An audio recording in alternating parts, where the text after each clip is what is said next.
You are listening to The Last Tailored Suit, Book 5 of the Nadia Wolf Series, written by Nicolette Pierce.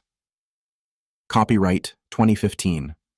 Audio copyright 2025 by Pierced Heart Publishing. Digitally narrated with full cast of voices.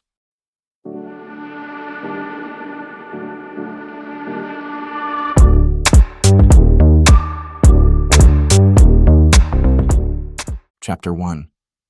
Have you heard that she's engaged? Remy asked warily, taking a swig of beer.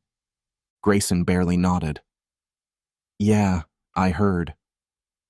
He stretched his tired legs in front of him, staring out at his disheveled landscape baking under the midday Las Vegas sun. His backyard was in a constant state of change. It had started with a shovel and a sleepless night, and was now on its way to becoming a garden filled with surprises. Surprises that had been designed with Nadia in mind.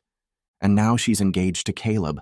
If he didn't actually like the man, he'd have let his temper take control, flown to Paris or wherever the hell they were now, and punched him. But, as it was, he did like Caleb, and he wanted the best for Nadia. If that meant the two of them sharing a life, then he would accept it, grudgingly. It was going to take another sleepless night of gardening to get her out of his mind again. Not that she had ever been completely out to begin with. You okay? Remy asked. He sucked down the rest of the beer and waited. Grayson had to chuckle, a sound he hadn't made for weeks.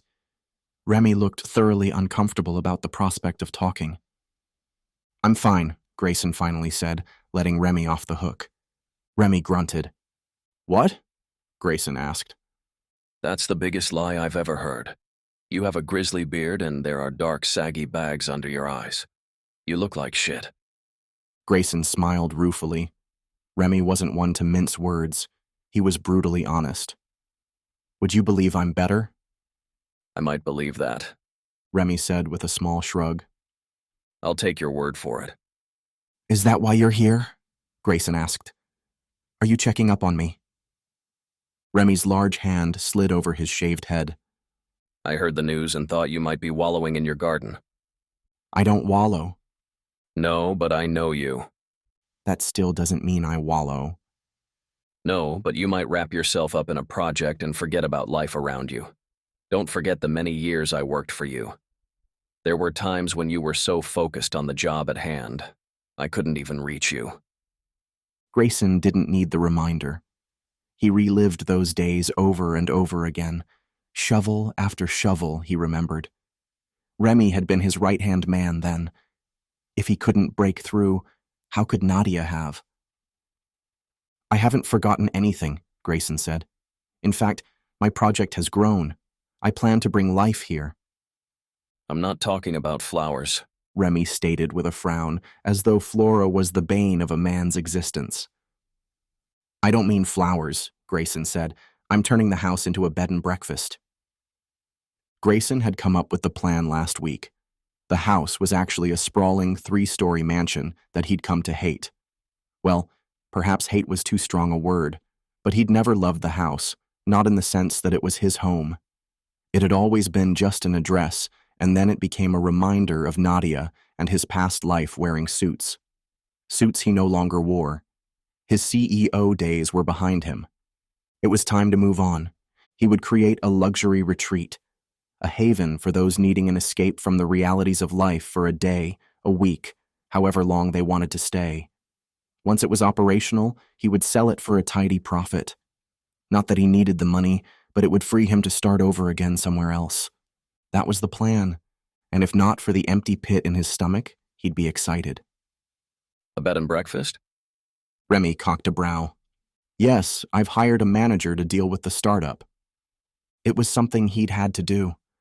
Grayson had every skill to open the bed and breakfast on his own, but he didn't want any part of office work anymore. That was how his life fell apart the first time. The new manager could handle the paperwork, and Grayson would focus on finishing the extensive 10-acre garden. She's starting today. In fact, I expect her any minute. Remy's mouth twitched. What? Grayson asked. Remy held up his hands as his smile grew. I'm sorry. I was just thinking about the last 2 managers you hired. They both tried to kill you. I admit I've recently had bad luck when it comes to hiring, Grayson said dryly, but this time I had someone else do it for me. When Grayson had sought out the recruiter, he had the same fear. He didn't want a repeat of his last experiences. It was no wonder Nadia didn't want him. He brought her nothing but problems. Between his own off-kilter employees and his brother's antics, no woman was safe around him. And to be honest, he didn't care who the manager was as long as the job got done. He had no intention of sticking around anyway. Let the new owner deal with staff.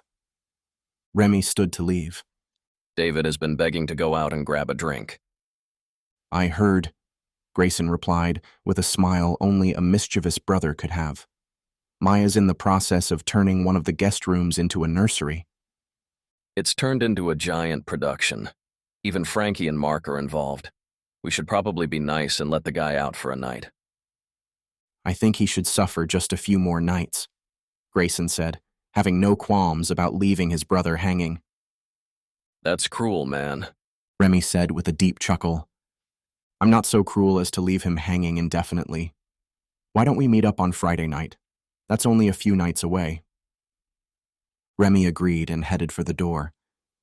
Are you going to call him and let him know? He can stew for another day, Grayson said, following Remy outside. Remy shook his head. I'm glad I'm not your brother. I'll leave it up to you to tell him. But put the poor man out of his misery soon. David was anything but a poor man, and he certainly wasn't miserable. David had a beautiful wife who he loved to the ends of the earth. She returned that love equally. And he was going to be a dad for the first time. David was anything but a poor, miserable man.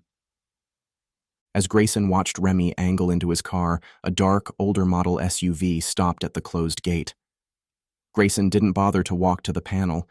He knew Remy would drive out and open it for the person, or should he say, Jenna Newman, his new manager. Jenna had packed her few belongings and tossed them into her decade-old SUV.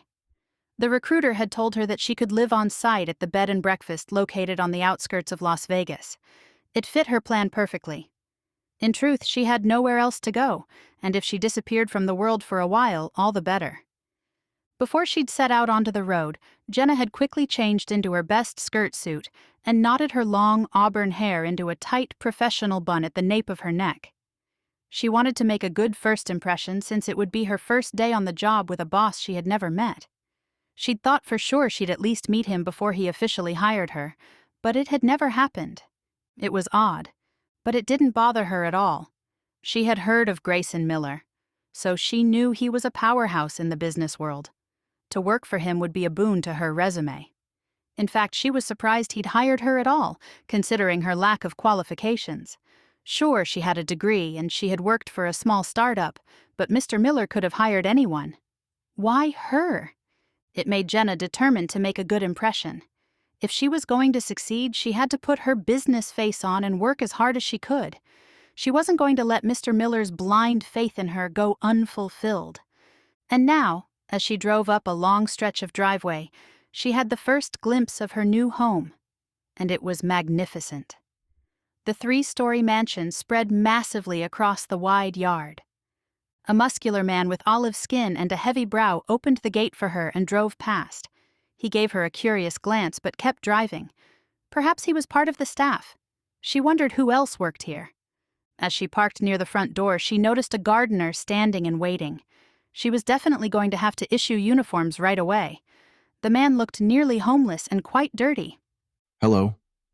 The gardener said, walking over to help her with her bags. I assume you're Jenna Newman. Yes, Jenna said. Did Mr. Miller tell you that I was starting today? The gardener looked at her as if confused. A lock of dark hair curled toward his gray eyes. I'm the new manager, she explained. If you'll let him know I'm here, I can begin right away. I'm sure there's much to be done. He looked at her with that same confused expression. Oh, never mind, Jenna said, becoming irritated with the slow man. She had work to do. She had to succeed. If not, she'd have to go back to being Jenna Newman, the unemployed, and homeless. Just show me to my office. I'm sure Mr. Miller will catch up with me when he has time. The gardener's gray eyes flashed at her, but then he let out a slow breath, shrugged, and carried her bags inside. She followed. She had never seen anything more impressive. Not the gardener. The marble entryway, the cathedral ceilings, the grand staircase. It was amazing. She followed him to a study off the main entrance. It was a masculine room with dark bookcases and a massive, sturdy desk. Leather furniture was arranged in front of a fireplace. There was a scent that made her pulse quicken. She couldn't quite place the scent, but it was as masculine and warm as the room. This wouldn't work, she thought. Beyond the intriguing scent, she felt as if she needed a cigar and tumbler of brandy to work in here. I don't suppose there is another office I could use, Jenna asked.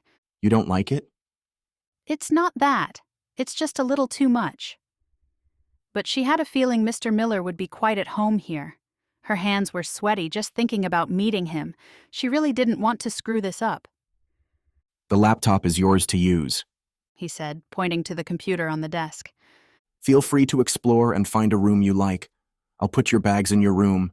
It's on the 3rd floor, 2nd door on your right. I think you'll like it. Thank you. I'm sure you have work to do, so I'll let you get to it, Jenna said, dismissing the gardener and picking up her laptop. When he left, she realized she'd never asked his name. That was rude of me, she thought. She'd never have a good footing with the staff if she didn't take the time to find out their names and a little about them.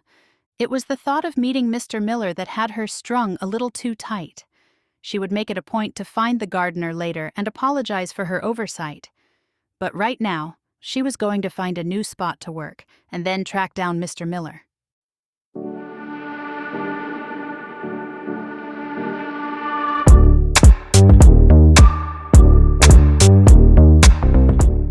Chapter 2.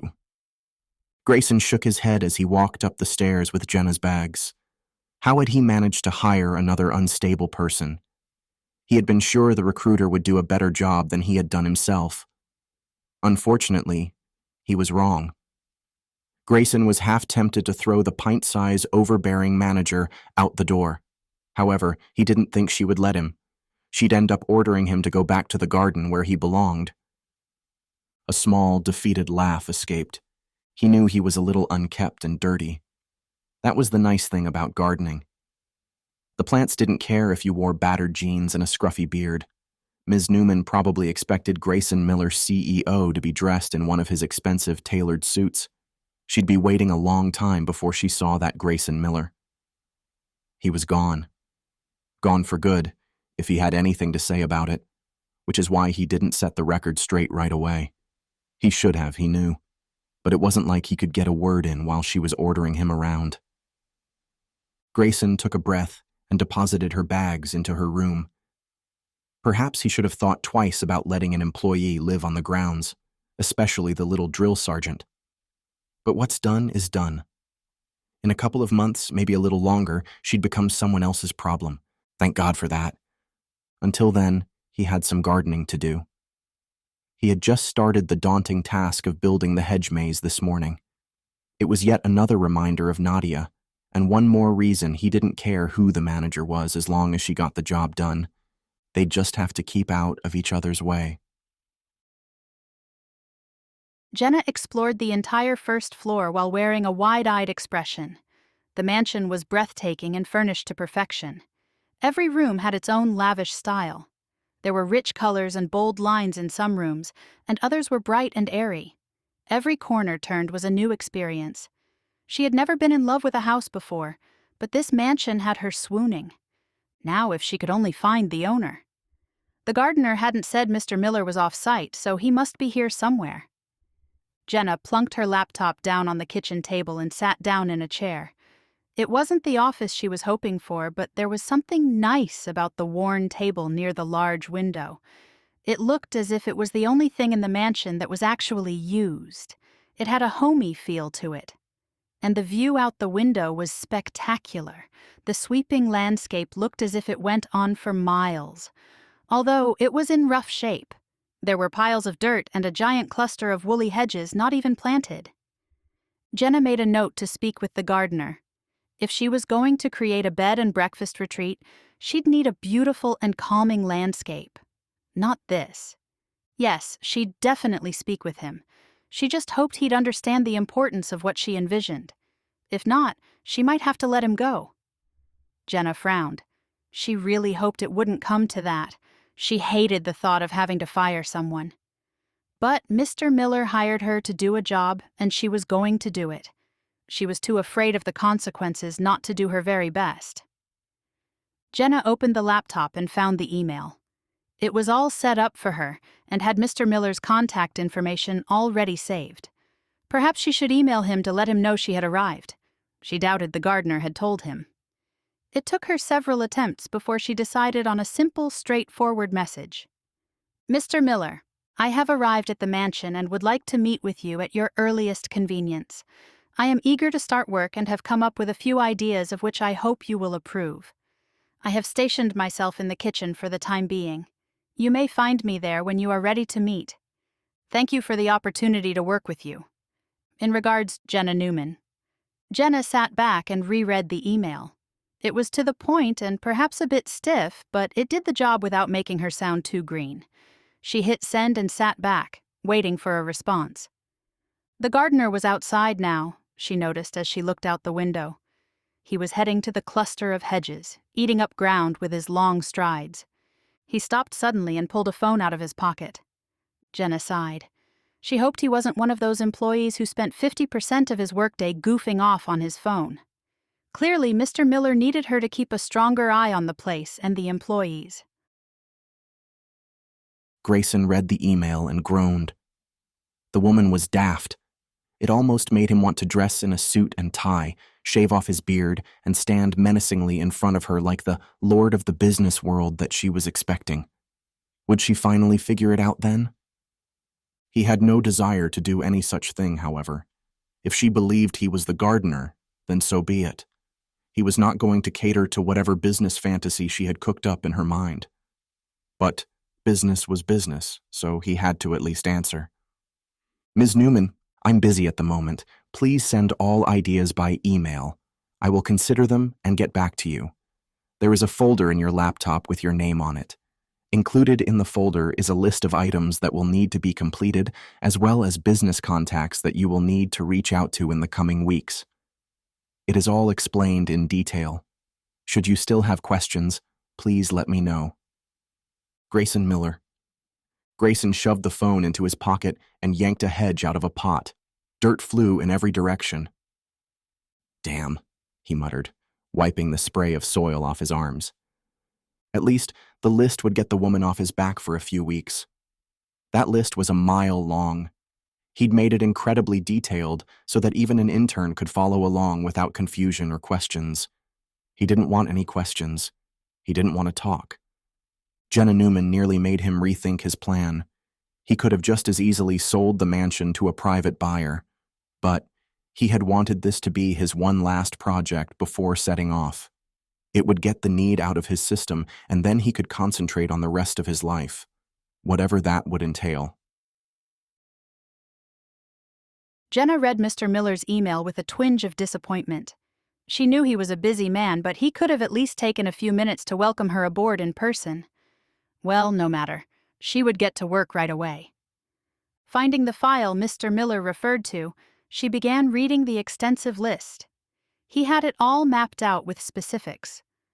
God, he must be a micromanager if this list was any indication. He obviously didn't have faith in her skills to open the bed and breakfast on her own. Jenna sighed and rubbed the back of her neck. She might as well get to work, beginning with the task she thought was the most important, obtaining permits, and the paperwork to become a company. Everything else could be done while the papers were in motion. However, there was no mention of the bed and breakfast's name. She couldn't very well fill out the papers without a business name. She hated to bother Mr. Miller, but how else was she going to start this enormous list without even the most basic information? Mr. Miller, I have reviewed the list and will begin right away. I don't see any mention of a business name for the bed and breakfast. Please let me know what it is, and I will see to the rest of the details. Jenna Newman. Grayson swore. It's already begun, he thought. Of course, she did have a valid reason for emailing. He had thought of everything except the obvious, a name for the bed and breakfast. Wiping his dirty hands on his jeans, he replied, "Please come up with a few ideas for a name and forward them to me."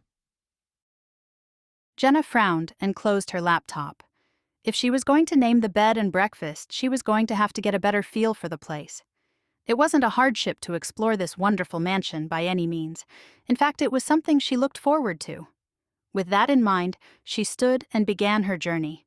She lost her way a few times as she walked from room to room, but there was only one time when she became disorientated. It had nothing to do with being lost, though, because she knew, without a doubt, what room she'd stumbled across. The enormous bedroom on the second floor, complete with fireplace, stately king-size bed, and spacious bathroom with a whirlpool tub, was most definitely the master's suite, and the scent was exactly the same as that of the study. This was Grayson Miller's room.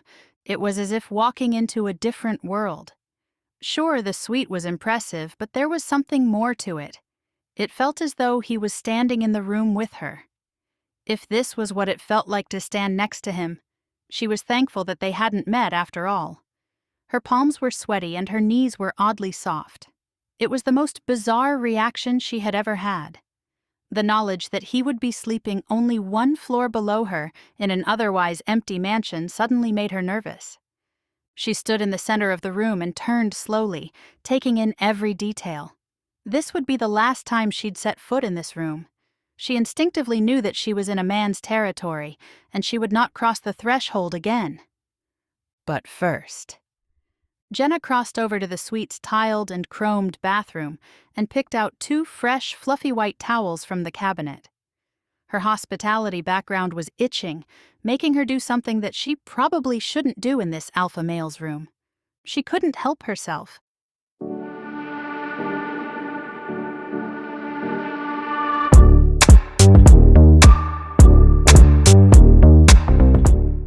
Chapter 3. "Hi." Jenna called as she crossed over rough ground, her stride quick and purposeful. Grayson gave a tight nod and kept working. "Are you sure you're planting the hedge in the right spot?" His jaw clenched before he glanced up. "I believe so." "Maybe you should check with Mr. Miller. Hedges normally frame the landscape." "Your job is inside. My job is outside," he gritted. "Let me do mine." "It's my job to oversee all aspects of the bed and breakfast, which includes the grounds as well." Grayson sat back and wiped the dirt from his hands. What the hell had he gotten himself into? Never again will he attempt a project that required hiring someone. Employees were a nuisance, and more often than not, a hazard to his health. Even now, his chest tightened as this overbearing woman told him what her job was. He knew bloody well what her job was. Just 10 minutes before, he had been prepared to go and find Jenna and set everything to rights. But now, he just wanted to dig and forget, and for her to go away. Was that too much to ask?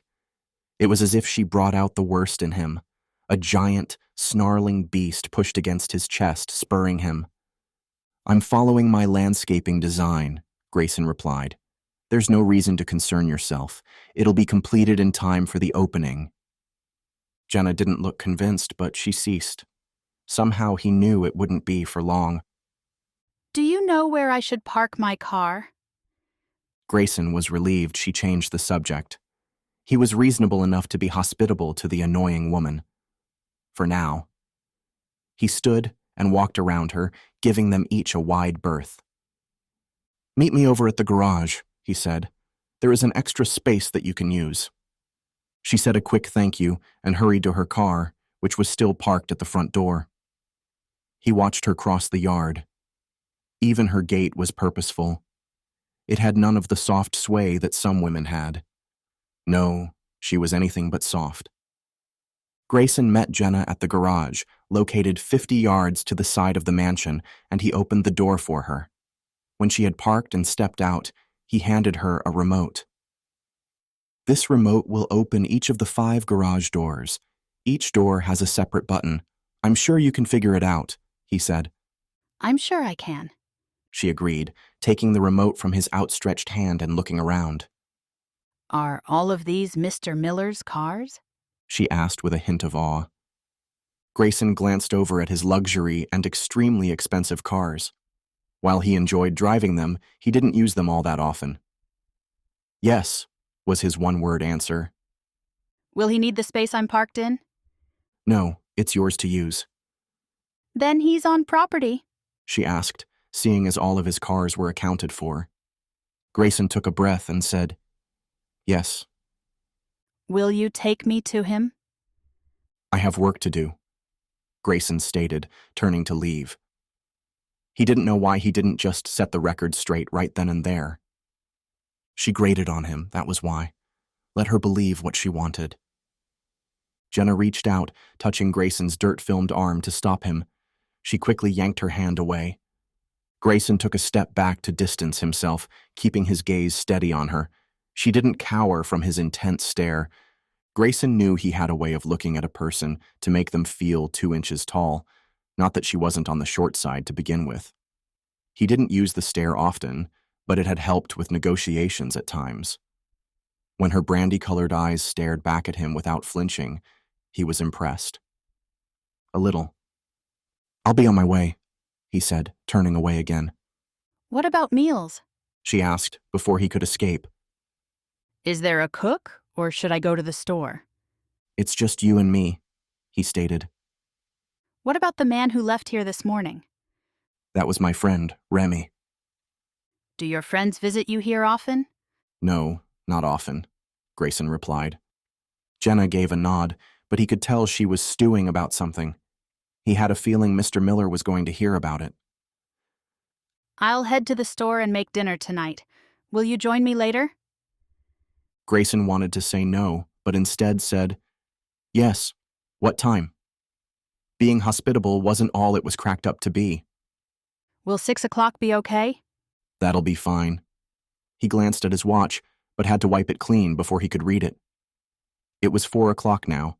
That'd give him enough time to plant one side of the maze's frame. He was already hungry. I'll see you then. She gave a nod and opened her car door. Wait, Grayson said, halting in mid-step. He couldn't let her pay for the meals at his house, for his bed and breakfast. She had him so turned around that he nearly forgot. He pulled out his wallet and extracted a few bills. Buy whatever you need. Jenna took the 3 $100 bills with a quizzical brow. I can't accept this. Why not? You're an employee. She stated, holding out the money. I'll expense the meal as soon as I figure out the banking information. Grayson didn't take the money and instead turned his back, replying as he walked away. Then use the money until you figure it out. Jenna stared at the retreating form with pinched lips.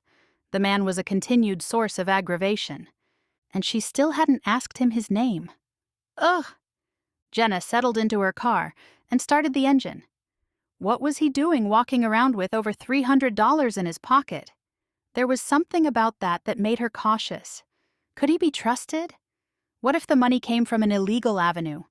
She'd have to keep her eye on him until she figured out exactly who he was. A few questions over dinner could prove helpful. And for him to have friends visiting on company time was completely against the rules, if there were any rules. She had a feeling that might be another item on her to-do list. Either way, she was secretly happy he gave her money. The truth was, she was tapped out. This job had come at the nick of time. Now she could make a decent meal instead of buttered noodles. Her culinary skills weren't the greatest, but she did have a few decent recipes in her repertoire. She had nearly asked the surly gardener if he could cook, but with the layer of soil on him, she wouldn't want him anywhere near the kitchen. It was really too bad he didn't clean himself up. She had a feeling there was a decent-looking man underneath all that dirt and scruff. If only he had some manners under there, too. It was 5:30 when Grayson put away his gardening tools for the night. He rubbed his knotted shoulders as he walked back to the house. He had a half-hour to scrub the dirt off. Some dirt was just too stubborn and only came off after a good hour-long soak in his hot tub. God, that would feel great right now. But it would mean he would miss dinner. Not only would that be rude, but he was starving. On cue, his stomach growled fiercely.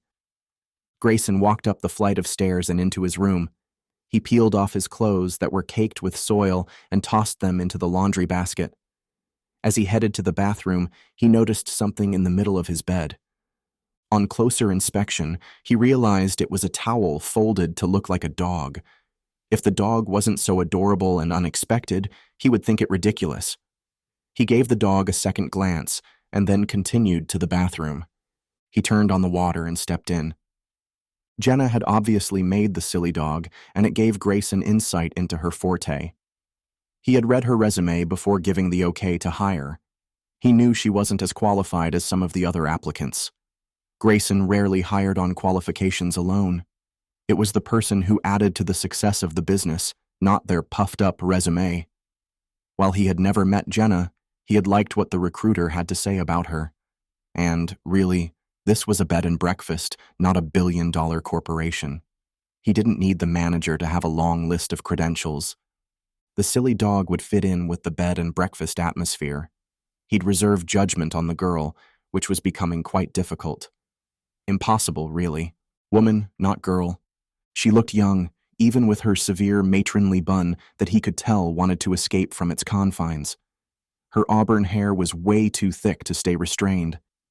If he had to guess from her resume history, Jenna was in her mid-20s and an utter pain in the ass. Jenna was just putting the finishing touches on dinner when the gardener appeared looking at least clean, if nothing else. He gave her a mumble of greeting which she returned with the same amount of enthusiasm.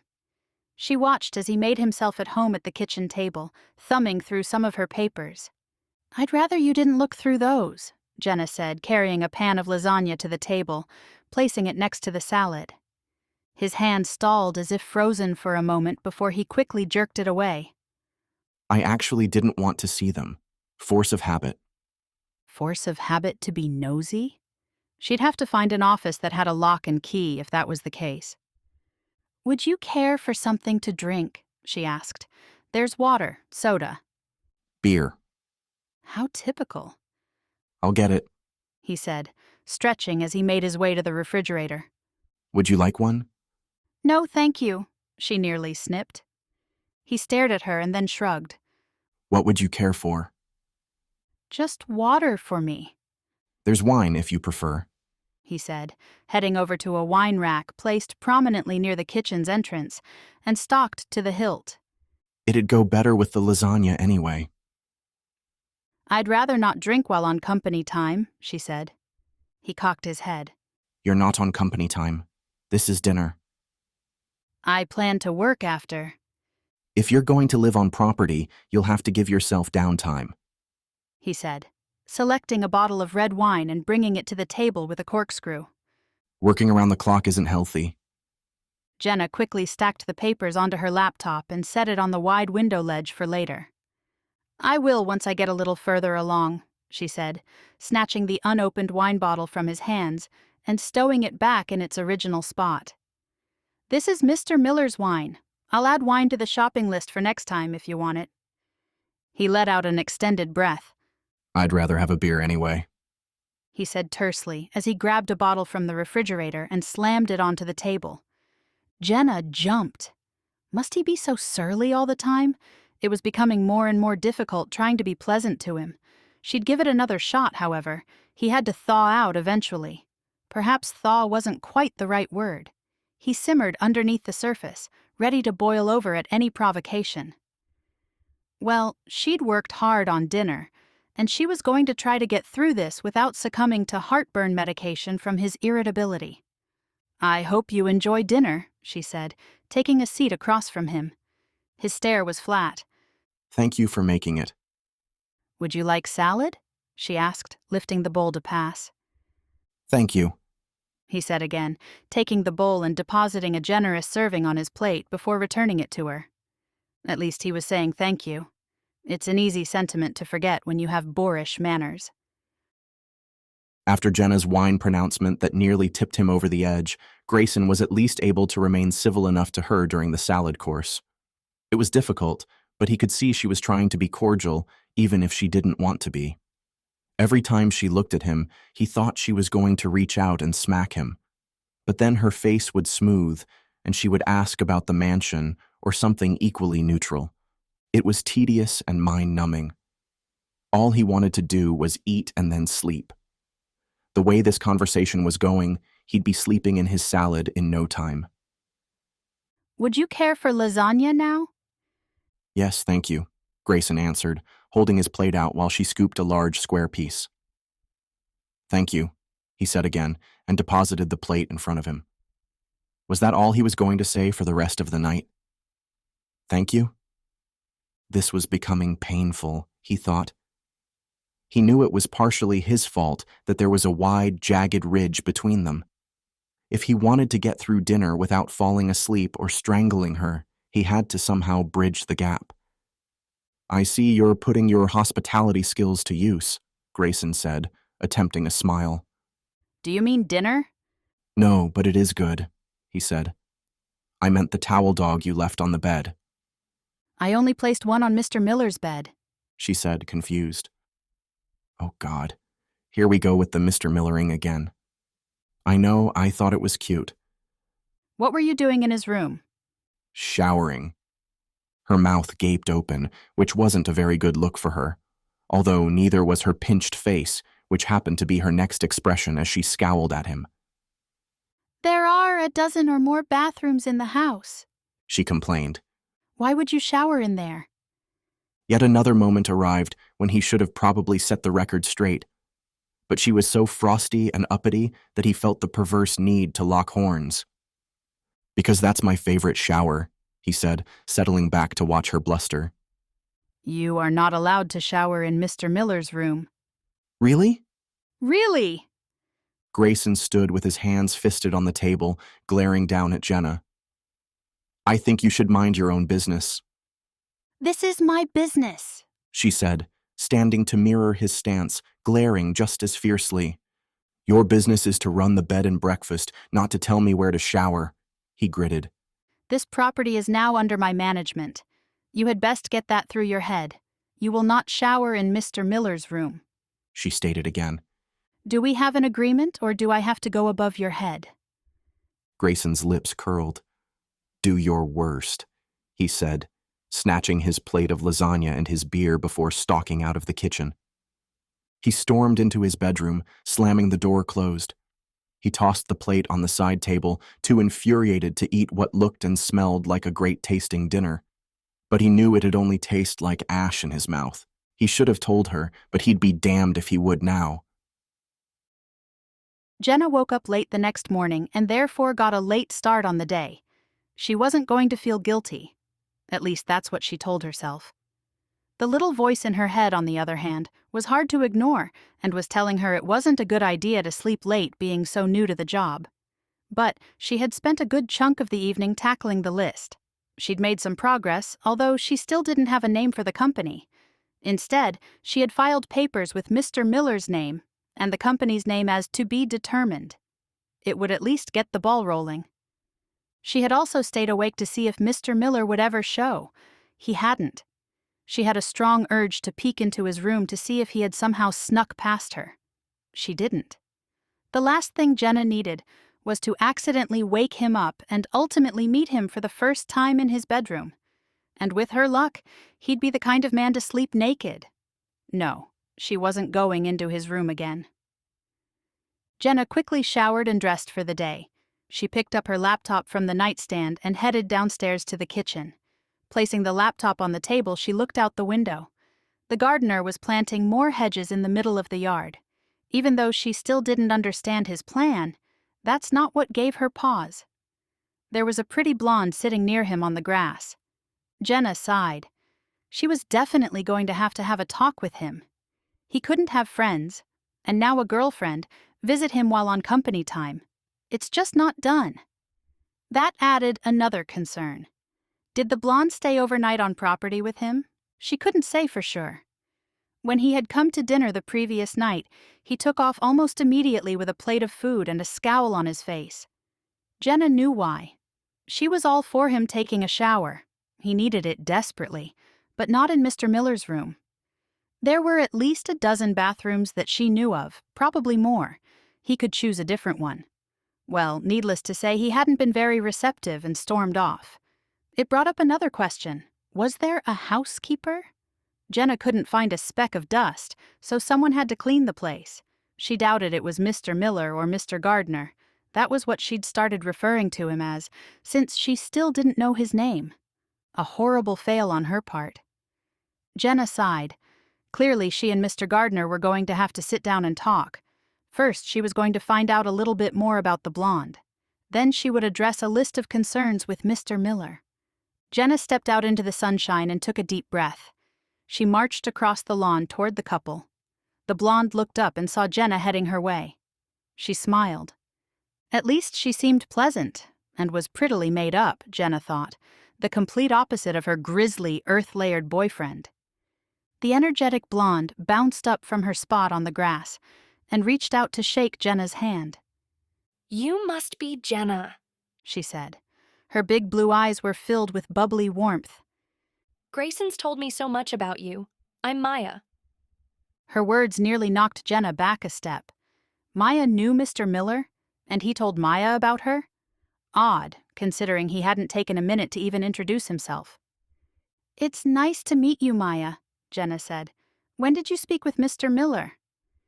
Maya tilted her head to the side with a questioning look. "Today?" "I've been trying to find him," Jenna said, scanning the landscape to see if she could spot him. "Where did you see him last?" "Right here." She answered with the same questioning look. "Darn! We keep missing each other. I'd better go find him," Jenna said, turning to head back to the house. "It was nice to meet you." If she hadn't slept in, she wouldn't have missed him. Her failures were starting to accumulate, and it was only her second day on the job. She wanted to cry.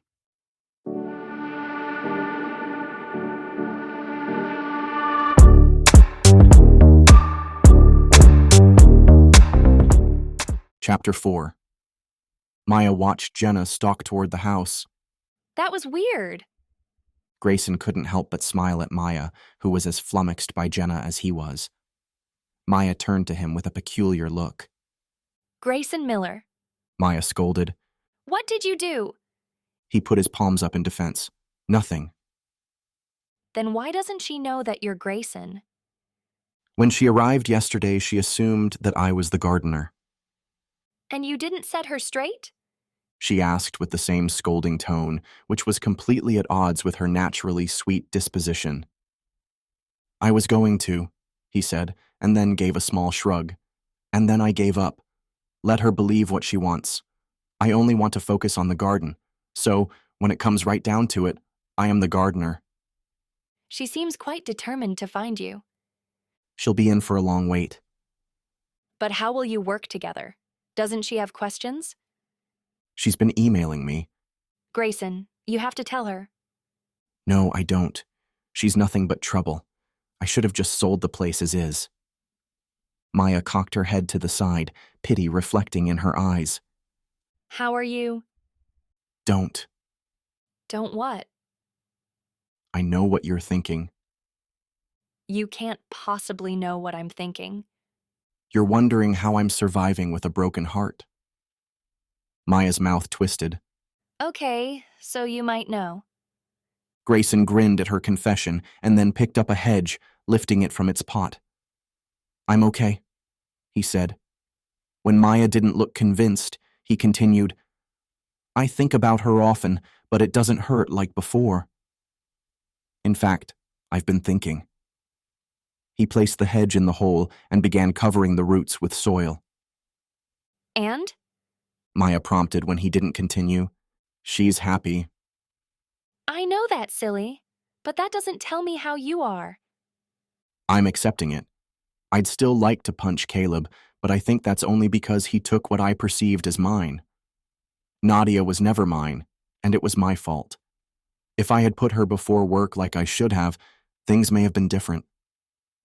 It made him wonder why he hadn't. Why didn't he push work aside to be with her? When he finally had, it was too late. Maybe there was a reason for that. Maybe a life with her wasn't meant to be. That didn't make it any less painful, but it did allow him to accept it and begin to move on. He just had to finish this ridiculously huge 10-acre fantasy garden. The secret alcove was nearly complete, and the hedge maze was on its way. In a good 2 months, he could close this chapter and start a new one. Perhaps he could track his brother Ian down and travel with him for a while. Ian was always on an adventure, and it was time that Grayson went on one too. Grayson! Grayson looked up to find Maya standing with her hands on her hips. What's wrong? I was talking, and you weren't paying attention. Were you talking about clothes again? You know I never listen when you talk about clothes. Maya huffed, but a twinkle danced in her eye. No, I was talking about David. What about David? He needs a night out. He's driving me crazy. Remy said the same thing, Grayson said. He said you were busy planning the nursery. I am. Frankie and Mark have been a big help designing it. We're planning on taking him out on Friday. I'm letting David stew for a day or two. You're heartless. Maya teased. Remy said something similar. Will it help if I call David today and let him know? Maya nodded. Please, and if you can think of any other reasons to get him out of the house. Already trying to get rid of your husband? Grayson asked, amused. You just got him home a few months ago. David Miller, Maya's husband, had left on an assignment 2 years ago without a word. No one knew if he was dead or alive. Due to the secrecy of his mission, he couldn't reach out to his family. He only recently returned home and had been living the domestic life ever since. Domestic life seemed to be a work in progress. You know I'm happy to have my husband home. I think he's just nervous about becoming a dad. And with all the changes and the nursery, I think he really needs a guy's night with you and Remy. I promise I'll call him this afternoon. Grayson's phone buzzed in his pocket. He wiped his hands off on his jeans and took out his phone, only to wish he hadn't. An email from Ms. Newman was waiting for him. What's wrong? Another one of Jenna's emails. What does it say? Mr. Miller, Grayson read, I'm sorry I missed you this morning. I had hoped we could have met by now. Since we keep missing each other, I will have to lay the matter out by email. I had hoped to avoid that since it requires a frank discussion about your staff, particularly your gardener. Grayson groaned. Keep reading. Maya urged, stifling a giggle. While the gardener and I seem to have started off on the wrong foot, it doesn't excuse his lack of work ethic. For instance, he uses his cell phone quite frequently during working hours.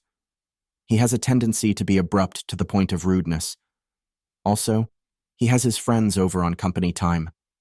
I realize you probably know since you talked with her this morning, but his girlfriend is on site right now. Maya squeaked. Does she mean me? Grayson nodded with a chuckle, though he felt like strangling his phone. He continued reading. Not only all of that, but he's planting hedges in the middle of the yard. Surely this must be a mistake, but he refuses to listen to me. If we could sit down and discuss this problem, along with a few other questions I have, I would appreciate it. She doesn't sound as if she likes you very much. Maya said with another giggle. I'm surprised she didn't add that you were dirty on top of it. She did, Grayson muttered.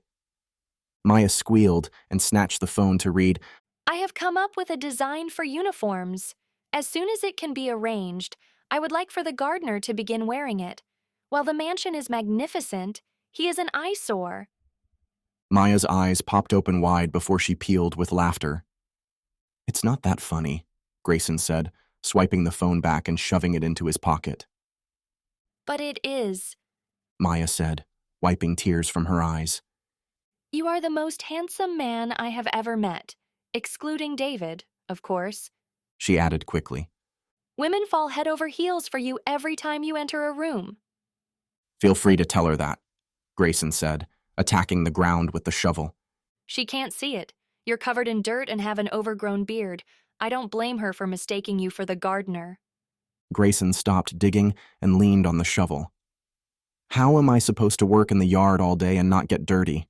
It seems to me that she should be happy I'm dirty because it means I'm accomplishing things. And what do I care if no one likes my beard? I actually like walking into a store without getting hit on. I think I'll keep the beard indefinitely. Maya grinned. You're letting her get under your skin. You could clear this up just by letting her know who you are. She's going to find out eventually. Grayson snorted. I doubt she'll figure it out. I took a shower in my own bathroom, and she had the nerve to yell at me for using Mr. Miller's shower. I'm beginning to wonder who she imagines this hallowed Mr. Miller is. It's definitely not me because she's completely blind to the obvious. How are you going to reply to the email? I don't know, Grayson said, though a devilish smile brewed. But I have a growing urge to tell her to fire the gardener. You wouldn't. Maya gasped. Wouldn't I? Unfortunately, I think you might. You know she'd do it, right? What would you do then? Ah, but she doesn't have the experience under her belt to deal with a horrible employee like me. I can guarantee she has never had to fire an employee before. Why not start with me? Maya shook her head. Don't taunt her. She's no match for you and you know it. Don't feel sorry for the little drill sergeant. I'm sure she can take as good as she delivers, and I'm sick of doing all the taking. Maya paled. She bent over and heaved into one of the holes Grayson was digging. He glanced down at the mess nonplussed. You still have morning sickness, I see, he said calmly, tossing a layer of soil on top of her mess. We'll consider that fertilizer. It's around-the-clock sickness. Maya said miserably. Grayson let the shovel drop to the ground and wrapped his arm around Maya, who was wilting fast. Let's go make you a cup of peppermint tea. Jenna had been watching the couple on and off while she was working at the kitchen table. She felt a twinge of guilt for blasting the uncomplimentary email to Mr. Miller, but he had to be made aware. Not only was the employee talking to his perky blonde girlfriend, but he was on his phone too. When was he ever going to get the grounds ready? And planting hedges in the middle of the yard. Absurd. I guess I could have been a little less critical, Jenna muttered with a sigh, and she watched the couple again. They did make a cute couple, she grudgingly admitted. He wrapped his arm around the woman and led her to the house. Jenna noticed Maya looked pale and leaned heavily on his arm. Something must be wrong. Jenna scooted back from the table and met the couple at the back door. Is she okay? Jenna asked. She'll be fine. Grayson replied, moving past her to lead Maya into the kitchen. Jenna followed behind, feeling like a tag-along. But her laptop was in the kitchen, and she wanted to make sure Maya was okay. She had seemed fine when they met earlier. Grayson deposited Maya at the breakfast bar. She moaned and slumped over. He chuckled softly and placed a light kiss on the top of her head. We'll have you better in no time, Grayson said, moving to the stove to start the tea kettle. How will tea help? Jenna questioned, her eyes assessing Maya. It helps settle the stomach. Oh, Jenna said, can I do anything to help? His gray eyes settled heavily on Jenna. There was something unnerving about him when he looked at her that way. No, she'll be fine. Jenna was about to argue when Maya gave a helpless wave of her hand. I'll be fine. I'm pregnant and have a bit of morning sickness. Jenna's eyes shot between the couple before she retreated to the table and picked up her laptop. I'll leave you two alone, she said, hurrying to escape. She didn't know why she wanted to leave so quickly. It wasn't as if she had never met a pregnant woman before. But Jenna felt as though she'd stepped in on a private moment. You don't have to leave. I'm sick all the time. It's nothing new. That's true. You've been green around the gills for weeks now. Maya gave a weak smile. At least you're handling this better than David. He turns as green as I do. He tries, though, and I'm glad he's home again. I'm glad I have you, too, she said, looking at Grayson. Jenna glanced between the two. She couldn't help but ask, who is David? My husband. Grayson's jaw instantly clenched at Jenna's astonished reaction. The kettle whistled. I believe you were leaving, Grayson stated roughly, turning his back to grab the kettle and pour boiling water into a mug. By the time he retrieved the peppermint tea from the cupboard, Jenna was gone. You shouldn't have snapped at her. Maya said, reaching for the mug. Grayson slid it over to her. She assumed you were cheating on your husband with me. That's ridiculous. We know it's ridiculous, but I could see it in her eyes, You do have a knack for reading people. she said thoughtfully. It's not hard to read a person who has wide eyes and is gaping like a flounder. Well, you still shouldn't snap. If you had told her the truth about who you were, she probably wouldn't have assumed that. She's here to work, not to assume. Maya blew the steam from her tea and settled laughing eyes on him. You sound positively surly. If I am, it's her fault. I'm almost afraid to go home. You two might come to blows. Then you have a low opinion of me if you ever think I would hit a woman, and you think too highly of her to believe she would actually stand up to the Mr. Miller. Grayson snipped. You haven't told her that you're the Mr. Miller? Maya teased, ignoring Grayson's darkening mood. And I won't. I have a feeling David won't be the only one burning off steam on Guy's night. All three of you are wound up. 3 of us. Remy, too. He's always on the tense side. I know, but he's been even more moody. He barked at Mark the other day because he said Remy looked like he could use a green power smoothie. Grayson grimaced. That's because Mark's green power smoothies are disgusting. I would have yelled too. Maya shook her head. No, this is different. You should talk to him. Grayson nearly laughed. Talk? Guys don't talk, especially if that guy is Remy. I guess you're right, but I wish I knew what was bothering him. Maya took a sip of tea and sighed, mindlessly rubbing her belly. Grayson's gaze softened. Are you going to find out if it's a boy or girl? I'm not sure. I like the idea of a surprise, but I also want to plan. Although, for the nursery, it won't matter what the baby's sex is. Frankie and Mark have designed it so that it will work no matter what. Mark is sewing quilted animals. I have a feeling the room will be overflowing with animals by the time the baby arrives. As long as you leave a spot open for me, I'd like to buy my little niece something. Niece? I order you to have a girl, Grayson stated, his strong words weakening as he smiled fondly. I grew up with 2 of the most annoying and obnoxious brothers a kid could have. I'd like to spoil a niece. Maya sipped her tea, attempting to hide a mischievous smile that instantly set him on guard.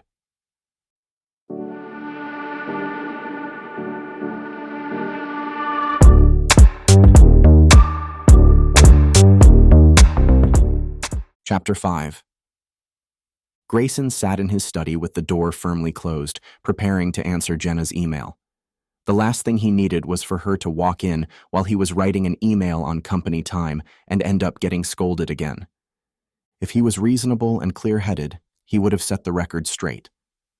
But reasonable and clear-headed weren't options when dealing with Ms. Newman. So, he did what he did best. If she wanted to hear from businessman Mr. Miller, then she would. Ms. Newman, I have read your concerns regarding the gardener. I suggest, as the manager, you take up your complaints directly with him and deal with the matter how you see fit. Finding out his name would be a good start. I'm still waiting for a list of possible business names. Please forward as soon as possible. Grayson Miller. Grayson sat back and read the email before sending it. It said what it needed to. If she was going to complain about the gardener, then she'd have to be the one to come up with a solution. He was interested to see how this was going to play out. The next move was up to her. Until then, he had a maze to plant. Jenna hadn't been sure where to go after the incident in the kitchen. She wasn't even sure if the couple was still there or if they had moved on. She just knew she had to get some distance from them. A replaying question formed in the back of her mind. Did the baby belong to the husband or to the cranky gardener? She was afraid that the answer was the gardener, and it left a bitter taste in her mouth. On her quest to find a work spot, Jenna had spied a shade tree out in the distance. Since the couple was otherwise occupied, she took advantage of the shady nook and settled down to work. When Jenna read the email, a lump formed in her throat. He had picked up on the fact that she didn't even know the gardener's name. How embarrassing. Of course he would pick up on something so obvious. He also put the responsibility back on her shoulders. She frowned and leaned back against a tree trunk to think. Jenna still had no idea what to name the business. The mansion was so overwhelming that it was hard to think of it in only 1 or 2 words. She loved the mansion. Even though she'd been here for less than 48 hours, she felt as if she was home. If only she didn't have to deal with the gardener or Mr. Miller, then everything would be perfect. Since she wasn't sure about a business name, she decided to move on to creating a form. Unfortunately, a certain employee would have to be given a verbal warning, and a record of that warning was imperative, hence the form. Jenna had so many things she should be doing right now. The verbal warning was necessary, yet a complete waste of her time. He should know better. He was a grown man, possibly with a baby on the way. It had pleased Jenna to no end to fire him, but everyone deserved a warning before being let go. And he was going to have a baby to take care of. Maybe. Most likely. After 10 minutes, the form was complete, and she was in the process of filling it out. Name? Damn. This was becoming embarrassing. How was she going to give the man a warning if she didn't even know his name? Well, this was just for the record. The actual warning was only verbal, and therefore he didn't need a copy of the completed form, unless he requested one. She didn't think he would. Jenna typed in gardener for the name and filled out the rest of the form, attempting to be constructive, not merely complaining. It was proving difficult. She looked up in time to see the man in question heading across the yard to the hedges. If he'd noticed her, he didn't acknowledge it. She didn't think he did. From his expression, he was thinking of something. Most likely his pregnant married girlfriend. He picked up his shovel and stabbed into the earth, digging holes large enough for the potted hedges. She leaned back against the tree and watched. There were 1,000,001 things that she needed to do, but perhaps watching for a few minutes might prove useful. He was a closed man. Well, except when talking to the perky blonde, then he was full of smiles, and she had even heard him laugh. It was a warm, rich laugh that tickled the senses. Not her senses, of course. Jenna sighed. This wasn't helping at all. The only thing that she noticed about him was that he had strong arms and broad shoulders. A full 15 minutes later, she shook herself out of a trance and decided to make an appointment with him to have their talk. She had many calls to make this afternoon, so maybe they could talk over dinner. It might lessen the blow a little if he was eating a delicious meal. Not that she cared if he took offense to the verbal warning. He was obviously one shoe over on the depraved side if he was having an affair. Still, he had nice arms and a nice laugh. And his eyes. And where the hell was Mr. Miller? She knew he was a busy man, but this had gone way beyond rude. Jenna closed the laptop and stood. She stretched and then squared her shoulders, crossing the distance to the hedges. When she was only a few feet away, she cleared her throat. The irritating man didn't acknowledge her until he tossed the last bit of dirt around the hedge roots. He leaned against his shovel. Can I help you? I was wondering if we could have a chat over dinner. I'll make something really good, Jenna said with a smile. What do you want to chat about? Jenna watched him wipe the sweat off his brow with his forearm, leaving a streak of dirt. He must have realized his mistake since he muttered a curse. He pulled the bottom hem of his shirt to his forehead to wipe it clean, exposing his stomach and giving Jenna a front-row peek at his tight abs. She must be dehydrated, she concluded, wondering why her mouth was instantly parched. She ripped her eyes away from the gardener's abs, only to find him watching her with a laughing gleam in his eye. How was she not supposed to stare when he lifted his shirt with no warning? If she did that, he would stare too. She almost did it just to prove her point, but she realized that it wasn't quite the same when a woman lifted her shirt. Well? What? Jenna asked. She couldn't even remember why she was over here. The man was a complete distraction. What are we going to chat about? He repeated the question. Oh, Jenna said, squaring her shoulders again. I believe we got off on the wrong foot. I'd like to discuss our working situation and what I expect from staff. Is this a two-way conversation? Do I get to tell you what I expect? He asked, leaning against his shovel again. Jenna gave a nod. This would be the perfect opportunity, I have a feeling you won't like what I have to say. he said with a secret smirk. I have a feeling the case is mutual. Dinner will be ready at 6. Please don't be late, and don't take a shower in Mr. Miller's room, she warned, heading to the house. Grayson watched Jenna's marching form disappear into the house. He didn't know whether to laugh or throw his shovel. One thing he did know, he was going to set the record straight tonight. Jenna was putting the finishing touches on dinner when Grayson walked into the kitchen, covered head to toe in dirt. You're filthy! Jenna scolded, shooing Grayson out of the kitchen. Go take a shower. You only have 5 minutes before dinner is ready. You said I couldn't take a shower, Grayson said. I said you couldn't take a shower in Mr. Miller's bathroom. There are a dozen other bathrooms you can use. But there is only one I want to use, Grayson argued, watching with satisfaction when Jenna's lips thinned. He didn't know why he just didn't tell her he had lost track of time and had wanted to warn her that he'd be a little late for dinner. Maybe he wanted to provoke her just like she provoked him. That's his bathroom, not yours. Is it really? Grayson taunted, his head cocked to the side. Yes, and I'm here to protect his property. No, you're here to manage it. Same difference. I'm here to protect and manage, and I'll be damned if I'll let you dirty up his shower, she stated, waving a wooden spoon back and forth in front of him. Grayson nearly smiled at her as she huffed and blustered. Fine, then I'll use your bathroom, he said. This time he did smile. Her stuttering reaction was exactly what he needed to lift his spirits. He turned on his heel and left her gaping at him. I'll be down in 5 minutes, he called. A single curse was her response. He grinned. Grayson didn't use her shower. He didn't feel like transferring his clothes and necessities up to her room, even though it would have pleased him to know it irked her. Grayson decided to use his shower since, well, it was his. If she wanted to drag him from the bathroom, then he welcomed her to try.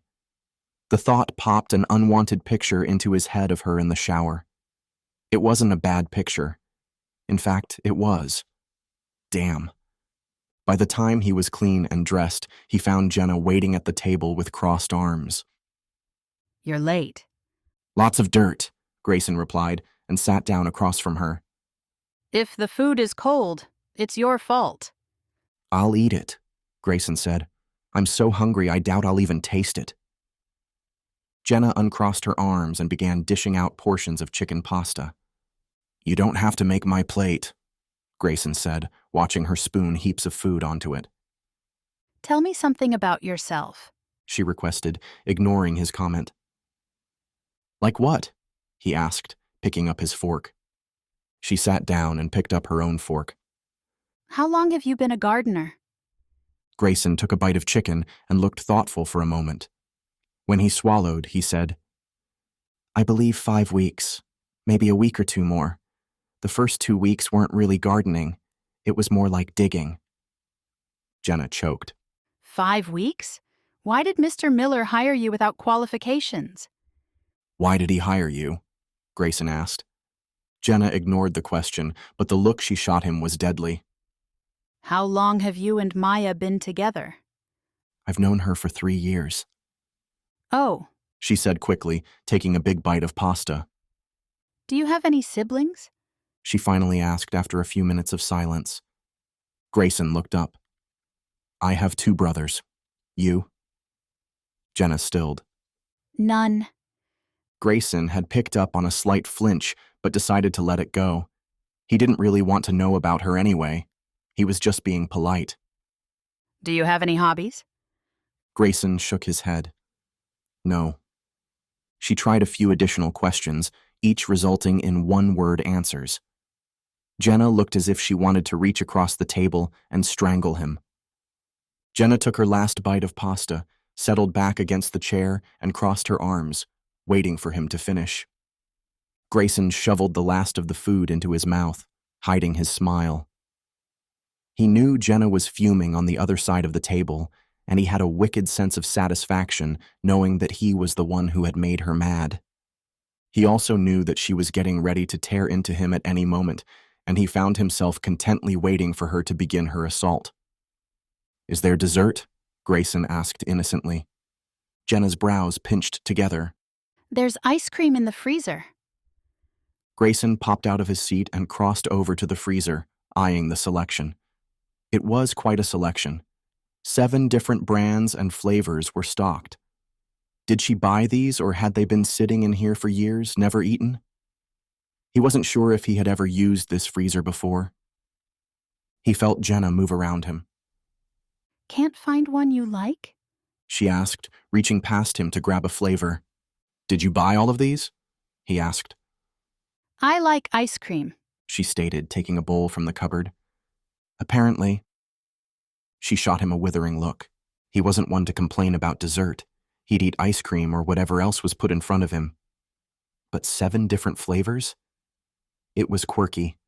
Something she was not. Or was she? Do you want this one?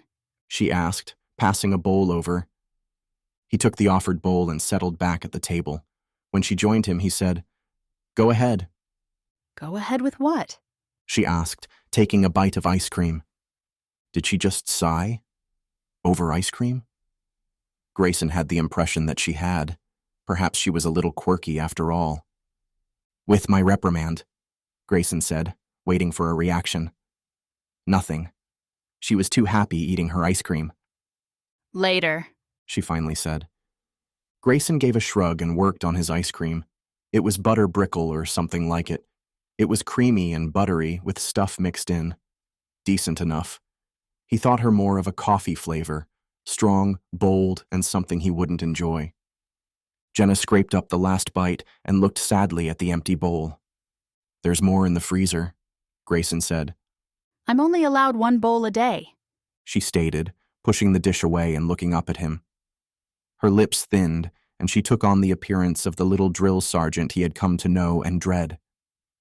The change was amazing and unsettling all at the same time. Let's get on with this, shall we? Grayson pushed his bowl away as well. "By all means," This conversation will act as a verbal warning. she stated, launching into the constructive criticism that she had spelled out in her original email to Mr. Miller. Grayson stared at her blankly until she neared the end of her talk, which was several agonizing minutes long. What he wanted to do was tell her to pack her bags and get the hell out of his house, but he was curious to see just how far she would push him. So he let her continue. I'm sure you're a decent person. She said at the end. If you take some of my suggestions and follow the new rules that will be established promptly, I foresee you working happily here for a long time. I know with a baby on the way, you'll need a dependable, well-paying job. With the right work attitude, you can go far. Which brings me to the hedges. Jenna said as Grayson turned thunderous. I think it'd be better if we put you in a different role, one more suited to your skills. I don't know what those are, but it's obviously not gardening. Her eyes scanned him. I am nothing if not reasonable, but perhaps a back-of-the-house position. Grayson's anger was gone in a flash as he broke into a roaring laugh. Jenna watched him with wide eyes, shock plainly written on her face. Still laughing, Grayson pushed back from the table and left Jenna sitting there, puzzled. She quickly stood and followed in his wake. We're not done yet. "I think we are." She reached out to stop him. No, we're not. He stopped so suddenly that she smacked up against his back. He turned and glared down at her. "You assume far too much," he growled. "I believe there are some things you should know." Jenna stepped back. What don't I know? "What is my name?" he asked. Jenna flinched. Before she could respond, he said, "You don't know because you assumed I was a gardener. Am I too lowly to have a name?" Of course not. She said immediately. It was an oversight on my part. I was very nervous when I arrived, and I should have stopped to properly introduce myself and ask your name. I'm sorry. She said sincerely. She looked up at him with questioning eyes. What is your name? At her upturned face, he nearly told her. Let her squirm for a little more, he thought. He turned on his heel and walked out to the patio. Aren't you going to tell me? She asked, following closely. Grayson stopped at the patio table and pointed down to a large paper spread flat on it. Another thing you assumed was that I didn't know what I was doing, he said. Jenna leaned over to look at the design for an extensive garden that included a maze. Of course it was made of hedges. She looked up sheepishly, but then took a deep breath and squared her shoulders. I owe you another apology. Clearly you were following instructions that I was unaware of. Grayson gave a slight nod of acknowledgement. I'd like to start over. Jenna said, holding out her hand. My name is Jenna Newman. I'm the new manager. I'm very pleased to make your acquaintance. Grayson looked down at her outstretched hand, waiting patiently for him to shake it. He took it firmly and pulled her up against him. She gave a startled squeak, gazing up at him as if not knowing what to expect. Nice to meet you, Jenna Newman, he fairly snarled. I'm Grayson Miller.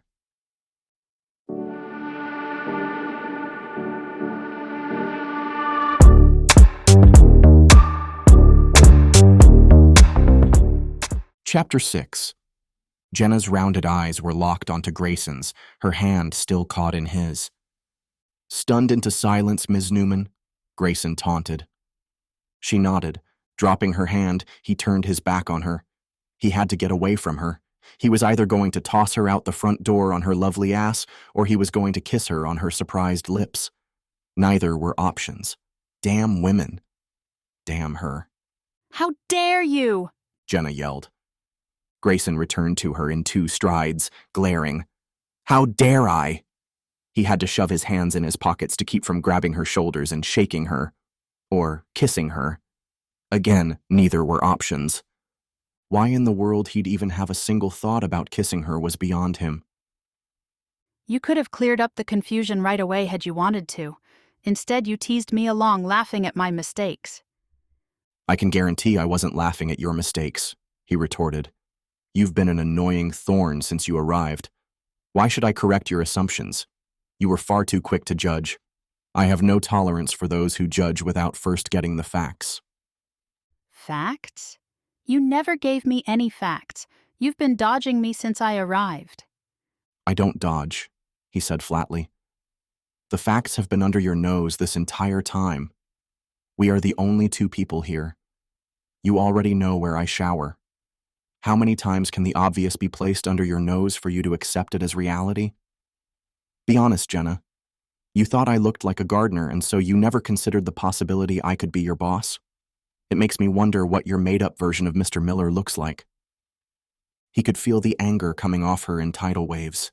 It matched his. Nothing to say? He clipped. I quit. She said, her voice edged with steel. I'll be gone in the morning. I'll expect a letter of resignation before you go, he stated, and strode into the house, leaving her behind. Jenna was in a mix of tears, half laughing at her own stupidity, yet feeling like someone had pounded her in the stomach. What a complete blunder. She wouldn't blame herself entirely, however. Grayson could have stopped her with one commanding word. He seemed quite capable of delivering commanding words just now. But she did own a large portion of the blame. If she hadn't been so nervous and impatient to meet Mr. Miller, she would have seen what she had so obviously missed. Even when he was covered in dirt, he still had a presence about him, and his eyes. God, they were molten steel when he glared at her. She had learned her lesson. It was a hard one, but one she'd never forget, nor repeat. Wiping the tears from her eyes, Jenna treaded softly through the house, hoping she wouldn't run into Grayson. She'd lock herself in her room for the night and leave at first light. Going where, she had no idea. She couldn't go back. It wasn't safe. Jenna stood in the entryway, soaking it in for the last time. She had felt safe here. For the first time in a long time, she felt safe. It was a new record, a total of 2 days. As she moved to the staircase, she noticed the study door was cracked open. She stepped over and peeked in, hoping Grayson wasn't in there. He wasn't. She opened the door wider and stepped in. Even on her first day, she had known this was Grayson's territory. Same with his bedroom. She would have liked to have met the fantasy Grayson Miller. Instead, she met a man who had no business being him. It was almost cruel. There was that scent again. It wasn't as if it was cologne or an overpowering smell. It was like his essence. Never in all her years had she ever picked up on a man's scent. Sure, there were a few tear-inducing aftershaves, but this was different.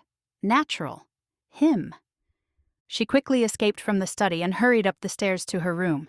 Locking it behind her, she slumped against the door.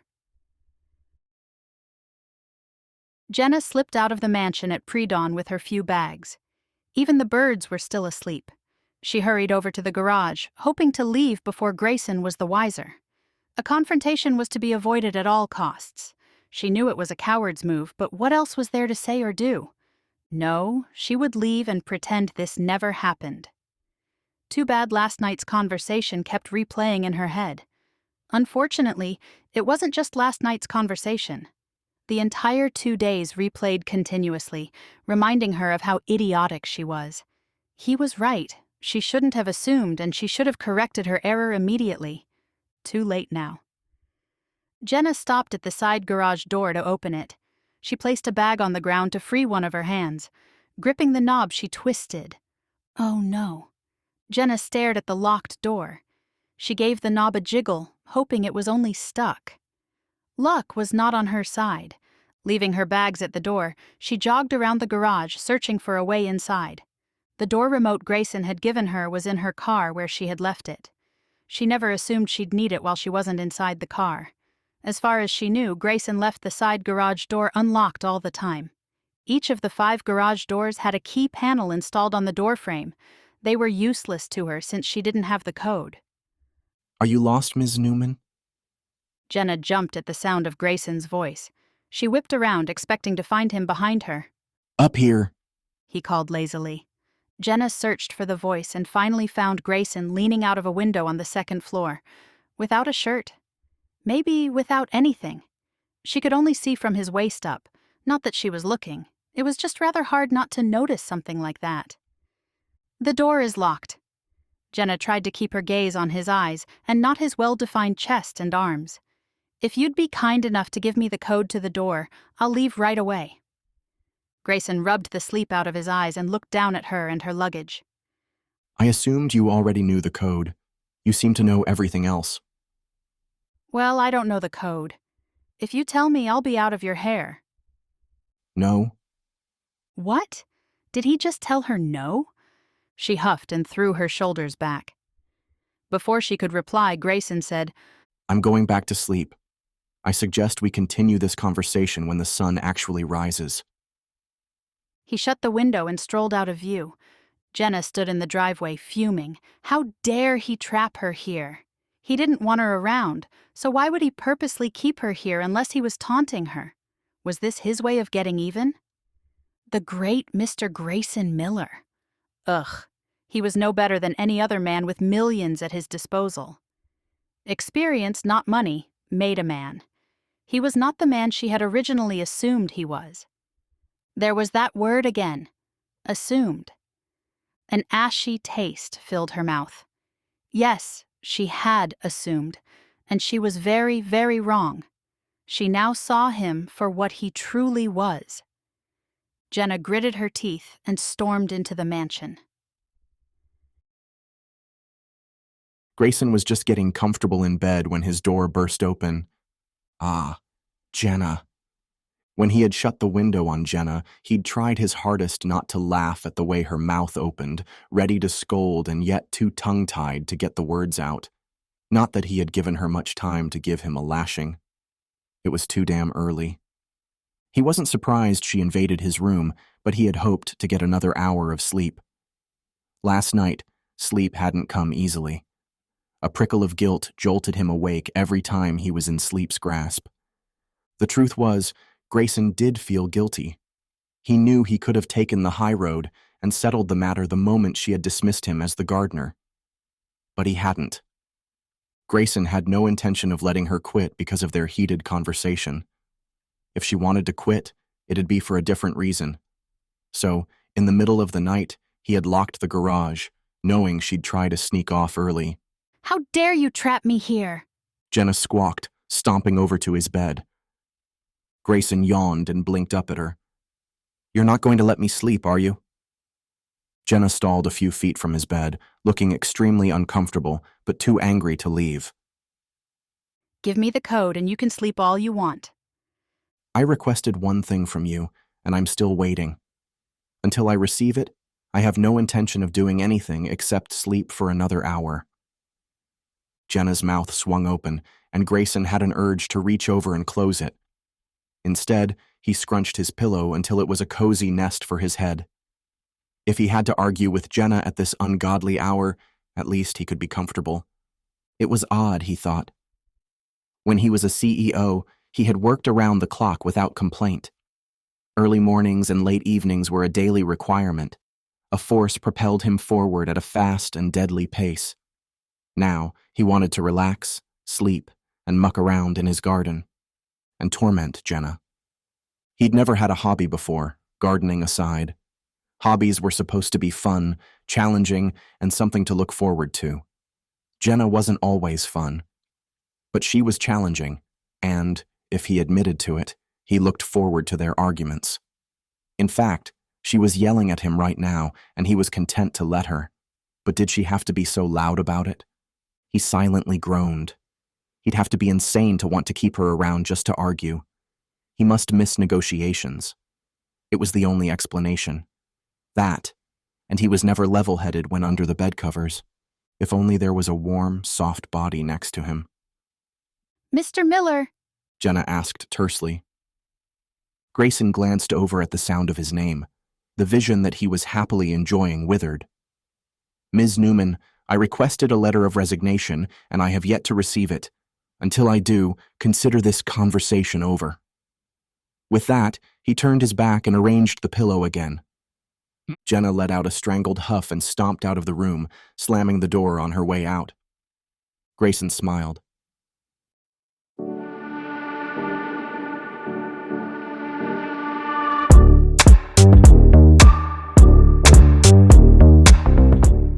Chapter 7. The arrogant, pig-headed lout. If he wanted a letter of resignation, she'd give him one. Jenna stormed into the study and plucked the laptop off the desk where she had returned it. She carried it to the kitchen table, depositing it with a clunk. She plopped down in the chair and wrenched the laptop open, glaring at it while it started. Finally, she was able to compose a new email and addressed it to Grayson. Mr. Miller, I quit. Jenna Newman. Grayson sent a reply almost immediately. I expect a better letter. Better? Jenna stewed. 100 uncomplimentary names to call him sprung forth. Mr. Miller, I quit because you are a jackass. Please give me the garage code before I call the cops. Jenna Newman. Grayson sent his reply 10 minutes later, letting her bristle and fume. He did it on purpose, she knew. Negotiations were his specialty, and Jenna was in the middle of a negotiation whether she wanted to be or not. Jenna, when I hired you, I expected so much more than name-calling and threats. Try again. Grayson. Jenna pushed back from the table before she gave in to the urge to chuck the laptop out of the kitchen window. Damn him. Was keeping her here a game to him? Even if she did follow through with her threat of calling the police, she knew he had the power to change the game to his favor. He didn't come about his wealth without using his power once in a while.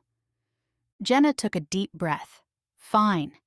If he wanted a flowery resignation letter, then that's what he'd get. If it meant leaving this house, she'd do nearly anything. Scratch that. She liked the house, loved it. It was the owner she wanted to escape from. Dear Mr. Miller, I find that I am unable to perform the job that I was hired for. Please accept this as my resignation, effective immediately. Thank you for the opportunity. Sincerely, Jenna Newman. It wasn't as flowery as she wanted, but it should at least appease his demands. Liar. Jenna stared at the single-word reply. She was going to kill him. She bounded up the stairs and threw open his bedroom door. Liar? she demanded. You said you were unable to perform the job. That's a lie. Grayson stretched with an appreciative sigh and tossed back the covers. Jenna jumped back and squeezed her eyes shut. What are you doing? I'm getting up. It's not like I can sleep with you yelling and slamming doors. Very unprofessional. She bit back a retort. Hazarding a glance at him, she found he was wearing boxer briefs. They were snug enough that they didn't leave much to the imagination. She slapped a hand over her eyes to block the view since her wayward eyes couldn't be trusted to stay closed. This is unprofessional, too. If you'd let me leave, you could sleep. And would you please cover yourself? You barged into my room, Jenna. Grayson said. He stood and crossed the few feet to Jenna, dragging her hand away from her face. She squeaked and squeezed her eyes shut. Look at me. Get some clothes on, and I will. I'm not going to dress only to have to then undress to shower. Then I'm not opening my eyes. Grayson was silent, too silent. She could feel him next to her. What was he doing? She cracked her eyes open and immediately shut them again. He was still there. A wisp of air moved past her, and then the shower turned on moments later. What are you doing? Jenna asked a little on the high-pitched side. I'm taking a shower so I can get dressed. Otherwise, you'll be standing there all day with your eyes closed. Close the bathroom door. Too late. Jenna guarded her eyes with her hands and looked down at the floor, navigating her way to the exit. The last thing she needed was to see her boss naked. Correction, ex-boss. Muttering to herself, she made her way back to the kitchen. Jenna yanked out ingredients to make pancakes. She was starving. If he was going to keep her captive until he was done showering, then she was going to eat his food. Who knew when her next meal would be anyway? By the time the pancakes were done and she took her first bite, Grayson entered the kitchen, fully dressed, thank goodness. Smells good. Grayson said with a hungry gleam. I made pancakes, Jenna said, stuffing a large bite into her mouth. Do you have more? No. Grayson eyed her plate. She had 3 extremely large pancakes stacked on her plate.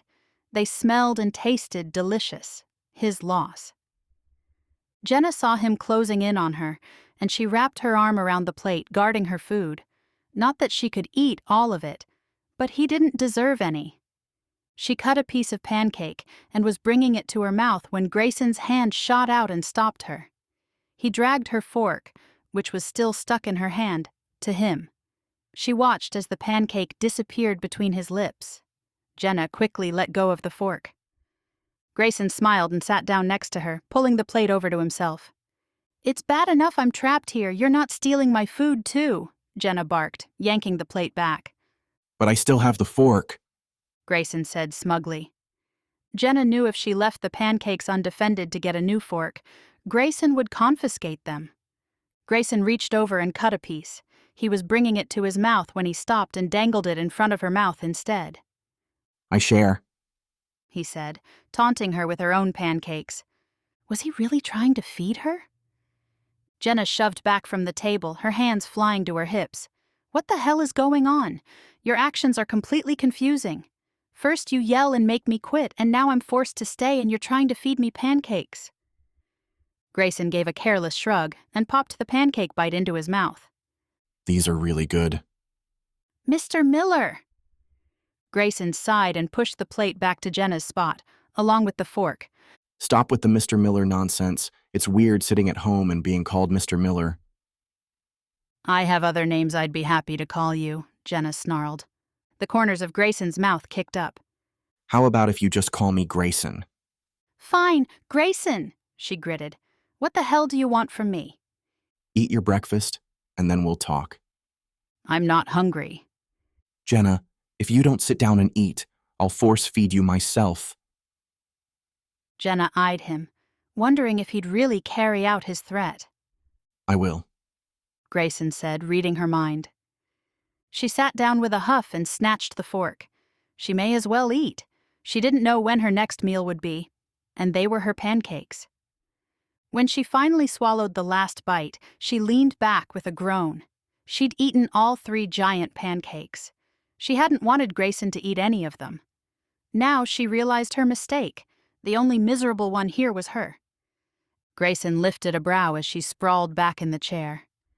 "Let's get this over with," Jenna complained. I hired you to do a job. Grayson stated. I expect it to be done. "I don't want to work for you," she replied, wondering what his angle was. She did want to keep the job and stay here.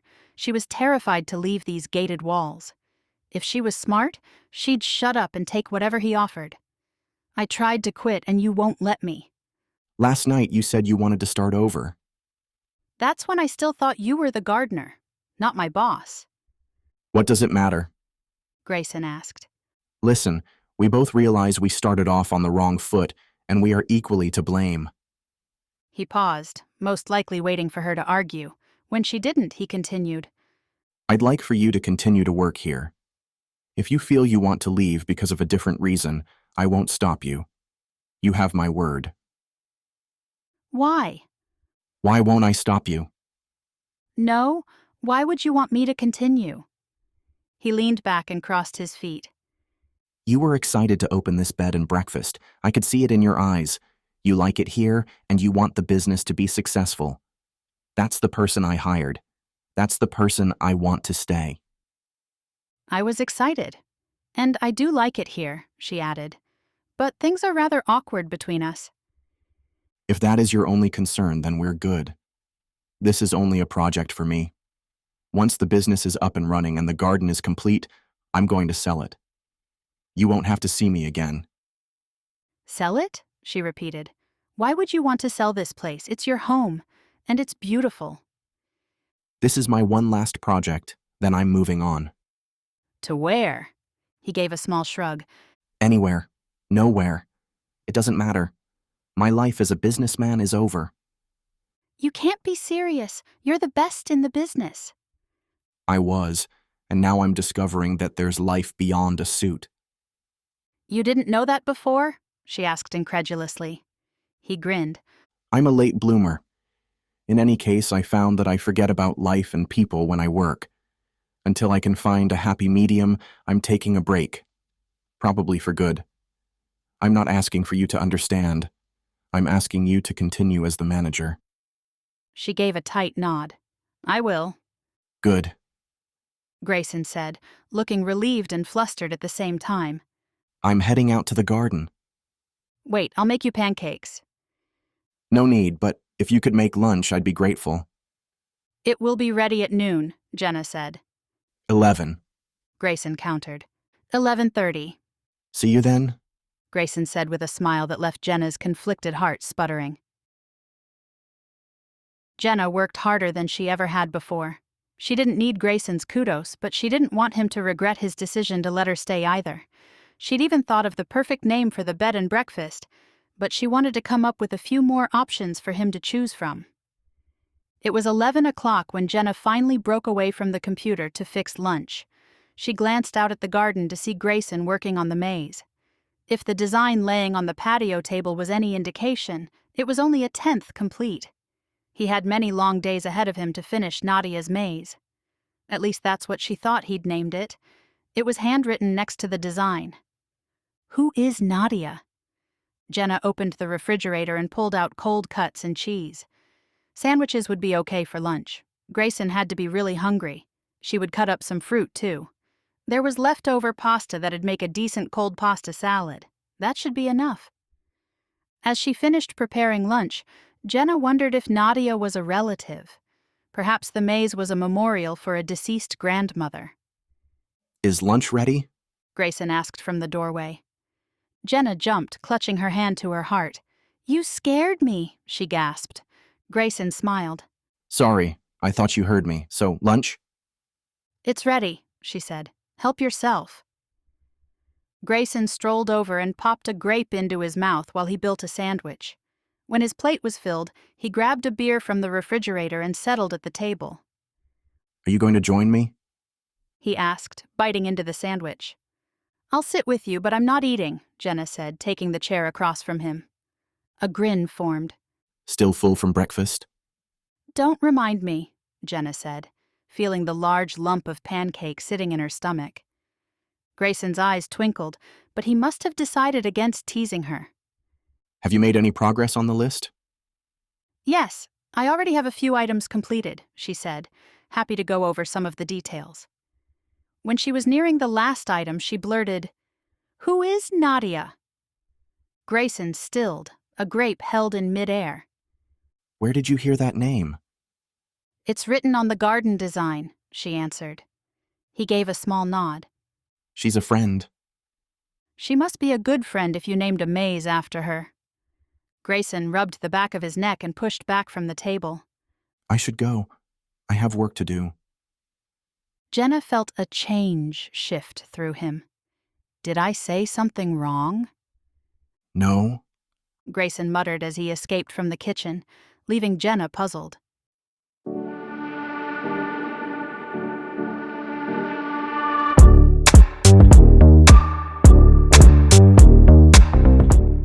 Chapter 8. Grayson avoided Jenna for the rest of the day. He knew she was hard at work and most likely didn't even notice his absence, but he kept his distance anyway. From the maze, which was starting to take shape, he could see her at the kitchen table. The late afternoon sun streaming through the window cast her in a warm glow. He became immediately uncomfortable in the region that had no business feeling as such while looking at Jenna. Never going to happen, he thought, dragging his phone from his pocket. David answered the phone on the first ring. It's about time. Have you been waiting for me to call? Grayson asked. You have to get me out of here. David hissed the whispered plea. Is the nursery not going according to plan? You know damn well the nursery is beyond any normal plan. David retorted gruffly, his voice becoming muffled. Frankie and Mark are involved. Do you have any idea what I'm going through? Did you just hide in the closet? Just get me out of here. I was calling to see if you wanted to go out tomorrow night. Why not tonight? I want to get the outer walls of the maze planted. I have a few hours left. Do you need help? I wouldn't say no to help, I'll be there in 15 minutes. David said, and then added, And we're still going out tomorrow night. Call Remy and tell him. And have a beer ready for me. Grayson, thoroughly amused, slipped the phone back in his pocket. If he had known it was this easy to get help, he would have called David days ago. Jenna scooted back from the table, stretching as she stood. She had put a major dent in the list and desperately needed a break. She also needed to get away from the window before she looked out of it for the billionth time. The last thing she wanted was for Grayson to think she was some sort of lovesick calf. It was his own fault. If he wasn't such an enigma, she wouldn't have to stare at him in confusion. What happened to make him give up everything? What was he running from? She wondered if it had anything to do with Nadia. From his reaction to her name, maybe it did. Jenna cautiously sat back down and poised her fingers over the keys. Could there be something on the internet about her? Feeling a little like a cyberstalker, but not enough to stop, she typed in a search for Grayson Miller and Nadia in Las Vegas. There were several hits, but the one that caught her eye was a news video clip on a casino caught laundering money. Both Grayson and Nadia were pinged in the search. Jenna clicked on it to watch. Lost City Casino was caught with dirty money. The news anchor announced.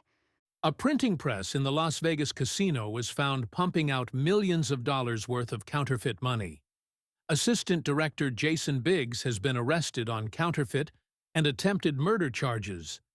Grayson Miller, CEO of Rotunda Casinos, found the printing press late last night in a storage room at the casino. He was shot by Jason Biggs moments later. Sources say Miller is already out of the hospital and recovering. Workers who were the last to see Miller say he was planning on marrying professional poker player Nadia Wolf this weekend. No word on if the wedding will proceed. Jenna sat back and took a breath. The news clip wasn't that old. Where was Nadia? Why weren't they married? Grayson had been shot? Jenna nearly turned away, feeling queasy with this new information, but something tugged her back. She typed in Nadia Wolf and sat back to scroll through. There were only a couple of results that pinged with Grayson and several that came up with another name, Caleb Usher. Jenna began reading the stories one by one. She couldn't help herself. This poor Nadia woman seemed to be a magnet for bad luck. Stumbling upon a picture of Nadia, Jenna paused. She was beautiful with dark hair and emerald green eyes. And then it became clear. Grayson loved her. He had to. Why else would he work on a garden dedicated to her? But where was she now? Did she die?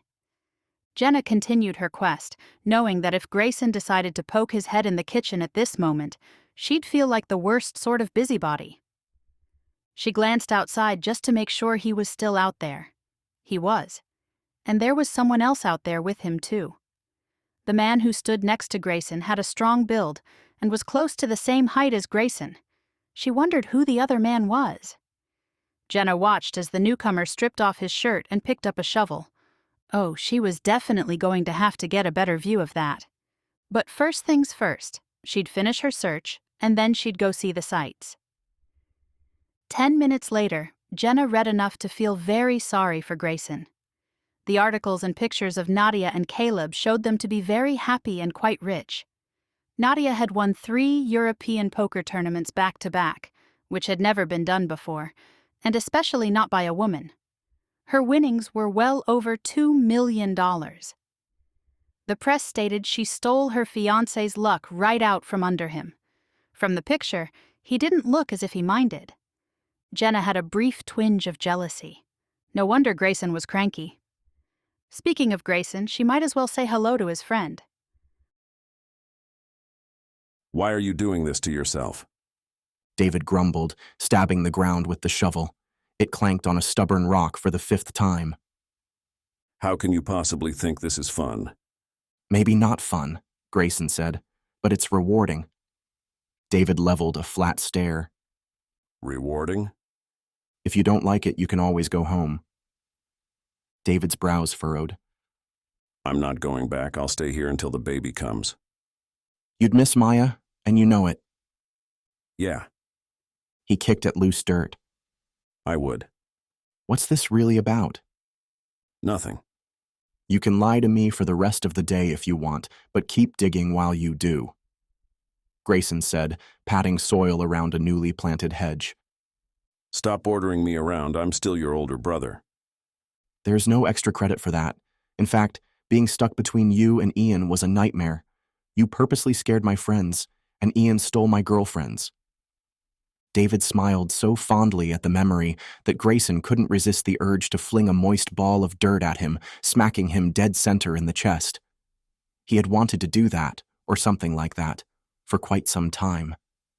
As kids, David always had the bullish strength behind him to flatten Grayson with just one charge. And as adults, well, Grayson had learned long ago not to succumb to the temptation. That, and he'd always had way too much work to do. However, now was a different story. David looked down at the muddy streak. Did you just? Grayson grinned devilishly and threw a well-aimed mud ball, catching David in the jaw. David wiped it off with the back of his hand, narrowing his eyes at Grayson. Bring it on, He growled, blasting Grayson with a full shovel of dirt.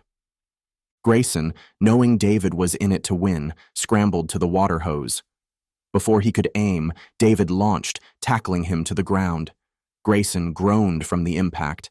He let loose the hose, spraying David with frigid water. David yelped and slackened his grip. Being so close, Grayson also caught the spray, but the assault had given him a split second to gain ground before David turned on him. Grayson nearly ran from the glint sparking in David's eyes, which always grew wicked right before a trouncing.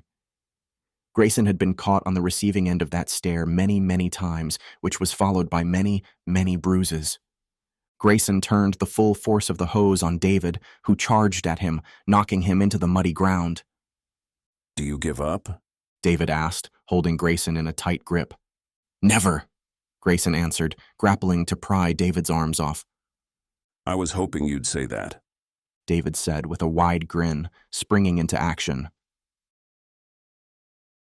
Jenna stepped out into the dwindling sunshine, ready to meet the newcomer, when a growl startled her.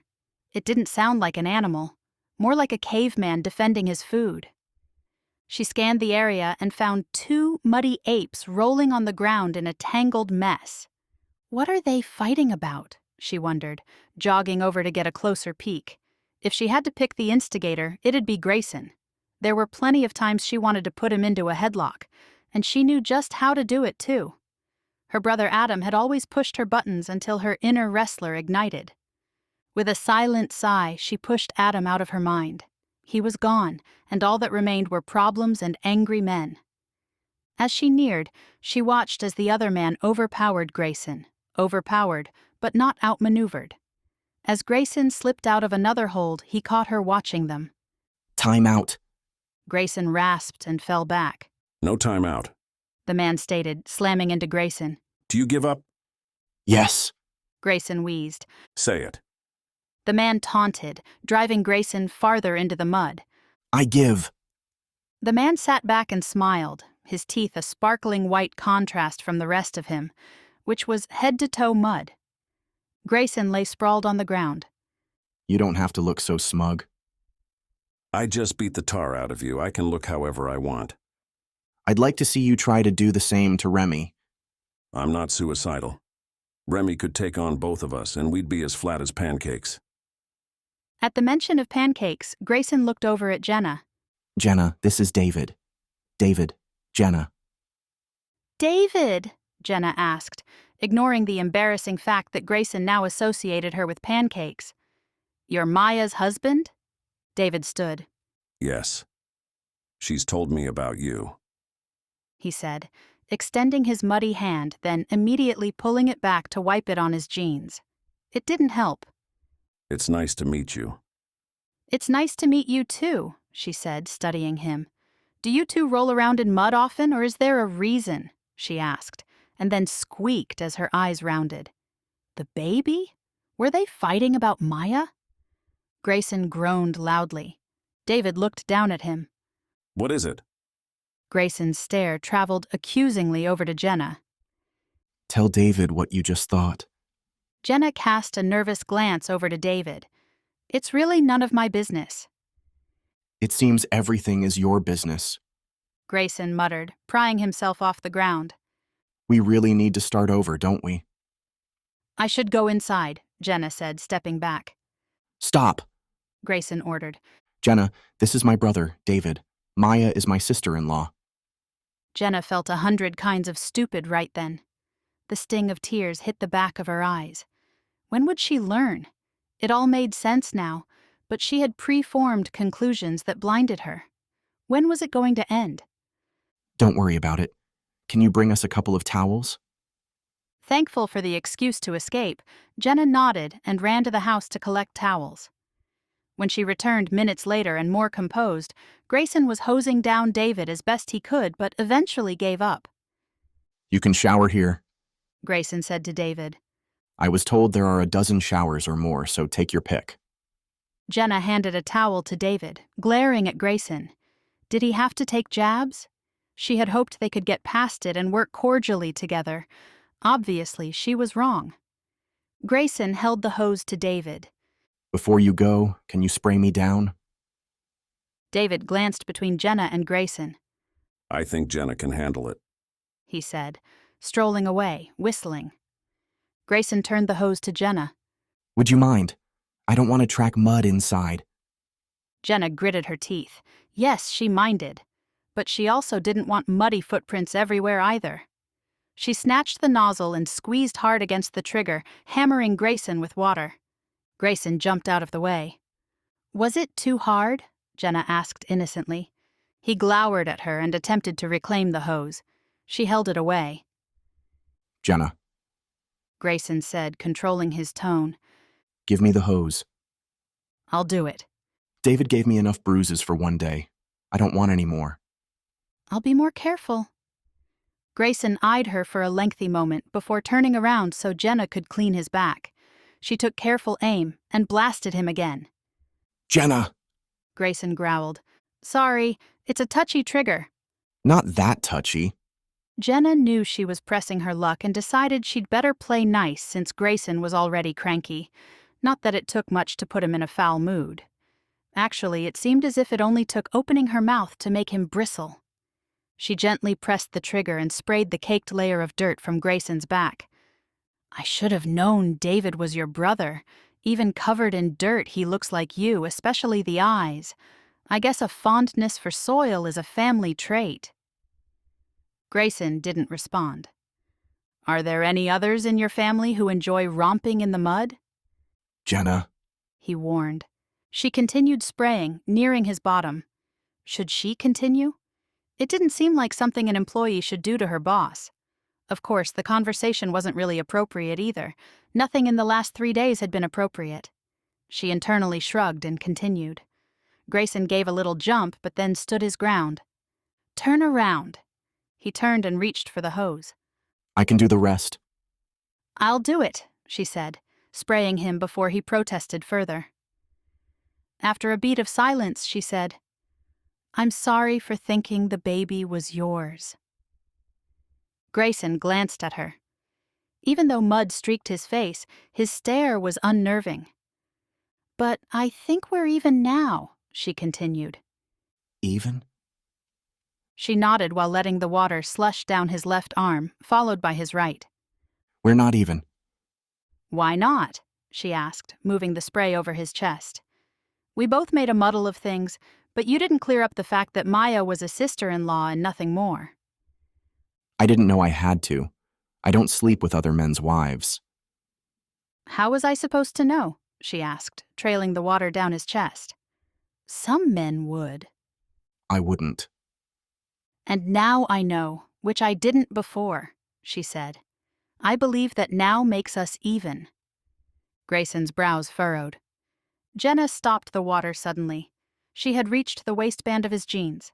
That was one line she most definitely knew not to cross. She handed the hose to Grayson. "You better take over." Grayson took the hose and continued where Jenna had stopped. She watched him for a moment before realizing that staring while he cleaned off the front of his pants probably wasn't appropriate either. This appropriate stuff was becoming tedious.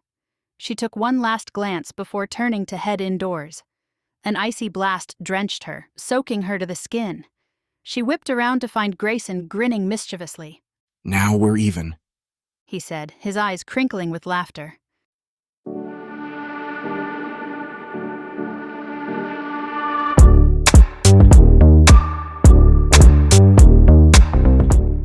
Chapter 9. Jenna sat propped up on her bed with the laptop resting on her outstretched legs. She leaned over and lifted a slice of pizza to her mouth, trying to avoid dropping crumbs onto the keyboard. It was 8 o'clock at night, and she had been nibbling and working for about 2 hours. The pizza was now cold, but she didn't mind. It tasted good either way. And she felt cozy in her little nook. Cozy and safe. Grayson and David had hightailed it out the door as soon as they both showered and changed. David must have borrowed clothes from Grayson since they were dry and on the snug side. Grayson darted away like an escaped lab rat. It pricked the ego a bit to watch him nearly drag David out the door. She had been having a lovely conversation with David until Grayson came downstairs and abruptly announced he was taking David out to dinner. Thankfully, she wasn't invited. None of their prior dinners had ended very well. She could only imagine how this one would end. Instead of drenching her with water, he'd launch mashed potatoes instead. She wouldn't put it past him. An unwanted laugh gurgled. So this was the great Mr. Grayson Miller, mud wrestling with his brother, compassionate to his sister-in-law, and a snarling beast to his only employee. If not for the last part, he was almost endearing. Jenna's cell phone rang, shaking her from her thoughts. Odd. Not that many people called her anymore. Could it be for the bed and breakfast? At 8 o'clock at night? That didn't seem right. She fumbled for the phone, lost in the folds of the blankets. As soon as she found it, she dropped it immediately as if burned. Her heart banged against her chest, filling her ears with a rushing sound. Oh God, they'd found her. Grayson pulled into the garage and killed the engine. He leaned his head back against the seat, gathering strength to go inside. He had drawn out dinner for as long as possible. But after 3 hours, it didn't seem like he could drag it out further without David's inquiring mind putting him to task. He had had enough of David's questioning for one night. Instead of talking about his issues with Maya and the baby, David turned the topic to Grayson and his employee. Grayson stealthily avoided the conversation by ordering a round of drinks, followed by more. He ended up driving David home. Grayson had only pretended to drink as much as his brother, which, thankfully, David didn't catch on to. Or maybe he didn't care. Grayson stepped out of the car and closed the garage. He would do his best to avoid Jenna tonight, but then have a talk with her first thing in the morning when he knew what to say. The problem was, he didn't think he was going to come up with anything between now and then. But he had to do something. When he blasted her with the hose earlier, he took fiendish delight in igniting her anger. Grayson wasn't a fiendish person. So why did he itch to do something else to flare her temper? He had to put a stop to it. Maybe they could go back to corresponding by email and ignore each other for the next 2 months. Maybe he should just hire a gardener and leave. Better yet, he should just sell the place as is and leave. Grayson was making his way to the house when he heard a thud followed by a whimper. It came from outside. Grayson scanned the darkness but couldn't see anything. He stopped and strained to listen. Thud! Damn it! Came a muffled curse. Grayson quietly walked to the backyard where the noise grew slightly, intermingled with a sniffle. Sniffle? He edged over to the maze where he found Jenna clobbering the ground with a shovel. The sight had him baffled. What in the world was she doing? Had a snake frightened her? Judging from her facial expression, something had. But what was she doing out here at night? He stepped closer to find out the source of fright. A busted cell phone laid on the ground, taking her relentless abuse. A cell phone?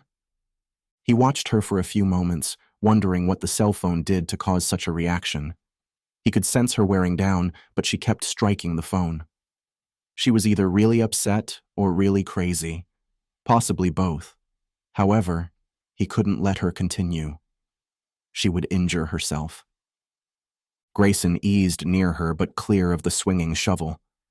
As she swung up to strike again, he grabbed the handle and held firmly. Jenna turned her frightened eyes on him. It took her a few seconds to register who he was. When she did, she gasped and backed away. I'm sorry. She stammered. Jenna? At the sound of his concerned voice, Jenna burst into tears. She turned and fled, leaving Grayson alone in the maze and thoroughly confused. He watched her disappear into the house and then glanced down at the destroyed phone. What would have made her so angry? A chilling déjà vu feeling crept along his neck. God, not another crazy employee. They were going to be the death of him. He was going to have to let her go. What other choice did he have? Grayson tossed the shovel down and picked up the cell phone pieces. He would give her an hour to calm down, then he would let her go. Jenna reached her room on the 3rd floor and hurried to shove the clothes she had carefully hung into her bags. She had to leave. Damn it, she cried, blinking away tears so she could see what she was doing. She had been so close to escaping them. It was a brand new phone with a new number. It was one of those pay-as-you-go phones with no information on her. How did they track her down? Where could she go? She had no money and no one to help her. With only half of a tank of gas, she couldn't get far, at least not far enough from them. She feared nowhere would be far enough. It took her 15 minutes to pack. She knew she didn't have much time before they were nipping at her heels, but she didn't want to leave anything behind either. Each possession was important because it was an additional item she could sell if she became desperate enough. Most likely she would. Jenna zipped her suitcase and lifted it off the bed. With one last look around the room, she carried her belongings and stepped quietly into the hall. She crept down the stairs and tiptoed through the marbled entryway, leading to the front door. She was afraid to use the back door in case Grayson was still in the backyard. Jenna. The summons floated along the marble. She stalled and peeked around. There was no one there. In the study. Damn it, she muttered. Was he always going to interrupt her plans to leave? I heard that. Marble echoes. Jenna dropped her bags on the floor. She walked to the study with her shoulders back and her head held high, even though her insides felt grated and tears streaked her face. Sit down. Was the command when she stepped inside. I'm on my way out. Do you have your letter of resignation? I didn't have time. Grayson stood. The remains of her phone were scattered on the desk. He stepped around and ushered her in, closing the door behind her. Sit. Jenna's eyes swept around the room and then at the closed door.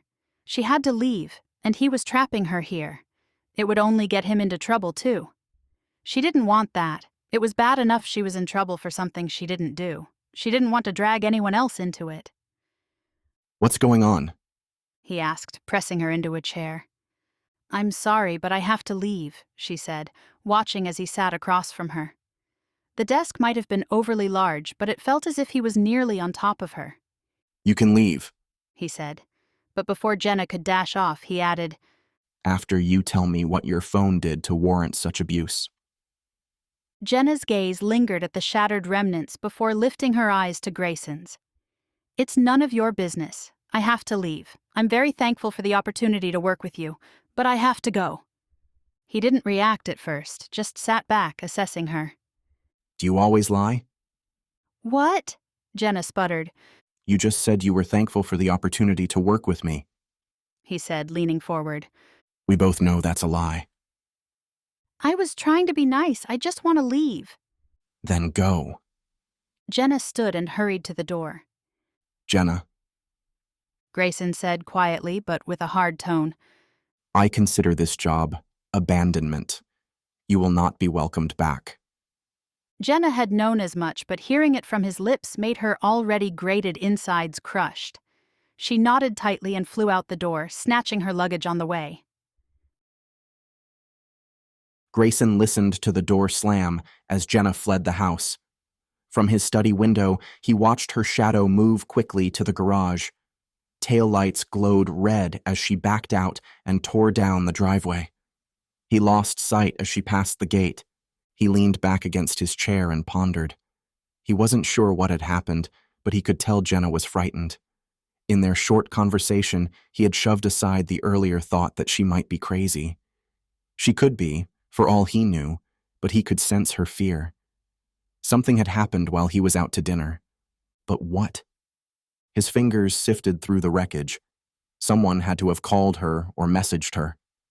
Grayson shoved back from the desk. It wasn't his problem. She wasn't his problem. Tomorrow he would put the mansion on the market and wipe his hands clean of this place once and for all. He was done. It was time to move on. Jenna gunned it down the driveway and out to the street. She had no idea where she was heading. If she had no idea, then surely it'd be harder for them to catch her. She sped in a direction. Whether it was north, south, east, or west, she had no clue. It was away. That's all that mattered. She felt horrible for leaving Grayson flummoxed by her departure. She felt even worse when he said she wasn't welcomed back, but that was to be expected. She knew she could never return anyway. A vehicle trailed her, headlights illuminating her car's interior. Her heart banged frantically. Had they found her already? What would they do to her when they caught her? God, Adam, what did you do? She knew what he did. He had confessed right before he vanished. But it was only Adam's version of the story. He was never really forthcoming, even as a child. Was he dead? That's what she had feared for the past year. But something nagged at her. If they'd killed Adam, why would they seek their revenge on her? Jenna's eyes flickered to the rearview mirror, praying the car would turn. It stayed with her, close on her heels. She pressed hard on the accelerator, flying down a country road with no other lights except for hers and her tailgaters. There was no one else around, not a single soul who would hear her cry for help. She didn't even have a phone to dial the police. She was alone. She had to find a populated place, somewhere she could become lost in the crowd. They'd still hunt for her, she was sure, but at least it'd give her time to plan.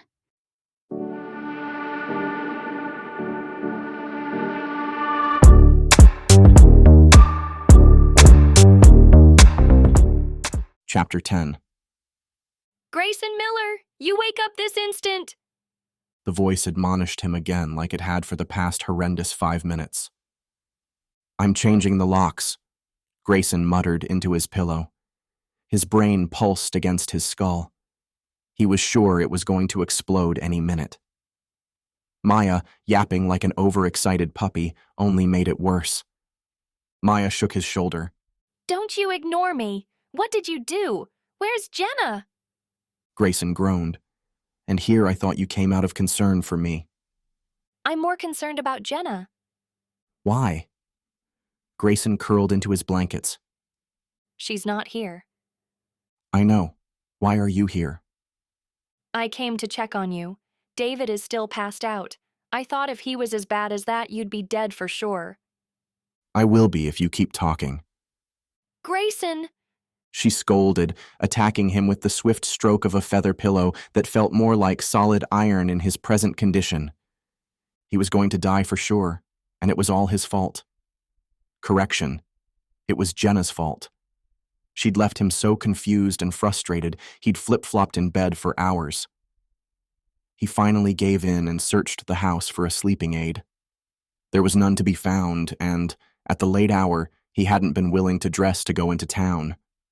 He'd ended up using a classic remedy instead. Whiskey. It did the trick. Unfortunately, it did more than put him to sleep. His eyes pounded against his lids. Maya attacked again. Grayson snatched the pillow and tossed it across the room, immediately regretting the impulse as his stomach rolled. "Jenna quit last night," Grayson groaned, pulling the covers over his head. Why did she quit? What did you do? "Why don't you ask what she did? Why assume it's me?" Maya tisked. It's always you. If Grayson could have felt anything other than stabbing pain, he might have been wounded by that remark. But she had a point. It normally was him who drove people away.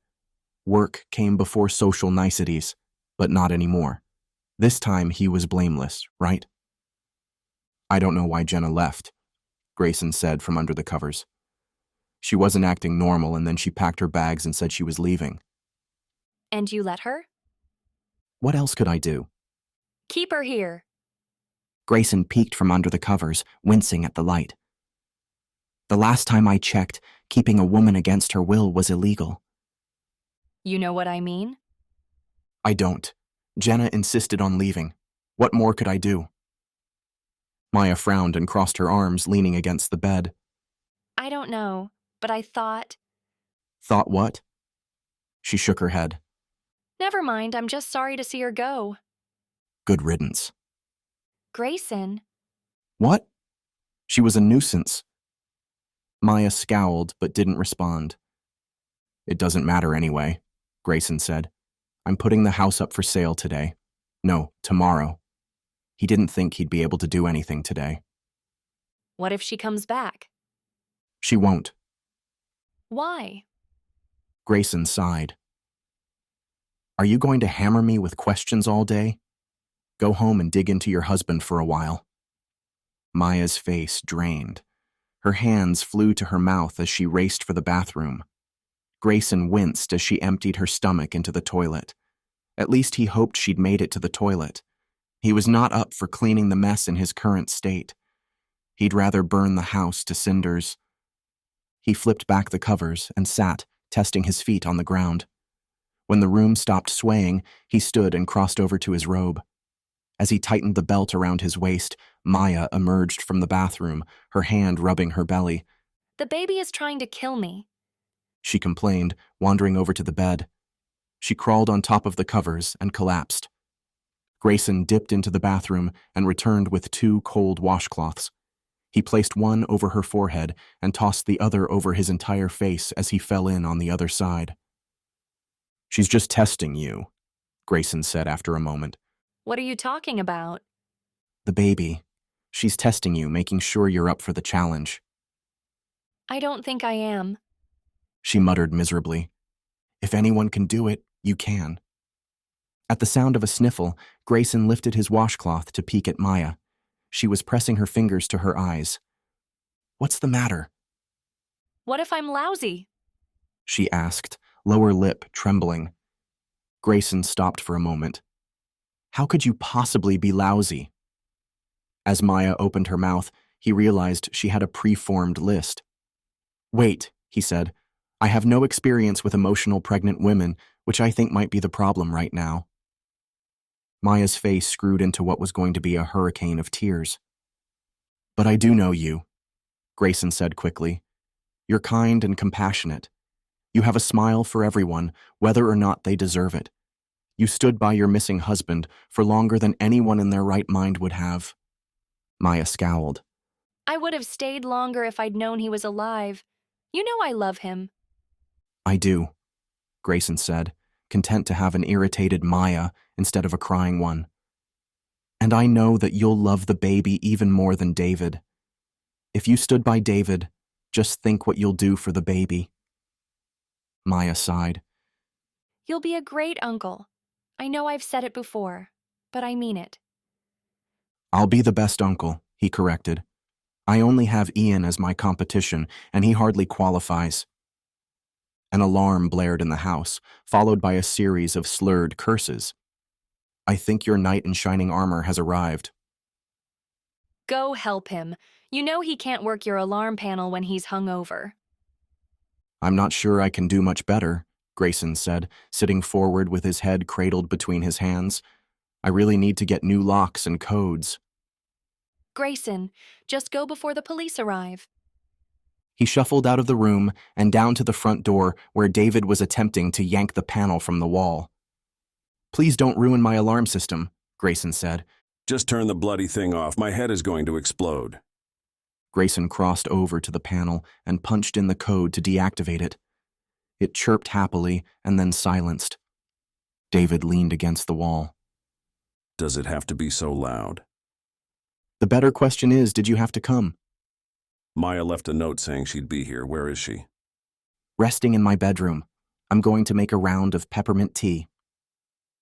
Does that tea stuff work on hangovers too? I don't know, but it couldn't hurt. David nodded. I'm going upstairs. I'll be there in a minute, Grayson said, heading to the kitchen. He wondered who else would show up uninvited. Jenna floated through his mind, but he quickly pushed her back out where she belonged. The terms were final. She wouldn't be allowed back on property. Not that it mattered what he said. Everyone seemed to feel they were allowed to wander in, alarm or not. When Grayson carried 3 mugs of peppermint tea upstairs, he found David and Maya asleep on the bed, cuddling. Grayson sipped his tea, feeling queasy. Did they have to be so ridiculously in love and on his bed? He set 2 mugs on the nightstand and wandered out, wondering where he should hibernate for the rest of the day. If there were more than a dozen bathrooms, there had to be at least a dozen bedrooms. It seemed logical, although logic in a muddled mind didn't always work. And why didn't he know how many bedrooms he had? It seemed like something a homeowner should know, but he never did think of it as a home. It was just a place with his name on it. He had always stayed on property at the casino. The penthouse had been his home, if you could call it that. More often than not, it was just a comfortable office with a convenient bed to crash on after a long day. Grayson meandered from room to room, not finding the right bed to crawl into. He didn't think he was picky, but the yellow room was too bright, and the pink room was, well, too pink and frilly. He just wanted a comfy bed without all the extras. And then he remembered Jenna's room. He had picked it out for her because it was cozy without all the nauseating frills. Did he dare? He glanced back at his occupied room with a sigh and decided he was too tired to care. He padded up the stairs to his room. He pushed the door open to find everything as he remembered. She must have tidied before she left. That was Jenna. She flew out of the house as if a mob was chasing her, but she made it a point to straighten the room first. The only addition was her laptop, which was on the nightstand. Grayson fell onto the bed, scrunched the pillow under his head, ignoring the scent of lavender, and drifted into a deep sleep. The following day, Grayson felt, if not better, then well enough to start the process of putting his house on the market. Everything would be sold with the house, including his cars. The only thing he'd have to pack is a suitcase. When the realtor left with pictures, notes, and signed documents, Grayson was sure he'd finally feel relief. Instead, he felt adrift. Stepping out onto the patio, he stared out at his half-finished project with a twinge of regret. He never left anything unfinished. But maybe this was for the best. Maybe this was his turning point. If he could consciously stop a project midway through without succumbing to the temptation to finish, then maybe he could finally rest. He was tired. The more time he spent away from office life, the more he realized it. His cell phone rang, jarring him from his thoughts. He reached into his pocket, automatically answering with his standard, Miller. Are you missing an employee? Remy asked dryly. No, Grayson said. I don't have an employee. There was a pause before Remy asked. So, I can let Jenna go. To anyone listening in, there'd be many questions like, why was Jenna with Remy? But having worked with Remy, Grayson already surmised what had happened. Remy had the habit of detaining anyone he thought might pose a problem for Grayson. Old habits were hard to break, especially if it was one of Remy's. His military training made him scary good at finding people, even when they didn't want to be found. He could pinpoint a targeted person from 100 yards, even if they had altered their appearance with wigs and facial hair. Yes, you can let her go. She quit yesterday. There was another pause. Did anything happen? Grayson let an irritated sigh escape. She was acting strange and then informed me she was leaving. You might want to come down here. Why? I've seen some scared people in my life, but I've never seen anyone this scared. If she's afraid, then send her to the police, Grayson said. Grayson. I'm not getting involved. I can't get involved either. She won't talk to me, and I have my own shit to deal with. I heard you were acting strange, too. What's going on? Who told you that? Maya. She's worried about you. There was a strained silence before Remy said, It's nothing. A past thorn just returned to town. It's made me a bit edgy. You're always edgy. Who's in town? No one that you'd know. Are you going to pick up Jenna? Call the police and let them deal with her, Grayson said, hanging up before Remy could argue or try to make him feel guilty, which he knew he would. What the hell could have scared her? Grayson stared blankly ahead, trying to shove Jenna out of his mind. It wasn't working. All he could see was Jenna's tear-streaked face. The image made his body tense with mixed emotions. He didn't want to get involved. He wasn't going to get involved. In the past, he had been subjected to too many other problems. People always turned to him for help. For once, he wanted to turn his back on them. But it wasn't them, it was Jenna. And instinctively, he knew she was in way over her head. Damn it. Grayson dashed out the door with a silent curse, texting Remy to let him know he was on the way. I didn't doubt it for a minute, was Remy's reply.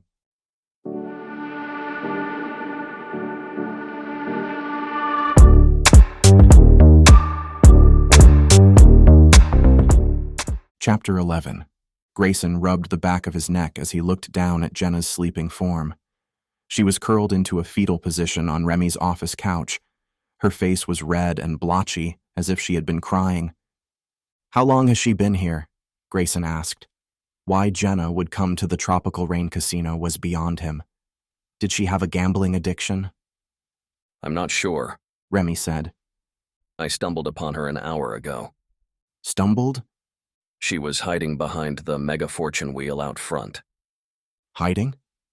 Remy leveled his stare. Yes, hiding. When I pulled her out, I could tell she was going to put up a fight, but then she just crumpled when she recognized me. I asked her a few questions, but she didn't answer. As soon as I called you, she passed out. She didn't tell me anything either. I don't know what I can do for her if she won't talk.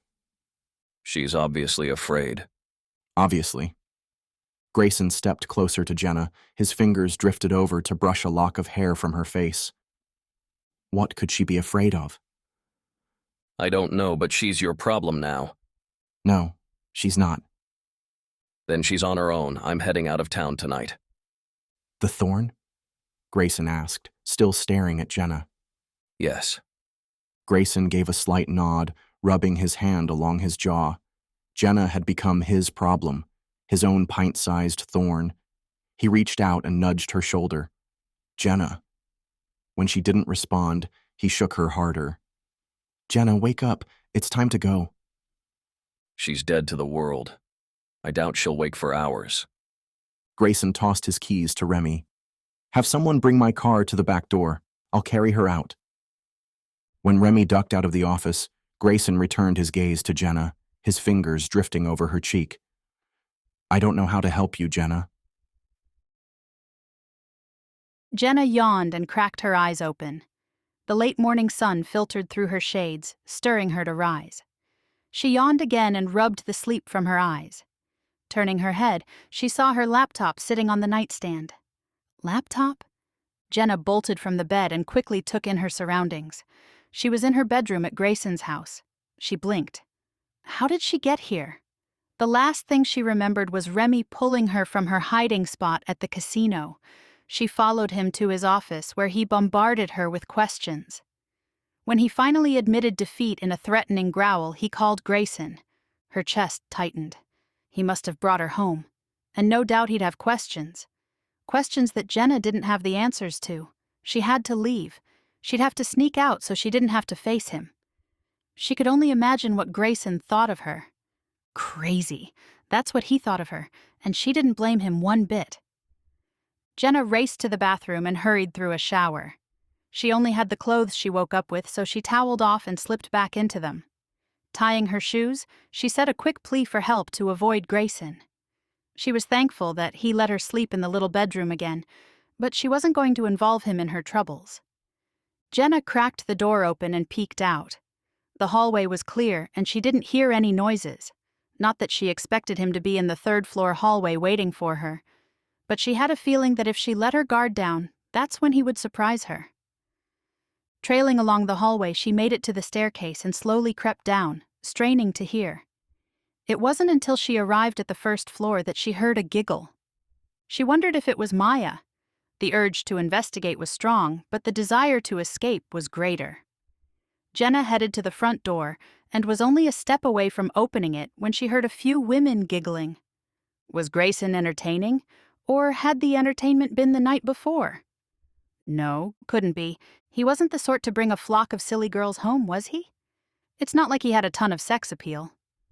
There was some, she admitted, but not enough to attract an entourage. Maybe he'd already hired her replacement and additional staff. Something wasn't adding up, and irritation listening to the women was strangling her nerves.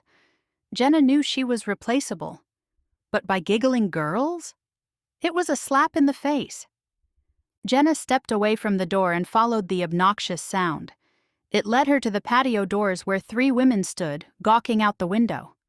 Jenna stepped closer to investigate. What was out there that would induce fits of snickering? And who were these women? Upon closer inspection, she found the source of their amusement, but she couldn't understand why it was amusing. Grayson was outside planting the hedge maze like normal. She didn't see anything funny about it. One of the women noticed her and nudged the others. They quickly sobered and eyed her questioningly. They were all wearing the same blue polo shirts with a logo on it. Jenna couldn't read it from where she stood. Who are you? One asked. Another woman, the oldest of the gawkers, yet only in her early 30s, elbowed the younger woman and looked to Jenna. I'm sorry if we disturbed you. We didn't know there was anyone else in the house. You didn't disturb me, Jenna replied. I was just on my way out and heard voices. Who are you? We're from the cleaning service. We come once a week when Mr. Miller is in residence. I'm Mary, the lead. This here is June and Zoe, she said, pointing to the 2 ladies beside her. Jenna nodded in understanding. What was so funny? All 3 women blushed at the same time. One began coughing. Jenna watched them in silence until Mary cleared her throat and stammered her explanation. Jenna blinked. You were giggling at Mr. Miller because he is gardening? Not because of the gardening. Mary tried to explain, but then reddened further and looked to the other women for help. It's because he's gorgeous. June said matter-of-factly. We rarely see the notorious Mr. Miller. And now he's gardening. Jenna stared. Notorious. Zoe, the youngest of the group, who had to be only 18, nodded. We can't help but watch. He's so hot he makes my mouth dry, but then I feel as though I'm going to drool. Mary elbowed the girl. Quit elbowing me, Mary. Zoe scolded. Your elbows are like spikes. Zoe, she might be his. You know? Mary said under her breath, nodding in Jenna's direction. Oh, Zoe squeaked. are you? She asked Jenna. Jenna's brow quirked. Am I what? Dating Mr. Miller? No, Jenna replied. The doorbell rang. The women looked at each other and then at Jenna. Should we answer it? Zoe asked. The bell rang again. I'll get it, Jenna muttered. She headed to the front door, knowing her plan to leave was quickly deteriorating. Jenna opened the door. Can I help you? Is Grayson Miller here? A woman in a skirt suit asked. She would have looked professional had her hair not been mussed and her blouse unbuttoned, amplifying her buxom bosom. He's in the backyard working, Jenna replied, wondering what this woman could possibly want. Would you like me to get him for you? I just wanted to let him know the sign will be up today. The sign? The for sale sign. Oh, I also wanted him to know that I'm arranging a day for an open house. We'll do a wine event and draw in some of the big money. She turned and fluffed her hair. I'll just pop in back and let him know. Okay. Jenna watched the woman disappear around the house. When she was out of view, Jenna leaned against the doorframe and took a breath. He was selling. The pit of her stomach twisted as she closed the door and turned into the entryway, feeling as cold as the marble floor. This isn't my house, she reminded herself. Grayson can do whatever he wants with it. But she had such high hopes for the bed and breakfast. Her vision was limitless with possibilities, visions that would never come to fruition. It was infuriating. If she didn't have to keep checking her back every minute, she'd force Grayson to take her back so she could continue her work. Not that she could force him to do anything. He was as movable as a 2-ton anvil. Jenna walked back to the cleaning girls, who had resumed their task of gawking at Grayson through the window. It wasn't that she was curious, but she might as well stay for a few minutes and leave when the agent did. If Grayson heard a car leaving, he would assume it was the agent, and not Jenna piggybacking through the gate. Who is she? Zoe asked, pointing outside. The real estate agent, Jenna answered. They all turned to Jenna with confused expressions, except for Zoe, who huffed. She's hitting on him. Has she no shame? Everyone hits on him. June said, sucking in her stomach. I would too if I had half her body. She's not that pretty, Zoe said. I guarantee he won't fall for her. It looks like he might. Look, he's flexing his muscles. You have no idea what you're talking about. Zoe replied. He's pointing to the far end of the garden. Oh! Mary gasped. She just squeezed his bottom while he wasn't looking. Jenna pressed forward, watching as Grayson stepped out of the agent's reach. She maneuvered closer with a sly smile. She's not very professional, Mary said. Maybe she is professional, Zoe suggested. I heard the housing market's not very good right now. June said. Maybe she subsidizes her income with extra services. For every step Grayson took, the agent countermaneuvered. The fact that the agent was groping Grayson annoyed Jenna. She shouldn't be annoyed. She shouldn't even care. So why did Jenna want to rush out and tackle the hussy? Jenna took a breath and turned from the window. She had to leave and get far, far away from this house, from Grayson, from everything. It was a ridiculous situation, and her jealousy was starting to show. Jealousy? That was a laugh. How could she possibly be jealous over Grayson when she had only known him for a few exasperating days? Jenna headed to the front door and let herself out. It was time to go. As she walked to the garage, she was stopped by Grayson's terse voice. He was still in the backyard with the agent, and Jenna's feet began moving in that direction. She couldn't help herself. You seem very nice, but... Grayson said, pushing the agent's arms down to her side and off of him. The movement, while executed for defense, left him too close. The agent leaned forward and planted a kiss on his surprised lips. Grayson backed away, wiping his mouth with the back of his hand. That's enough. She nodded and looked thoroughly chastised, but Jenna didn't buy it for 1 second. You can't fault me for trying, she said. When Grayson didn't respond, her lips curved into a sultry smile. She leaned in, bosoms at full advantage, and caught Grayson in mid-step. He tripped over an unplanted hedge in his escape and ended up toppling them over. They landed on the ground in a tangled heap, with her on top and Grayson pinned beneath. Her smile grew. Jenna had seen enough. In fact, her vision flooded red. Never before had she wanted to attack with such ferocity. Before she could think to cool down and let Grayson fight his own battle, Jenna marched over and picked up the hose. She pressed hard against the trigger, blasting the woman as she bent over Grayson to steal another kiss. The agent screeched as the frigid water assaulted her with full force. She turned and tried to dodge, but Jenna didn't let up. She sprayed mercilessly until the woman had the good sense to make a run for it. As she escaped to the front of the house, Jenna let go of the hose and jumped back. Did she really just do that? Her eyes shot to Grayson in horror. Oh, what was he going to think of her now? Grayson, soaked from the attack, stood and faced Jenna. I think you're getting better with the hose. Next time, try to point it away from me. She was on top of you. I didn't really have the option. He gave a tight nod, rubbing the back of his neck. Awkward silence ballooned between them. I should get going, Jenna said quickly. Thank you for letting me stay here last night. Where are you going? She didn't know, so didn't say.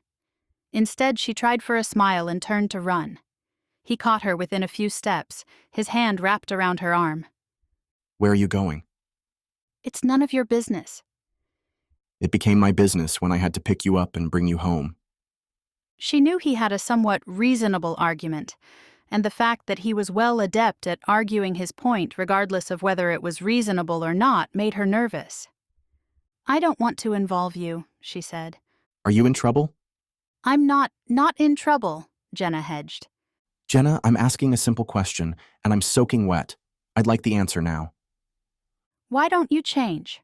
And then you can ask me anything you want, Jenna suggested, knowing as soon as he stepped inside, she'd make a break for it.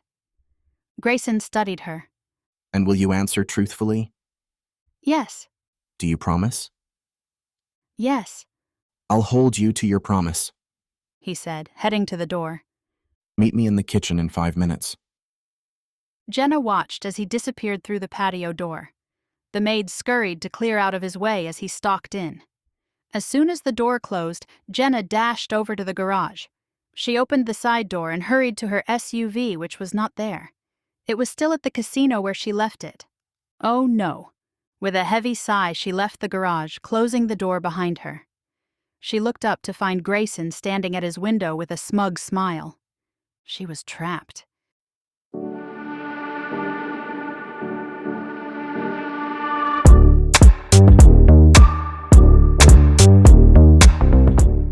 Chapter 12. Jenna could break her promise and not tell Grayson the truth. But what good would that do? She didn't think he'd let the subject drop, especially if he detected a lie. Perhaps the truth would repel him and he'd boot her out the door. Yes, she would be honest, even if it hurt. As soon as she stepped inside the front door, the maid trio swarmed her. I can't believe you hosed that woman, June said. It was awesome. Zoe grinned. I'd be surprised if she comes back. Mary said. Oh, she'll come back. June stated. Jenna wrinkled her nose. I really didn't mean to. Zoe edged in closer. What's your relationship with Mr. Miller? I'm a stranded ex-employee, Stranded? Mary questioned. We can give you a lift if you need one. Would you? Jenna asked, wanting to hug her. Sure, it'd be no problem. We just have to finish up here, and then we'll be on our way. Are you almost done? Jenna asked. The three stared at Jenna. There are only 3 of us. It'll take the entire day to clean this place. We'll be ready to leave by 5. 5? Jenna glanced at her watch. It was only 11 now. 6 hours trapped with Grayson. As if he'd heard his name, Grayson appeared at the bottom of the stairs. Come with me. He commanded. Jenna followed mutely. Knowing he was heading to the kitchen, her empty stomach growled. Sit. He ordered, pointing to the breakfast bar. You don't have to order me around, Jenna said, lifting herself on the stool. I wouldn't have to if you'd stop trying to leave. He said as he pulled out sandwich fixings. Start at the beginning. Grayson, you really don't. Start at the beginning. He repeated. Fine, Jenna huffed. My younger brother was a bit of a troublemaker. As far as I know, he never really did anything illegal and just caused harmless mischief wherever he went. That was until he started acting odd. How long ago was that? Grayson asked as he stacked a sandwich high. About a year ago, Jenna said, trying to focus on the story and not the delicious-looking sandwich. I never really gave it much thought until one day he showed up at my apartment looking as if he'd seen a ghost. I became nervous when he began locking windows and closing the shades. I knew right then he was in serious trouble. Grayson slid the finished sandwich in front of Jenna. She happily took a bite, eating her way through it until Grayson snatched it out of her hands. Continue. Jenna frowned at her confiscated sandwich. He told me he had to leave. He was being chased by men. What kind of men? I don't really know. They wanted money from him, and so he asked if there was any way I could come up with the amount demanded. But I don't have that kind of money, and I sure the heck couldn't get a loan for it either. How much? Grayson asked, taking a bag of chips from the cupboard. 100,000. That's a lot of money. Did he tell you why he needed it? Not really. When I told him there was no way I could come up with the money, he told me he was a dead man. He said that if they didn't get the money in a week, they were going to hunt him down. Jenna rubbed her arms. I told him to stay at my place and not to leave. He refused. He said they'd find him there and kill both of us. He didn't want me to get hurt, too. Grayson looked at Jenna thoughtfully but allowed her to continue her story. Adam left before I could argue. He told me to watch my back, just in case. That was the last time I saw him. He disappeared. At first I panicked, thinking he was dead, but now I'm not so sure. Why is that? Because they're coming after me. They've threatened to kill me unless I turn over the money. I don't have that kind of cash. I've been moving from place to place trying to escape, but they always find me. Is that why you smashed your phone? Jenna nodded. It's a pay-as-you-go phone, and they found me. I don't know how, but they did. I can't escape them. I'll be running for the rest of my life until they kill me. Grayson slid the sandwich back to Jenna. Eat. I'll be back in a minute. Jenna quickly dug into her meal. She didn't need to be told twice. Her empty stomach felt as if it was being sucked inside out by a vacuum. She watched as Grayson left the kitchen, afraid to know what he thought of her. She was surprised he didn't kick her out right then and there, knowing she had trouble in her wake. Grayson quickly made his way to his study as he dialed David. He closed the door just as David picked up. I'm not shoveling in your rock garden, David said, instead of a greeting. I'm not asking you to. How would you feel about a little investigative work? Investigation? David's voice perked. Give me the bullet points. Jenna, $100,000 and her missing brother. Sounds like it could be interesting. Is she in danger? Yes. Headhunters? Yes. Chance of guns? Most definitely. I'm in. I'll be there in 15 minutes. Call Remy and get him on board. He left town last night. I think you can twist his arm to come back, David said, disconnecting. Grayson thought it was worth a shot. He dialed Remy and left a message when it went to voicemail. For some reason, Grayson had the feeling that Remy had his own troubles, but at least Remy could sort it out on his own. Jenna, on the other hand, was another story. She was in over her head, and it was a miracle that she hadn't been caught yet. Grayson's hand clenched around his phone. If he ever found her brother. Grayson shoved the phone into his pocket with a disgusted huff and returned to the kitchen to finish his lunch and to make sure Jenna didn't try to leave again. He didn't know what was going to be more challenging, keeping Jenna on property or finding her brother and the men who wanted her dead. As Jenna repeated her story to David, her eyes drifted to Grayson as he paced the living room floor. When she finished, Grayson turned to David. Well, Grayson asked. what do you think? I have two options, David said. the long way or the short way. What's the short way? Bait them. With Jenna? David nodded. Grayson scowled. The long way. You don't have to help, Jenna interrupted. I'll find another place to hide. Both men looked at her with such piercing eyes they effectively silenced any further protest. She didn't understand their willingness to help. She was practically a stranger. Why would they risk their necks for her? It didn't make sense, especially knowing the danger. Do you think it's drugs? David asked Jenna. Was there a missed drop? I really don't know. With that kind of cash, it has to be something illegal. And at this point, it doesn't matter. Until they get money or blood or both, they're going to keep coming. Both? Jenna asked. David nodded. Most likely both. Jenna felt as if the air had thickened and was closing around her. Grayson glared at David. David frowned and reached over to pat Jenna's hand. I've never lost a person yet. He said, and then looked to Grayson, who was still glaring. Is Remy on his way?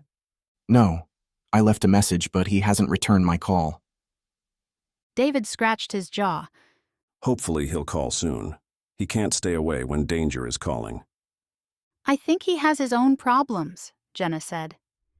Grayson looked at her questioningly. I heard him say something on the phone when I was falling asleep, Jenna explained. What did he say? The traitor was back. Are you sure that's what you heard? David asked, leaning close. I'm sure. David cursed, collapsing back in the chair. We'll have to work without him. What traitor? David shook his head. Not my story to tell. Let's just say it's a personal battle for Remy. All right. Grayson said, rubbing the back of his neck. What do we do now? You stay put and I'll go do my thing. David said as he stood. Keep your phone on. I'll have questions for Jenna. What are you going to do? Jenna asked, worried. She didn't want David to get hurt, especially with a baby on the way. Just a little investigating right now. I'll put out feelers for your brother. But what if the men find you? Jenna asked. That's what I'm hoping. He said with a smile. As he headed out, Grayson trailed behind, leaving Jenna in the living room. What do you want me to do? Grayson asked before David could leave. Nothing. David said. Nothing? I can't sit here and not do anything. Work on your garden. David smirked. Don't shut me out. Tell me what you want me to do. What the hell do you think I want you to do? David questioned, looking at Grayson as if he was an idiot. Grayson scowled. He didn't know what to do. Give him a merger or acquisition and he'd handle it, but not this. Have you already forgotten? You've been wallowing in your garden too long. What have I forgotten? You've lost your edge. When the casino was in trouble, you acted. When Nadia was in trouble, you acted. I didn't. Not when she needed me the most. You're going to have to forgive yourself. Until then, your job is to protect Jenna. I can't investigate and protect. Grayson nodded. I can do that, I know you can. David said, stepping outside. Just think of her as a project. David teasingly winked and jogged to his car. Grayson closed the door as David blazed down the driveway and past the gate. His hand was still resting on the solid wood door when he heard movement behind him. He turned to find Jenna standing, watching him with a look that bordered on sympathy and panic. I didn't mean to listen. Grayson took a deep breath and straightened, letting his hand fall to his side. Don't worry about it. They gazed at each other in awkward silence. What about my SUV? We'll leave it where it is. If it's still parked at the casino, hopefully they'll think you're still there too. All of my clothes are in there. You can borrow mine until we can get them. But Jenna, I can guarantee they're watching your vehicle. They'll spring on you as soon as you appear. Jenna nodded, and Grayson breathed a little easier. If she continued to be this reasonable, it'd be easy to protect her. He activated the alarm and headed for the stairs, stopping when he realized she wasn't following. "Do you want some clothes or not?" Oh, yes, of course.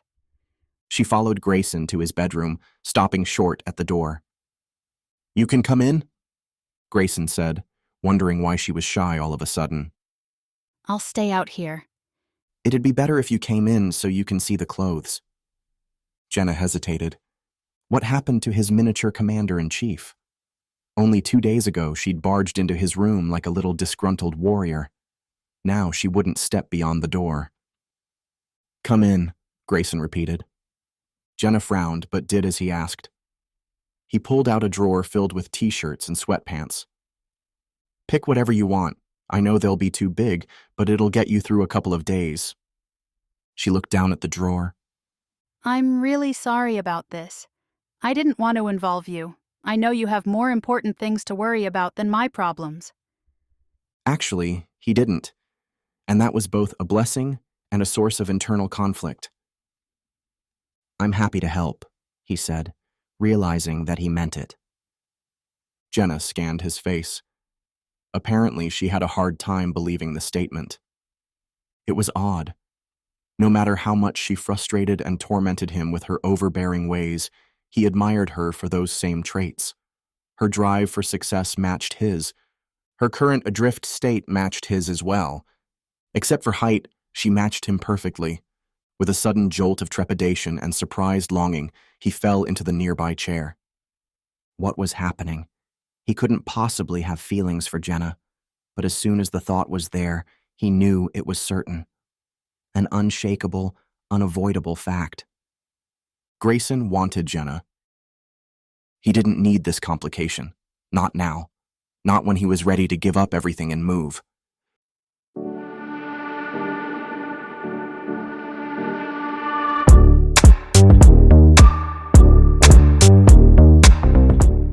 Chapter 13.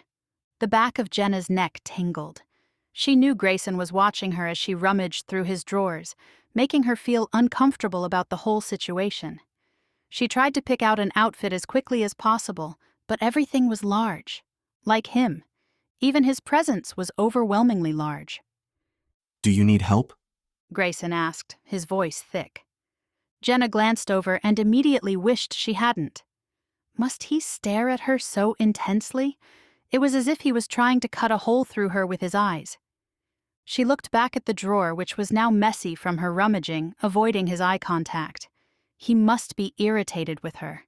It wasn't her fault, and she wasn't going to feel guilty about it. She had tried to leave, but he wouldn't let her. "I don't need help," she finally said. Grayson stood and moved closer, reaching an arm around her. She jumped in surprise and then calmed when his hand passed her and into the drawer. He fished around until he brought out a shirt and soft running pants. "Try these on." Jenna took them with a nod and turned toward the bathroom. When she was about to close the door, Grayson said, "I'm sorry. You'll have to use a different bathroom. That one is for Mr. Miller's personal use only." Jenna stopped in the doorway. "Oh, you're right." Flustered, she turned to escape. What was she thinking? She shouldn't even be in his room. Grayson caught her with one arm as she hurried past. "Jenna, I was teasing," he said with a small laugh. His arms still circled around her, drawing her close. Her heart thundered at the way his arm kept her prisoner, as his voice slid through her and his clean scent blanketed her. She looked up at him, confused. He stared back with the same confusion. They stood there together until finally Jenna had the sense to distance herself. He looked at her as if he didn't know whether to shake her, or could it be that he wanted to kiss her? And, for some inexplicable reason, she wouldn't have minded his kiss. The man irritated the hell out of her, and yet... Grayson's arm fell to his side as Jenna stepped back. "I'll just try this on," she said, slipping into his bathroom, locking the door behind her. This couldn't be happening. Not now. Not when her life was in chaos. Not that it mattered. Nothing seemed to matter when there were men out for blood. Jenna hurried and changed into Grayson's selection. "Oh, this will never work," Jenna mumbled, seeing her reflection in the mirror. She cringed. It was bad enough that her hair was a tangled mess from not having a brush. But now, she tugged the baggy pants up to her chest. Now she looked as if she was a kid dressing in her parents' clothes. Jenna, Grayson called from beyond the door. are you okay? I don't think this will work, Jenna replied. There was a pause. What won't work? Everything, she silently answered. These are too big. I can't keep the pants up. Do you have a belt? Open the door and let me see. No, Jenna clutched the waistband. I'm not opening the door. Just find a belt or rope. Jenna, I'll just change back into my clothes. Her nose crinkled. She didn't want to. They were dirty from hiding behind the fortune wheel all night. Judging from the enormous dust bunnies she'd seen, the casino didn't bother to clean behind the giant wheel. I'll get a belt. Hang on a second. Jenna waited only a few moments before he rapped on the door. She cracked it open a fraction and stuck out her hand. As soon as she felt the belt graze her hand, she yanked it from his grasp and slammed the door, nearly crushing his fingers. Sorry, she called out. I was about to lose my pants. Jenna secured the bulky material with the expensive leather belt Grayson had provided and let the shirt hang to her knees. One last glance into the mirror confirmed she looked as ridiculous as she felt. Does the belt help? Jenna opened the door and let him judge for himself. Well, He scanned the length of her with wide eyes. You can say it, she sighed. Amusement crinkled the corners of his eyes. I take it you shop in the petite section. You look like you're drowning. I'm average height, she argued. In high heels, perhaps. Jenna scowled because she knew he was right, and when his face lit into a grin, she knew he did too.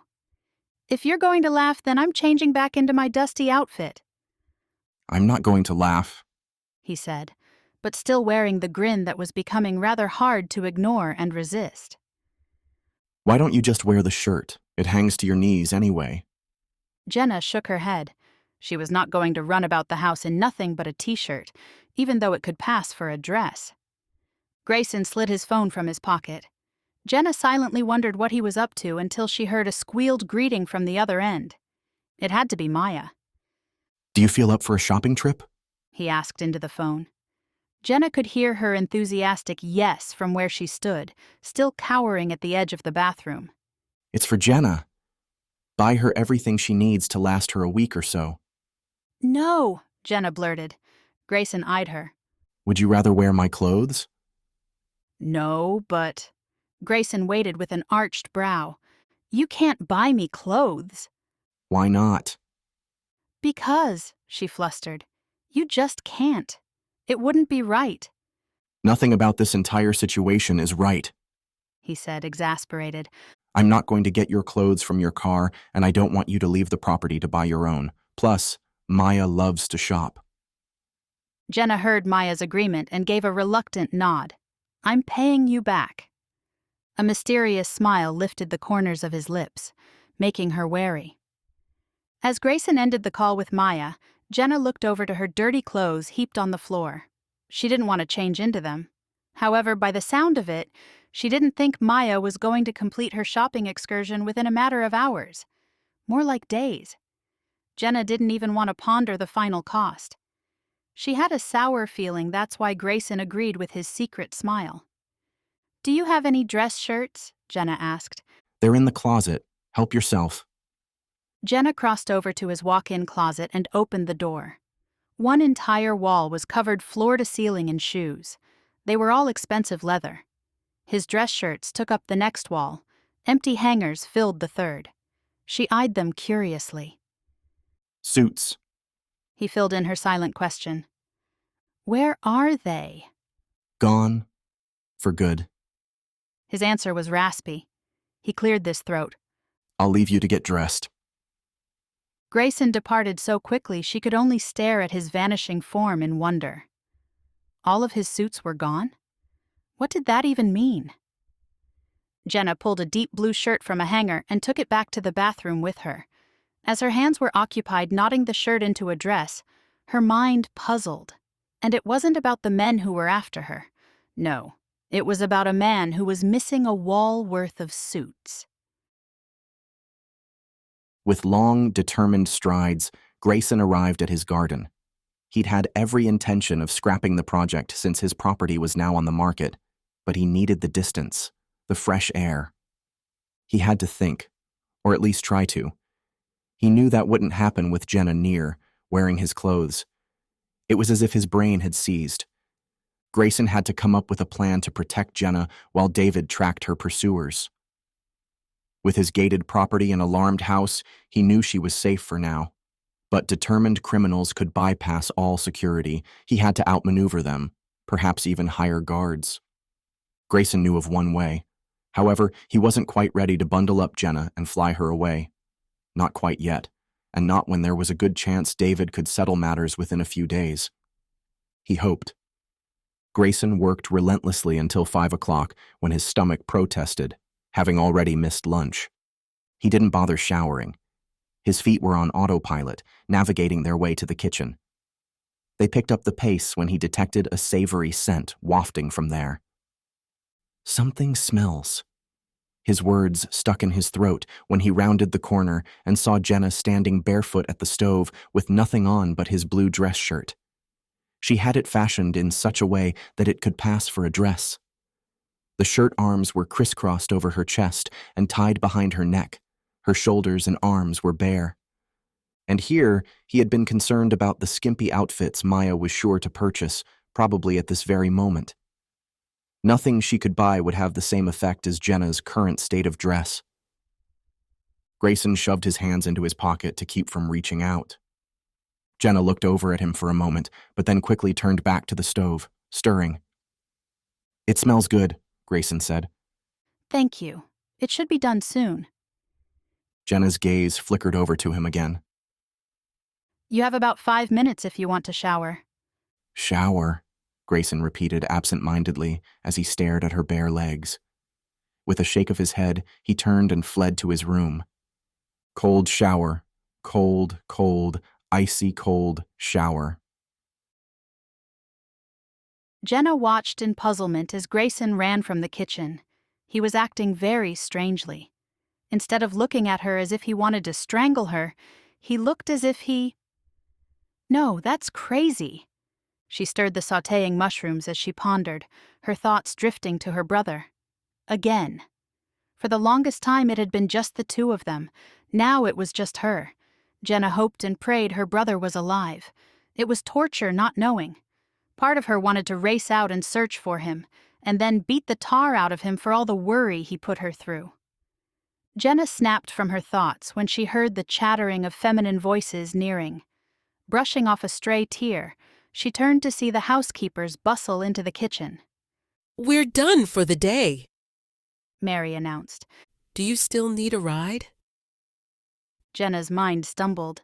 She had been so absorbed in her thoughts that she had forgotten. Is that a dress shirt? Zoe asked. It's cute.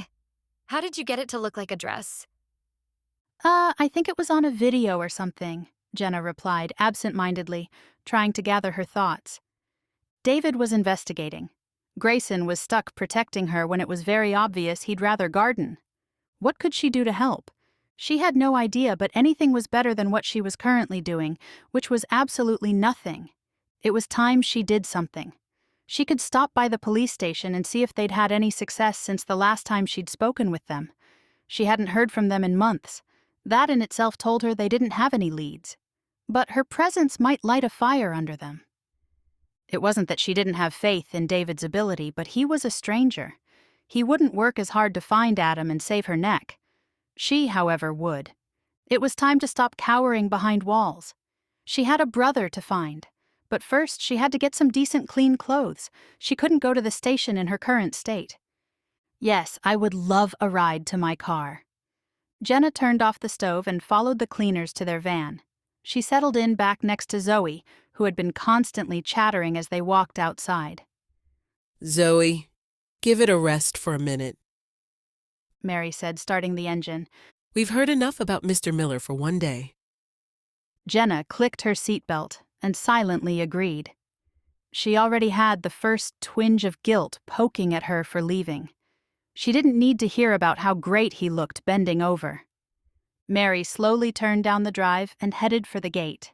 As she neared, a blur shot past the van. The ladies screeched as Mary slammed on the brakes. They all stared wide-eyed at Grayson, who was seething in nothing more than a pair of jeans that molded to his skin, still wet from the shower. Jenna's eyes traveled to the button that was undone, and then flew back to his face, taut with anger. Holy Moses. June, the first to find her voice, exclaimed, We're fired! Mary cried. He's gorgeous. Zoe squealed, shivering at his lethal sight. Grayson's deadly stare, framed by wet, clinging hair, snapped over to Jenna. Jenna, outside, now!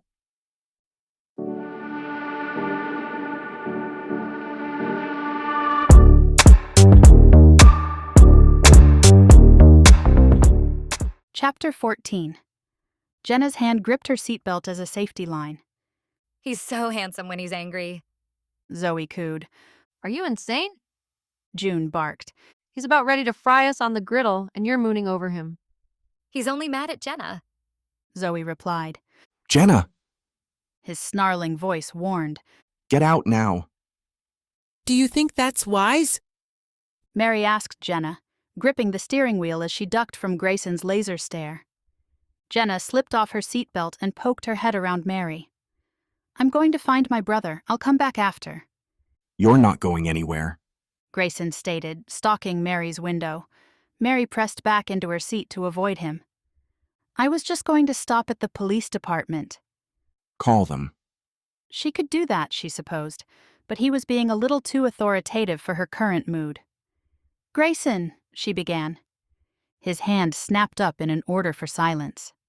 Fine. Grayson said after a deep breath. I'll take you myself. Jenna gawked in disbelief. You're going to take me? I'll also take you to your car. That's where you were really going, isn't it? Poor Mary was eyeing Grayson as if he was going to take a bite as he leaned over, crowding her space. Jenna took pity on the woman. If Grayson was going to be reasonable, albeit a snarling version, then she would compromise.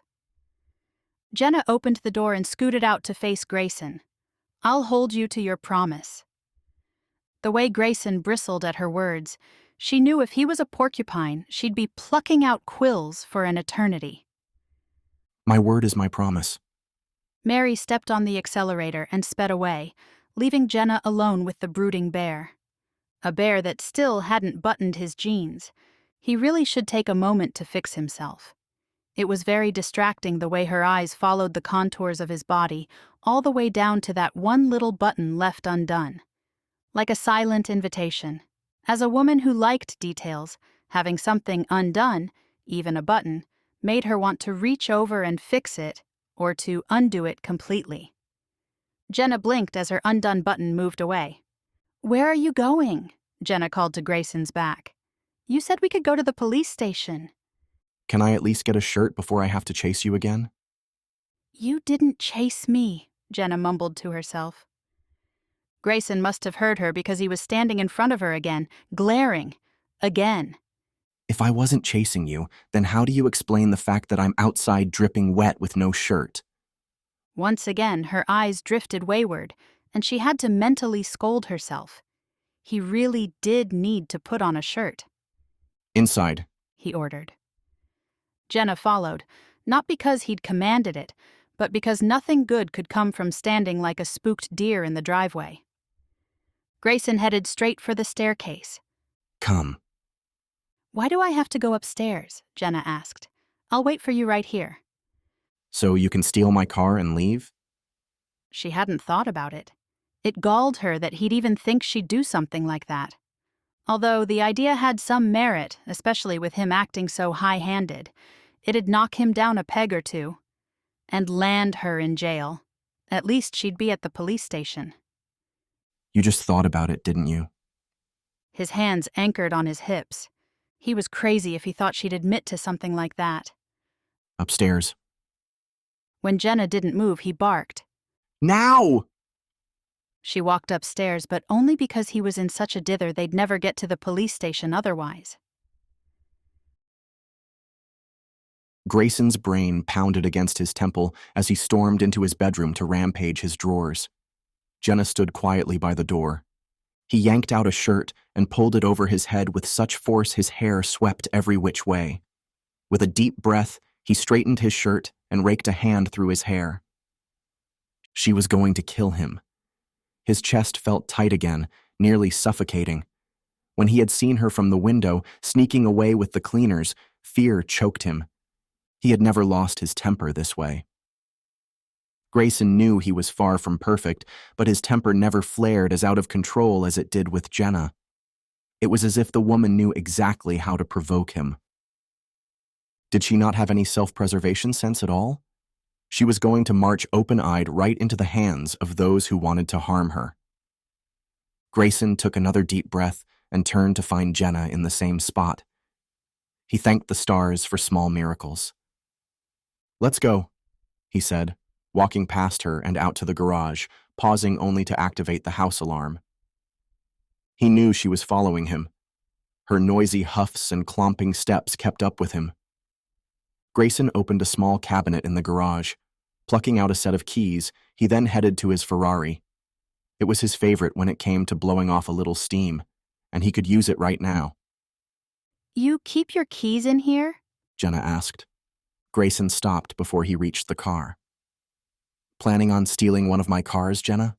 he questioned dryly, although his simmering temper ignited again. "Honestly, I hadn't thought about it, not once." It wasn't her answer that had him clutching his keys. It was her thoughtful expression. "And now that you have?" She shrugged in silence. Damn it. He badly wanted to shake her, to lock her in her room before she became a danger to herself. "Don't bother," he warned. "They'll be relocated as soon as we get home."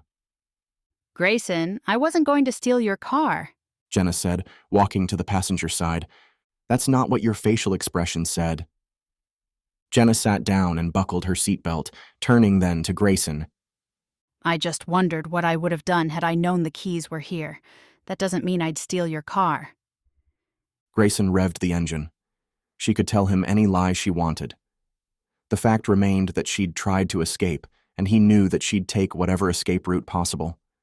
And why didn't he just let her? For one thing, he didn't want her death on his conscience. And for another, he felt an absurd need to protect her since she obviously couldn't protect herself. And it didn't seem as though she had anyone else to turn to. She was a menace to herself. His menace. He gunned the car down the driveway and out the gate. "You don't have to go inside the police station with me," Jenna said after a few minutes of sitting in the car next to Grayson, who was stewing and taking corners a little too sharply for her comfort. However, the Ferrari did seem to handle them with ease. "I'm going in." "I don't see any reason why you'd want to. This is a family matter. I can take care of it on my own." He snorted. "I can," she insisted. "Jenna, you're in over your head. Just admit you need help. It's okay to depend on others when you need to." Jenna stared at Grayson, his frame settled against the leather seat, his hands firmly grasping the steering wheel, controlling their destination as he controlled everything in his life. Would he be able to give up control and depend on others? She didn't think so, but he was perfectly comfortable telling others to do so. "What has you so afraid that you can't allow others to help?" "I'm not afraid." "You're running scared. You've replaced level-headed Jenna with someone who is so scared she doesn't even think clearly anymore." "My thoughts are just fine. In fact, my current thought is that you're a control freak." There's nothing wrong with liking to be in control. You can leave off that last bit since you fall into the same category, hardly flattering to refer to yourself as a freak. "I'm not controlling, I just know what I want." Right now, she wanted out of the car. And you go after it with bulldog tenacity. "Just like you," she said simply. Touché. He said with a hint of smile. But you've just proved my point. Just remember that you're only at your best with a clear, relaxed mind. If you let emotions take over, then you've already let them win. I want to help you, but I can't do that when we're butting heads and I have to worry about your next escape attempt. Can we call a truce and focus on what's important? Jenna sat quietly for a moment. It wasn't that she didn't want his help. She didn't want to put him in danger. She already knew what it was like to be on the run, always watching her back. No matter how infuriating Grayson could be, she didn't want him to have that same life. What are you thinking? I don't want you to get hurt. If something happened to you, I'd feel responsible. If that's your only concern, then don't worry about it. You were already shot once. I don't want a second time on my conscience. How did you know that? And depending upon who you ask, it was twice. I watched a news clip. They didn't mention you were shot twice. The corners of his lips curved. Well, she asked, were they wrong? No, they weren't wrong. Then how? Why are you smiling? You've been searching my name on the web, haven't you? I always search the web, she answered haughtily. It had nothing to do with you. He smirked. Then what did it have to do with? Nadia, she blurted before she could stop herself. I'm sorry, she backpedaled. I didn't mean to bring up a painful subject. I had just seen her name on the garden design and I was curious. I thought she was a relative. I didn't mean to pry. I had hoped it'd help with naming the bed and breakfast. Okay, that last part was a lie, but she had to cover her snooping tracks. Grayson's smile disappeared, but he didn't seem as surly as the last time the name was mentioned. Nadia and I... You don't have to tell me, Jenna interrupted. It's none of my business. His fingers flexed on the steering wheel. Listen, Nadia was special to me. She helped me out of a few scrapes. I wasn't there for her, though. I wasn't there when she needed me the most, and I lost her. I'm sorry, Jenna said. A small laugh escaped. Don't be, he said, glancing at her. I'm not. Not anymore. Heaven help me, but I think everything ended as it should. Or might. Who knows? At Jenna's worried brow, he smiled. So, you were about to tell me about how you were cyberstalking me. I wasn't. Admit it. I wasn't, she repeated. Tell me how you were shot. You said you already watched the news clip. I did, but what about the second time? That would have been the second assistant director I hired, Fiona Watkins. Nadia saved my ass that time, too. Although, Fiona had already shot me several times. Jenna paled. It's a wonder you're still alive. You said she shot you several times. That's more than 2. I guess you're right, but Remy said it didn't count because it was a nail gun. I had to disagree, especially when he was happily yanking them out. Jenna winced. That must have hurt. Grayson nodded. David said he could hear my swearing from his house, a severe over-exaggeration since he was at my house at the time. At your house? You were shot at your house? Outside, I was digging a pond. Pond? You don't have a pond. It didn't seem right to finish it. I filled the hole. Any other deranged assistant directors I should be worried about? Jenna asked. No, I gave up my position after that. I said I wasn't going to hire anyone else. You hired me. Technically, a placement service did. Jenna rolled her eyes. Technically, you hired a recruiter to hire me. It's the same difference. Yes, and look how well that's worked out. Jenna deflated. His words cut at her. Although she didn't shoot Grayson yet, she let him down like the others had. Jenna, I didn't mean it like that, he said, reaching over to touch her arm. I understand now why you wanted to leave. I don't judge you for that. She watched as he placed his hand back on the steering wheel before saying, I don't understand why you want to help me. After all that's happened to you, why help me? Why not just toss me out the door? He ignored the question and turned into the parking lot at Tropical Rain. Where's your car? I parked in back, Jenna said, allowing the change in subject, although she knew her thoughts were going to churn for days to come. I had hoped it would be less noticeable. I thought you didn't want to come here. Grayson drove until Jenna spotted her vehicle. He parked a few rows away. "What are you doing? Why didn't you park closer?" Hang on a second. Grayson said, surveying the lot. I guarantee I'll get a call from David in less than a minute. "Why?" Grayson's phone rang. He answered and placed it on speaker. What the hell are you doing here? Remy asked. I could ask you the same thing. I thought you were leaving town. I thought I was too. Did David twist your arm? He couldn't even if he tried. Remy snorted. Then who? You know damn well who. Ah, Grayson turned to Jenna with a lopsided grin. it was Maya. She's the only person in the world nobody can say no to. "Why is that?" He shrugged. You just can't. I dare you to try it sometime. After that pronouncement, she didn't even want to be in the predicament to say no, I only have a few days to help. Remy said. After that, you're on your own. What happens in a few days? None of your business. Back to my original question, why are you here? I wanted to show Jenna. "Show me what?" They're in the black van 2 rows up. They have an arsenal in there. I'd stay away. That much power to nab one woman is a red flag. David's in the lot keeping tabs. Where are you? Doesn't matter. Remy said, disconnecting. Jenna glanced over at Grayson. Is he always so abrupt? I thought he was rather chatty this time. He told us what I wanted to know. Which was? The men looking for you and your brother are in the black van over there.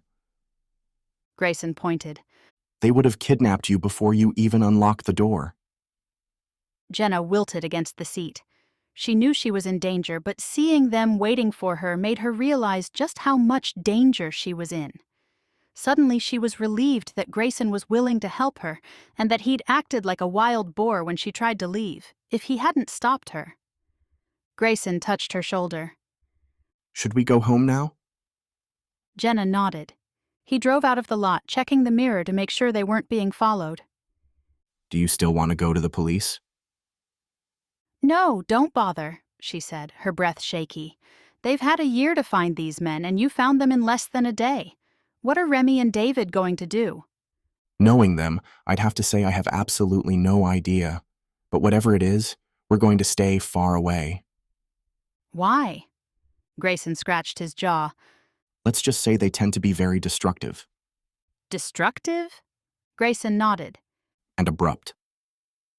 Jenna had a feeling he wasn't going to elaborate, and really being ignorant was sometimes better. What did Remy mean when he said they were a red flag? Just that these are common thugs under someone else's thumb. They'll use brute force instead of brains. You could outsmart them, but they'd have you knocked unconscious before you could. Jenna sighed. "I wish I knew where my brother is and what he did." We can try to figure that out when we get home. Jenna straightened. "How?" Grayson grinned. You're the cyber stalker, you tell me.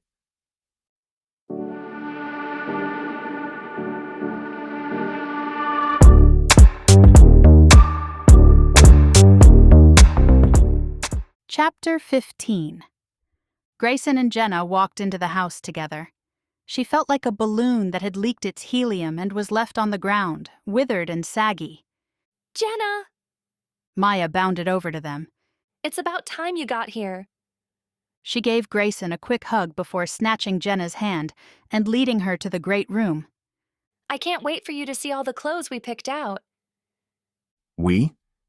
Grayson questioned, following behind. Frankie and Mark helped. Ah, I was wondering how you managed such a quick shopping trip. Stop teasing. It was a monumental task, and they wanted to tag along. It worked out perfectly. Jenna, for the first time in Maya's company, felt nervous. Who are Frankie and Mark? Really good friends. You'll love them. They're chapel owners, she said, looking at Grayson before shifting her gaze to Jenna. Not that you needed to know that, but tuck it away for later. At Jenna's arched brow, Maya smiled. Who's a pretty fluffy princess? A voice cooed. You dressed him in that yesterday. A different voice complained. I had his sailor suit pressed for today. Jenna's arched brow lifted higher as she walked into the great room. Jenna, I'd like to introduce you to Frankie and Mark. Maya said, gesturing to the two men sitting on either side of. Was that a cat? It's nice to meet you, Jenna said, still eyeing the gray tubby feline. That's Gus. Isn't he cute? Jenna nodded out of politeness. The pudgy cat was bursting out of his princess dress. He didn't look too happy either. He cocked his head at her for a moment, peering at her with his twitchy blue eyes before yawning and rolling over, looking more like a walrus attempting to scratch his back. Jenna noticed Grayson stood at the doorway. It's nice to meet you, Jenna, said Frankie. His dark hair and eyes accentuated a hint of Latino blood. You'll just love what we picked out for you, Mark said, his fair complexion a yin-yang balance to his companion's. We had so much fun, Maya added, bouncing in place. And it looks like we came just at the nick of time, Frankie said, standing to walk around Jenna. Love what you did with the dress shirt, but that won't cut it out on the strip. She's not going anywhere for a while, Grayson said, coming to stand next to Jenna, his hand brushing against the small of her back. Her skin erupted with the sensation of butterfly wings fluttering on her. Keeping her all to yourself? Frankie asked, swatting playfully at Grayson's chest. I nearly felt sorry for you, but it seems you bounced back on your feet. Hard not to when you look like a demigod, Mark added. Why not a real god? He has enough money to be one. Mark snorted. Look at him, he's definitely more of a Hercules than a crusty old Zeus.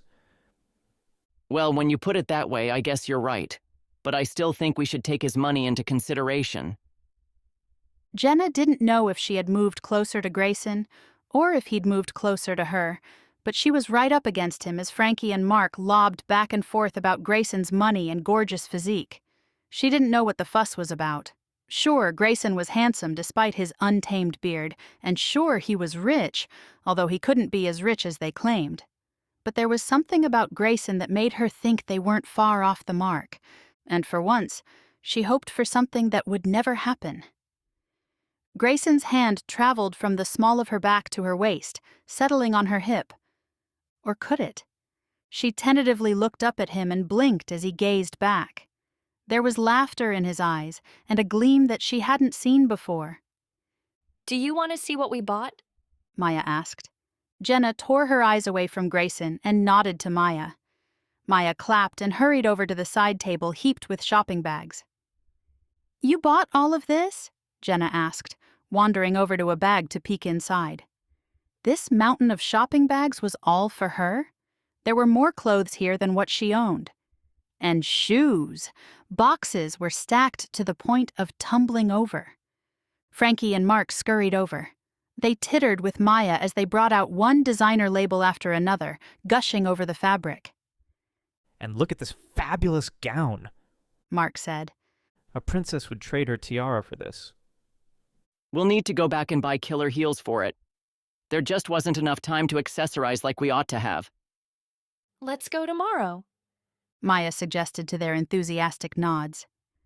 I don't need all of this stuff, Jenna interrupted.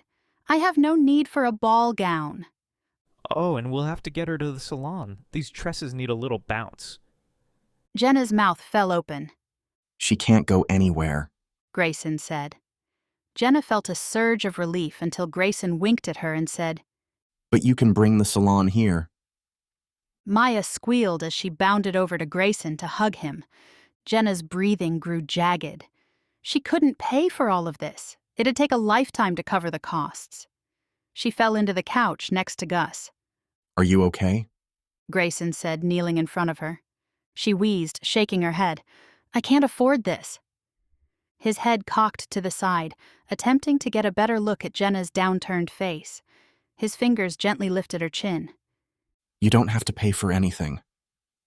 Maya rushed over. Jenna, don't worry. It's on Grayson's account. Jenna couldn't believe what she was hearing. There had to be thousands of dollars worth of top designer and boutique fashion in those bags, and they were telling her that she didn't have to pay for it? Plus, they wanted to buy more? Jenna, I knew what I was getting into when I called Maya. Shopping is her specialty. But this is too much. I was expecting a few outfits and I'd pay you back. This is more than my last 10 years of clothes. Maya's nose wrinkled. We'll have to work on that. No! Jenna squawked, waving her hands frantically. We have to take all of this back. It's really not that big of a deal. Yeah, Frankie added. he's rich. Jenna crossed her arms. It doesn't matter if he's rich or not. I'm the one who has to pay for all of this stuff.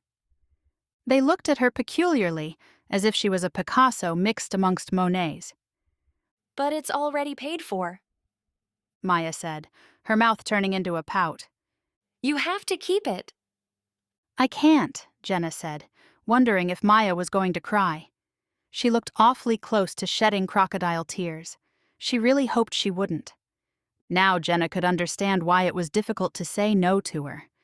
It felt as if she'd spanked a puppy with a rolled newspaper, but there was no way she could keep the clothes. Can I speak with Jenna alone?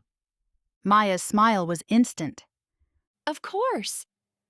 She shooed Frankie and Mark out. Before she followed them, she asked, Can Gus stay? You know how he is. He can stay. Maya beamed and fluttered out. The clothes have to be returned, Jenna said. Grayson stood and nudged Jenna over, sitting next to her. She was now squashed between Grayson and a snoring cat. If you want the clothes returned, you'll have to be forceful with Maya. Jenna inwardly winced. He grinned when the silence stretched. Can't do it, can you? She's sweet, and she meant well, but I really can't afford it. I'm happy to pay. Why? She asked. Why would you want to? His slight shrug wasn't reassuring. Why not? You need clothes. Maya's happiest when she's shopping. What's the harm? The harm is to your bank account, Barely. he said. His hand drifted over to rest on top of hers. If I don't care, why should you? His hand unsettled her, not that she was very settled to begin with. Something had changed in him. Why wasn't he barking at her, ordering her to take the clothes and stop giving him a headache? I care because you're already helping me. I don't know how I can even repay you for that. Do you even have to? Grayson asked, his fingers trailing hers. Of course, she said, trying her hardest to ignore the sensation shooting up her arm. Everything comes with a price. Hard work is the only way to succeed. Grayson's fingers stopped as he looked at her curiously.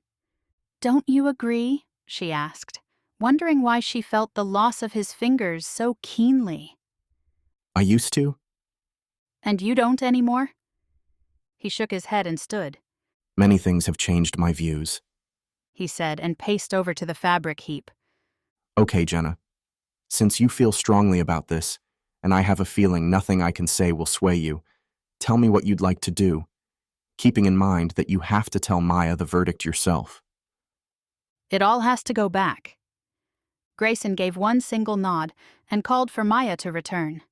Maya smiled brightly as she returned. Jenna began to ramble about the cost and economy and a host of other subjects that didn't even pertain to the matter at hand. Maya's faraway look told her she was failing miserably. Grayson's growing smirk didn't help matters. She scolded herself to focus and get to the point. Oh, Maya said, ignoring Jenna's mumblings to turn to her purchases. I forgot to show you an outfit I picked up. You always wear business suits, and I thought you could use one that'd go with your complexion. I guarantee it'll fit you perfectly. She rummaged until she found a garment bag behind a very large bag of shoes. Here it is, she said, unzipping the bag to reveal the most beautiful suit Jenna had ever seen. It was light blue in a material that looked soft and feminine, even though it was tailored and structured not to wrinkle or sag. It was powerful and soft all at the same time. Jenna stood to look at it more closely. It was as if the suit was calling her name. She loved it. Do you want to try it on? Jenna nodded. She could at least do that. She didn't have to send everything back, did she? Maya's arm looped around hers and hurried her out the door and up the stairs to Grayson's room. We can use my room, Jenna said. That's on the 3rd floor. Don't repeat this to anyone, but my feet actually hurt from shopping. I think it's all the water weight I've been carrying around. Jenna couldn't find an ounce of extra weight on Maya. She was quite slim with just a hint of a baby bump. Plus, your closet is too small. Frankie called from Grayson's closet. This will work much better. Why was Frankie in the closet? I can't use Grayson's closet, Jenna said.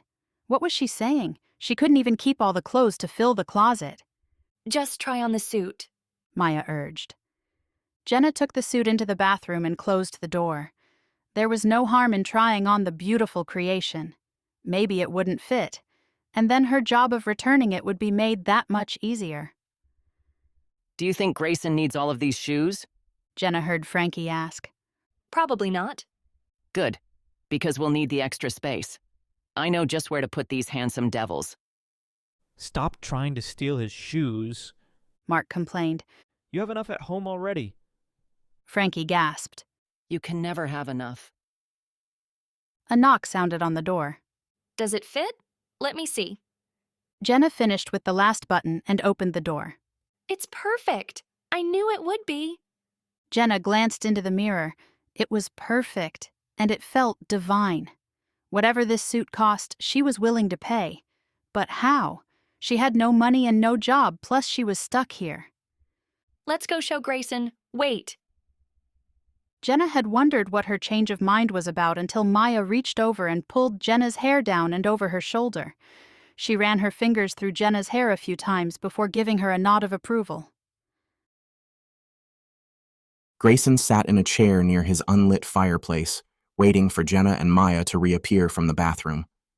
He could hear Frankie and Mark arguing about the shoes in his closet, but didn't care enough to investigate. At present, he pondered how to tell Jenna about a plan he had. He'd thought of it on the way back from her SUV. He knew she wasn't safe, and she was a hazard to herself. He also knew that while this house was secured, it wouldn't stay that way for long. So, while they remained on property, they'd have to share a room. If something happened to her on the third floor, he wouldn't make it in time, or, more likely, he wouldn't hear a cry for help. What do you think? Maya asked. That she's going to throw a fit, Grayson muttered, staring into the fireplace. What are you talking about? Maya asked, shaking his shoulder. You didn't even look at Jenna. Grayson blinked out of his thoughts and glanced up to find Jenna hovering behind Maya. Well? Maya asked, her smile growing wider by the second. Jenna stood quietly in her light blue suit that made her look just slightly taller with its tailored cut. For the first time, she had her hair down and draped over her shoulder. It took restraint not to reach out and run his fingers through the mass of silky threads, restraint that he was losing by the millisecond. Beautiful, he breathed. Maya grinned. I knew it'd be perfect for her. Grayson kept his eyes on Jenna, wondering how she was going to say no to Maya. He was happy to pay for the massive wardrobe Maya had bought. Money was a trifle matter. He had more than he'd ever need or spend. But he understood that sometimes a person had to work for what they wanted. He'd let her make the decision and stand by that choice no matter how painful it might be. But she should keep at least the suit. It looked good on her. Softened her. Maya, Jenna said hesitantly and then looked down at her toes. She bit her lower lip before taking a breath to refocus on Maya. I really like this suit, so I will keep it. I knew it. I knew you'd like it. Let's try on more clothes. Grayson won't mind, will you? Grayson shook his head. Please do. Before Maya could budge an inch, Jenna stopped her. I don't think I should try on anything else. But why? Do you have plans? No. Jenna said, avoiding Maya's round, questioning eyes. I just don't want to try them on. Oh, well, that's okay. You can try them on when you feel like it. They're yours now, and there are so many pretty things. I know you'll fall in love with them. Oh, and I got you some sleepwear too. I figured you would need that. And unmentionables. Mark called. We didn't know if you prefer going au naturel or not. Be assured there's not one granny panty in the bunch. Frankie said. Grayson watched as Jenna's thoughts reflected on her face. She was a very expressive person. He didn't think she'd admit to it. I guess I do need pajamas and the unmentionables. I guess it wouldn't hurt to take a look at the rest. Grayson smiled as Maya raced out of the room to select a few bags for Jenna. I thought you were going to return everything. Jenna glared. I do need some of these things. Giving up? No, just re-strategizing. I'll find a way to pay you back. Not necessary, Yes, it is.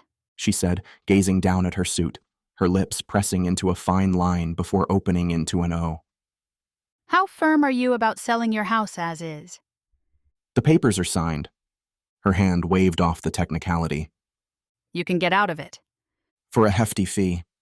But you'll make it back, plus more once we open the bed and breakfast.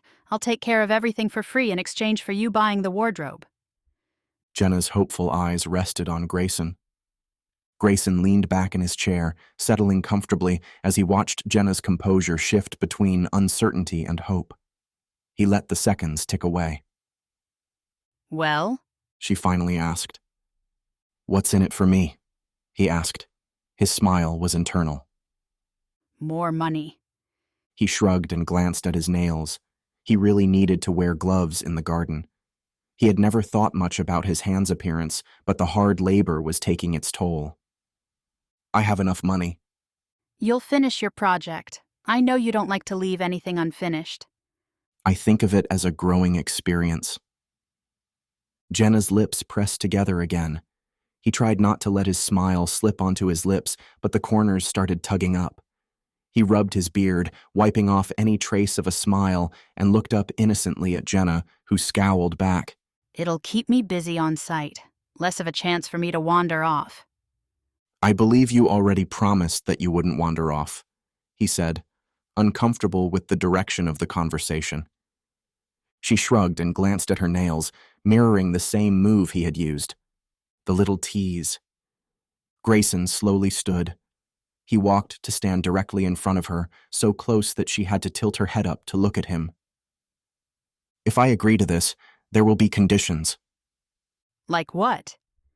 You agree to never leave the property unless we're together. Okay.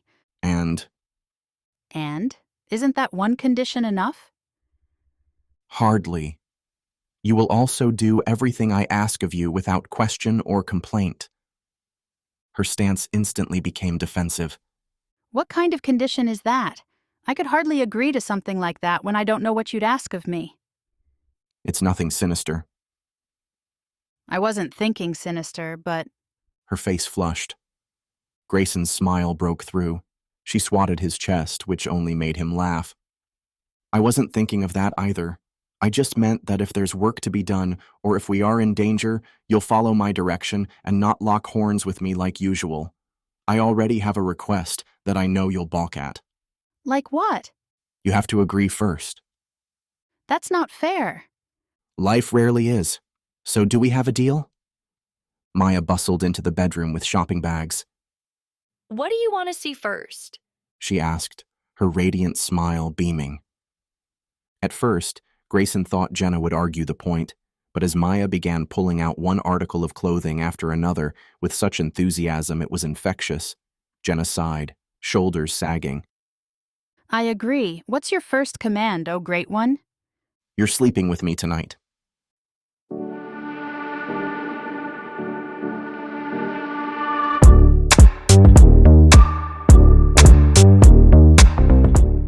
Chapter 16. Jenna knew her mouth was hanging open, wide and unflattering. But how could she react otherwise? He wanted her to sleep with him, for a heap of fabric. And the grin that was rapidly spreading across his mouth was not helping her situation. He couldn't possibly believe she'd agree to something like this. But she had. She had agreed.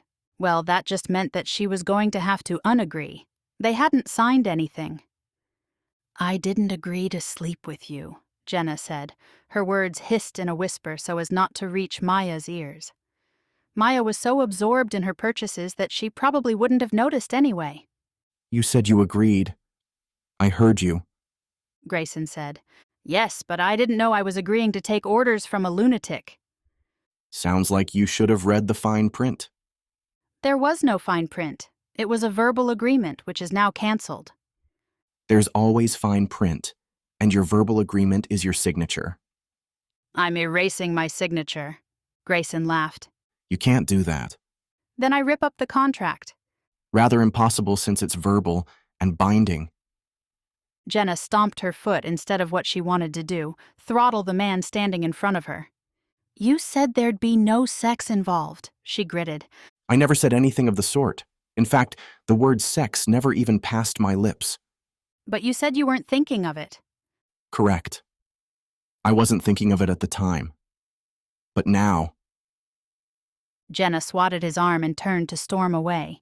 He caught her before she could leave. Jenna, He said with laughter in his voice. I wasn't serious. I just meant that we should sleep in the same room until we're certain it's safe to do otherwise. If you sleep a floor above me, we wouldn't be able to hear if the other needed help. It'd be safer and easier if we're together. You can have the bed and I'll sleep on the couch. Jenna resisted the strong urge to smack him again. He deserved it. But sadly, the only emotion she felt right now was indignation that he didn't want to sleep with her. She went from anger that he had the audacity to order her to have sex with him to anger that he didn't want her at all. Ludicrous, she didn't even know how to respond. Her tongue was stuck in suspended animation. Ice cream.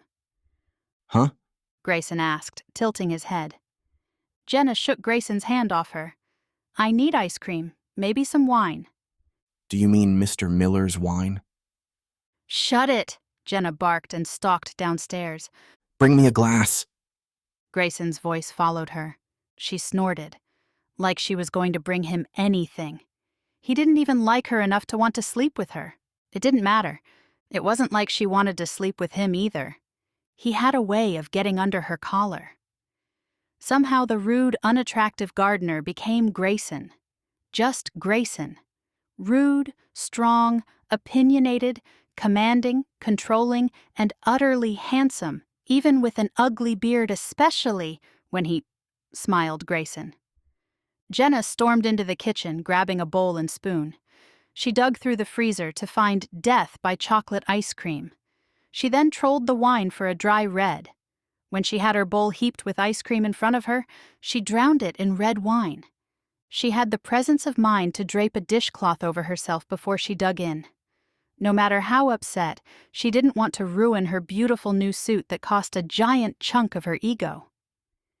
Jenna sometimes made ice cream concoctions, but this one was a first, and she didn't even care how it tasted.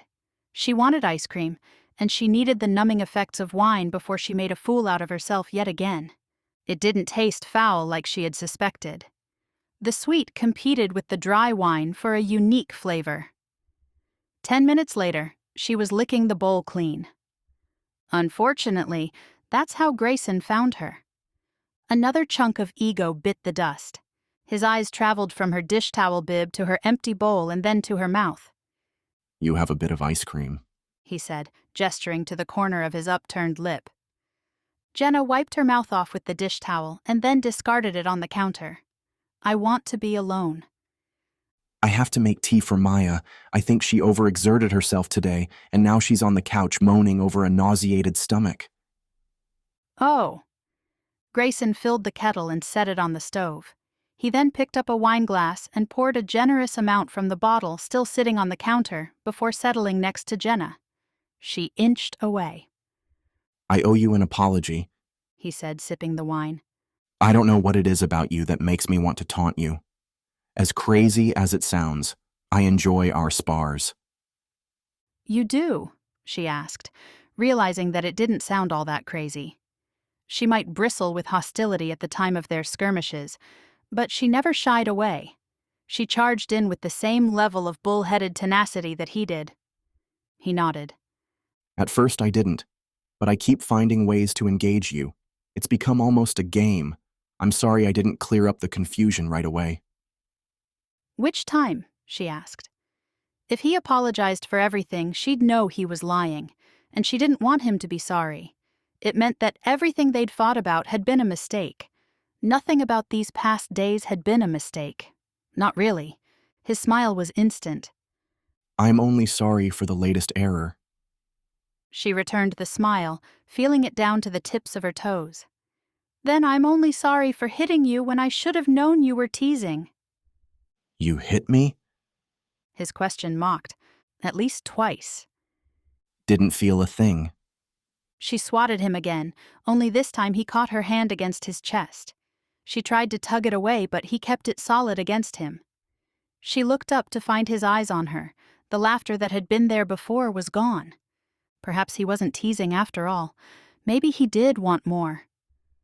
Her? Jenna's pulse raced as he drew her closer, his head dipping just slightly as his eyes continued to hold her in a trance. The tea kettle shrilled.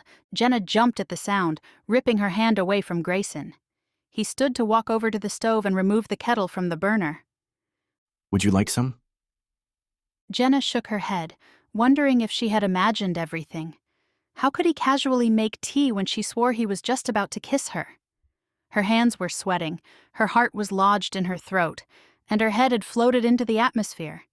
He was his normal, in-control self. For once, she wanted to see him out of control. Not in temper, she had seen that, but in passion. Could he be passionate? She had a feeling he could, if he allowed himself. What if he had no choice in the matter? What if he just let go for once? They were questions that she wanted the answers to, and she was going to get them, but it required planning. A full-scale battle strategy. She wanted this. She wanted Grayson. Jenna smiled. He'd never know what hit him. The tea must have worked to soothe Maya's stomach because she bounded off the couch with her usual peppiness and cajoled Jenna to try on nearly every outfit purchased.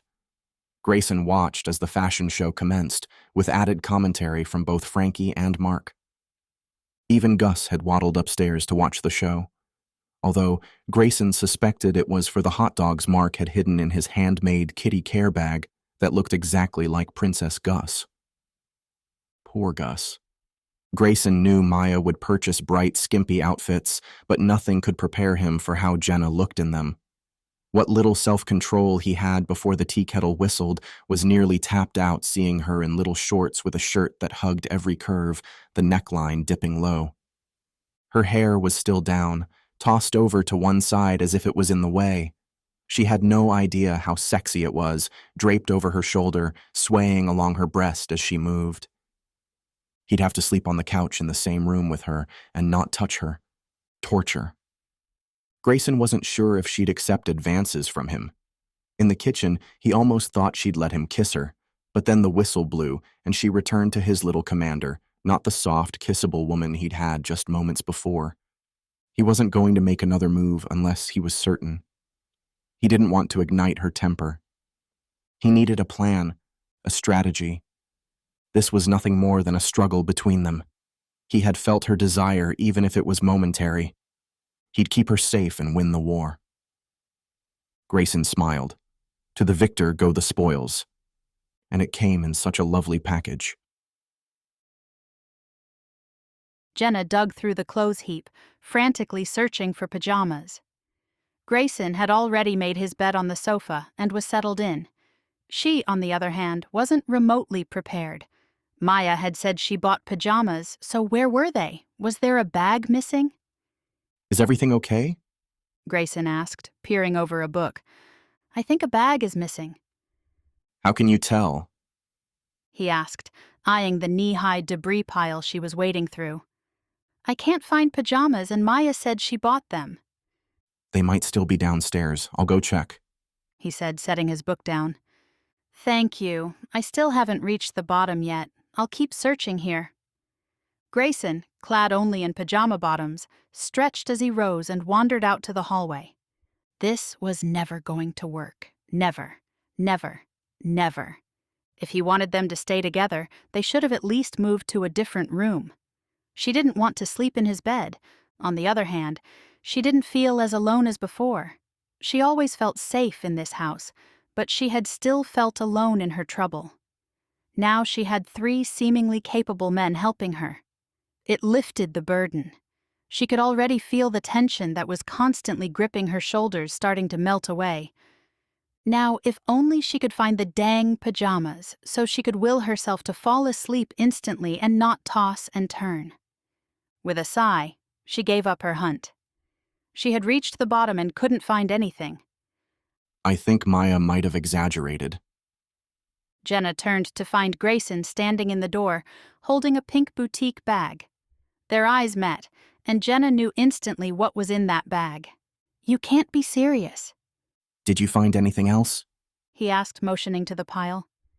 "No, but Maya wouldn't call those pajamas, would she?" Jenna asked, pointing to the offending bag. Yes, she would. Care to look at them? There might be something in here that'd work. Or not. Grayson smiled.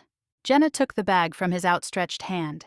It was a large bag, so there could be something inside that wouldn't be revealing. But still, the thought of wearing something considered lingerie while sleeping in a room with a man that she wasn't intimate with was a little disconcerting. With Maya, Frankie, and Mark visiting the whole night, she hadn't had time to plan her strategy for her next battle with Grayson. The contents of this pink bag, however, might be the weapon she needed. Jenna took the bag into the bathroom and closed the door. She pulled out item after item. As sheer, lacy numbers kept coming, she realized her thrown-together plan was quickly disintegrating. She'd never be able to wear these things. She doubted she could wear them even for a future husband. How Maya could pick these? Oh dear. This is what Maya must wear to bed. With David. Oh, brother, how would she look them in the eye after this little tidbit? Jenna neared the bottom of the bag, hope smothered, until she discovered a silky nightie. It was slinky but covered the necessary parts. The red silk number was just what she needed. She slipped it on, feeling the light fabric slide down her body until it reached mid-thigh. Even though it wasn't see-through, the nightie was so thin that it felt like she was wearing nothing at all. Jenna glanced in the mirror, half expecting to see a monster in red silk. But what she found was something pretty. It was perfect. And at this moment, she didn't care if Grayson agreed or if he ran screaming into the night. She'd prefer it if he didn't run, though. Well, here goes nothing, she thought, opening the door.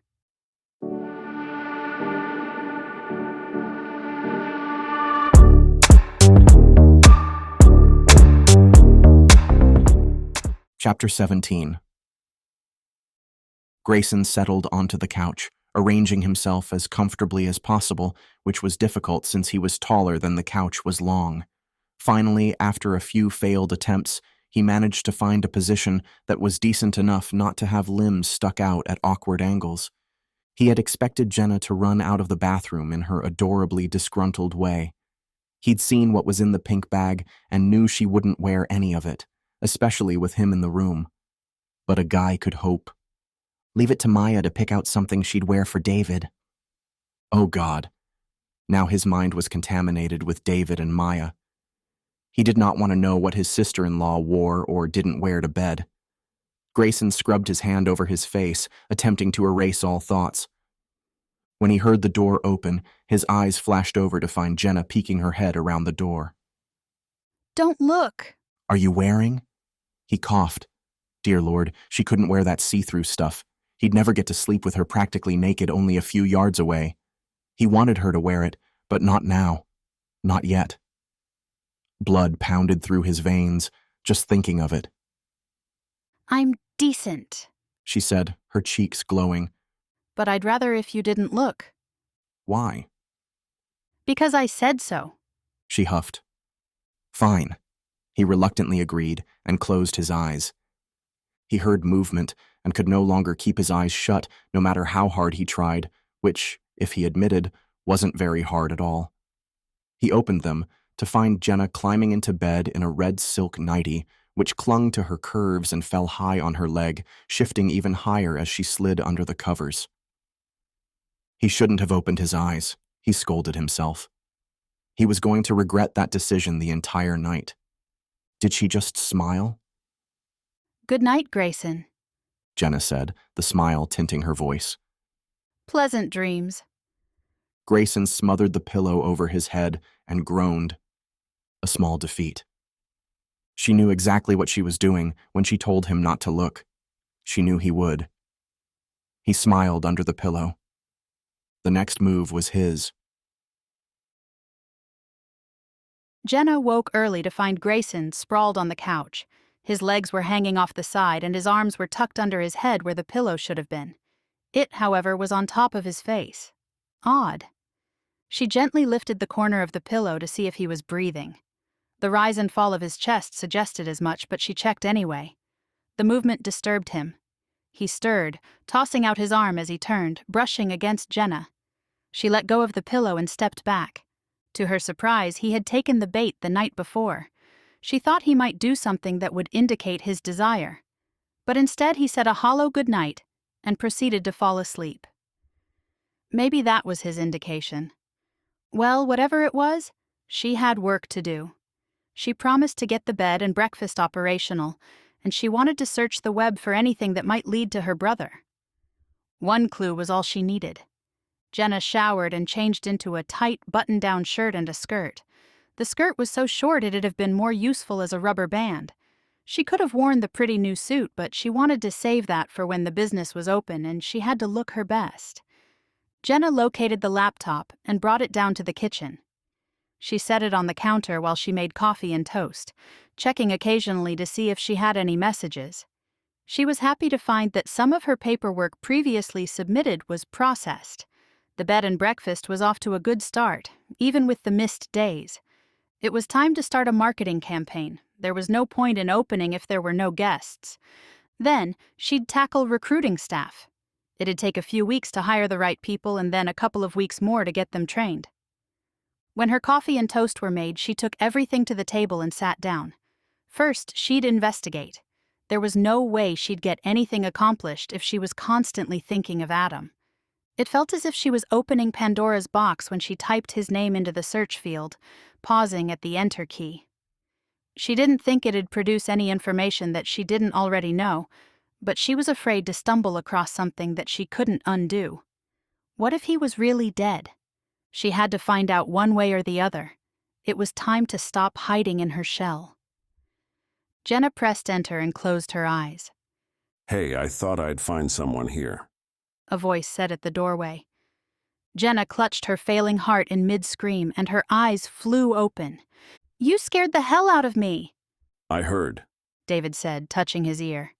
Jenna! Grayson's booming voice filled the house. In the kitchen. David shouted. Moments later, Grayson skidded into the kitchen, frantic and disheveled. Are you okay? "I'm fine. I wasn't expecting to see David and I screamed." Grayson let out a long breath and collapsed against the counter. I think you scared 10 years off my life.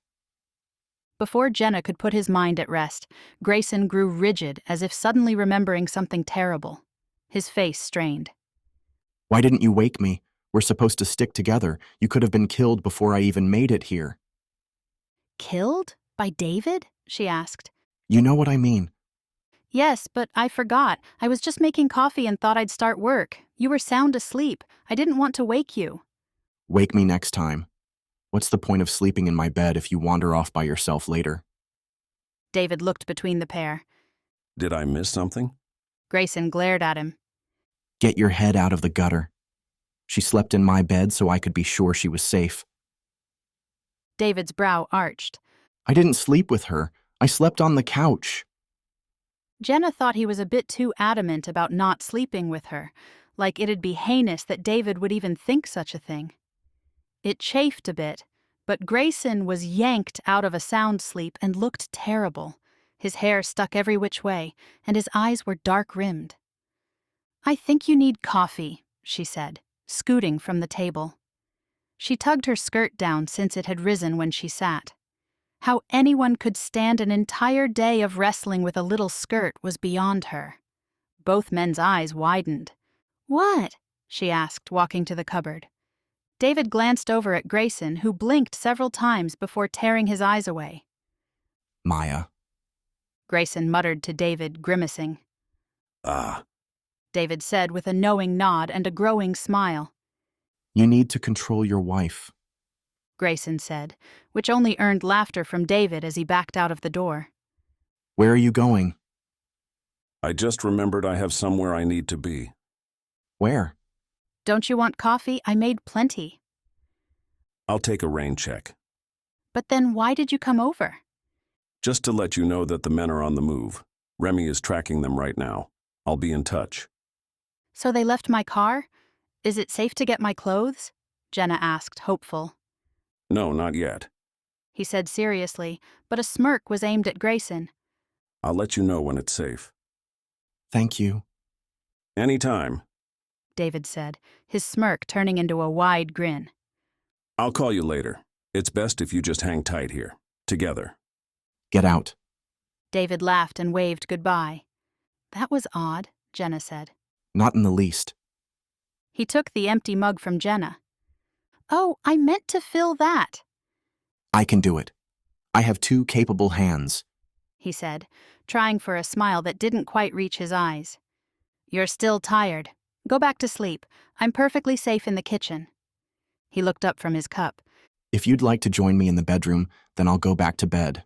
Otherwise, I'll be here with you. Then it looks like you're staying. Don't you want to take a shower? It'll wake you. His only answer was a smile. This time it did reach his eyes, and it was wicked. We are supposed to stick together. Jenna bit her bottom lip to keep her jaw from swinging open. I draw the line at sleeping in the same room. You're as dense as a potato if you think I'm going to hop in the shower with you, I was hoping for more than hopping. he said, sipping his coffee. Grayson. He shrugged and walked out of the kitchen. Please manage to stay put until I return. She scowled at the empty space he had filled. Grayson confused her to no end. Half of the time he seemed annoyed with her and argued out of spite. And the other half he seemed like he might actually want her. It made her rethink her plans. If he confused her this much on a daily basis, how could she even attempt something more? And more of what? A relationship? A casual fling? A one-time thing? Nothing? Most likely nothing. She didn't know what to think. He somehow infiltrated her thoughts continuously. There was a little piece of her that wasn't going to rest until she figured him out. And until that happened, all she could do was wait for a sign, and not a join me in the shower because we have to stick together sign. Jenna sat back down at the table. She had better things to do than moon after the moody man. She looked at the laptop to find the top hits on her search before David had interrupted. Sadness swept over her as she looked through the list. Adam's website and social media pages were still active. There were no new posts, but they were still there, like a ghost of his life. She skimmed through, not finding anything new or helpful. Jenna clicked on his website, just to poke around and remember. It was mainly a tribute to bands that he enjoyed. Adam did have some music of his own that he uploaded for people to listen to. Jenna clicked the play button, thankful the website was still there so she could hear his voice again. The music sounded tinny in her small laptop speakers, but her memories were strong enough to fill in the smooth tone of Adam's voice as he sang a ballad he wrote for a past girlfriend. Tanya, that was her name. Jenna opened a new browser and searched Adam's social pages to see if Tanya was still around. She also hoped to find a last name. It was a long shot, but maybe she'd know something. The police had questioned her, but what if they missed something? Jenna should have been persistent at the beginning. When Adam first disappeared, she went to the police hoping they'd help, but they hadn't been able to track him down. Then the men began threatening her, and she'd been on the run ever since, praying that Adam would find her and take care of everything. It quickly became apparent that he wasn't coming back and that nothing would ever be the same again. Not anymore. She was tired of hiding, tired of flinching at every noise.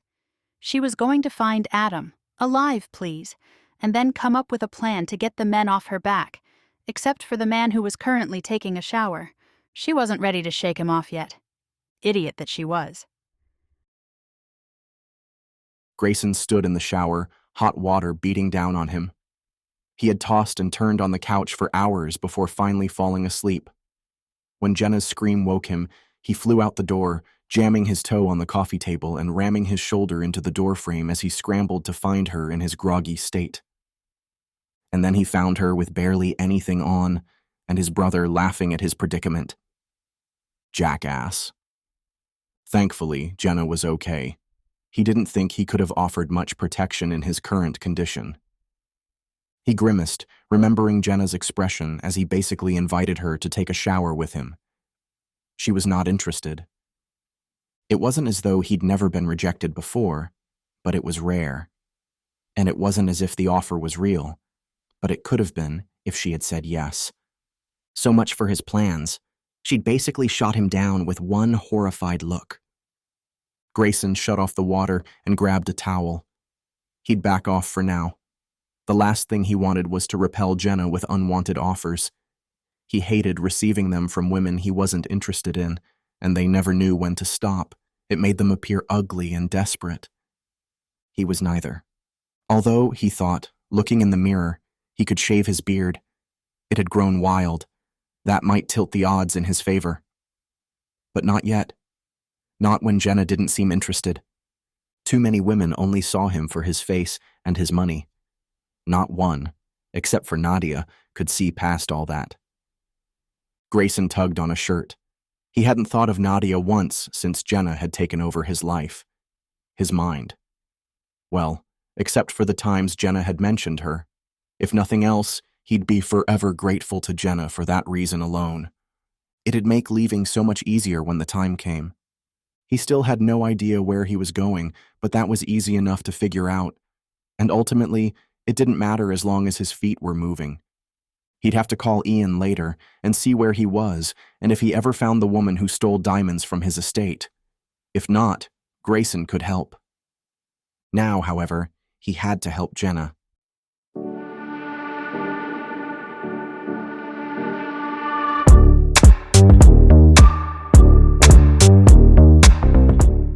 Chapter 18.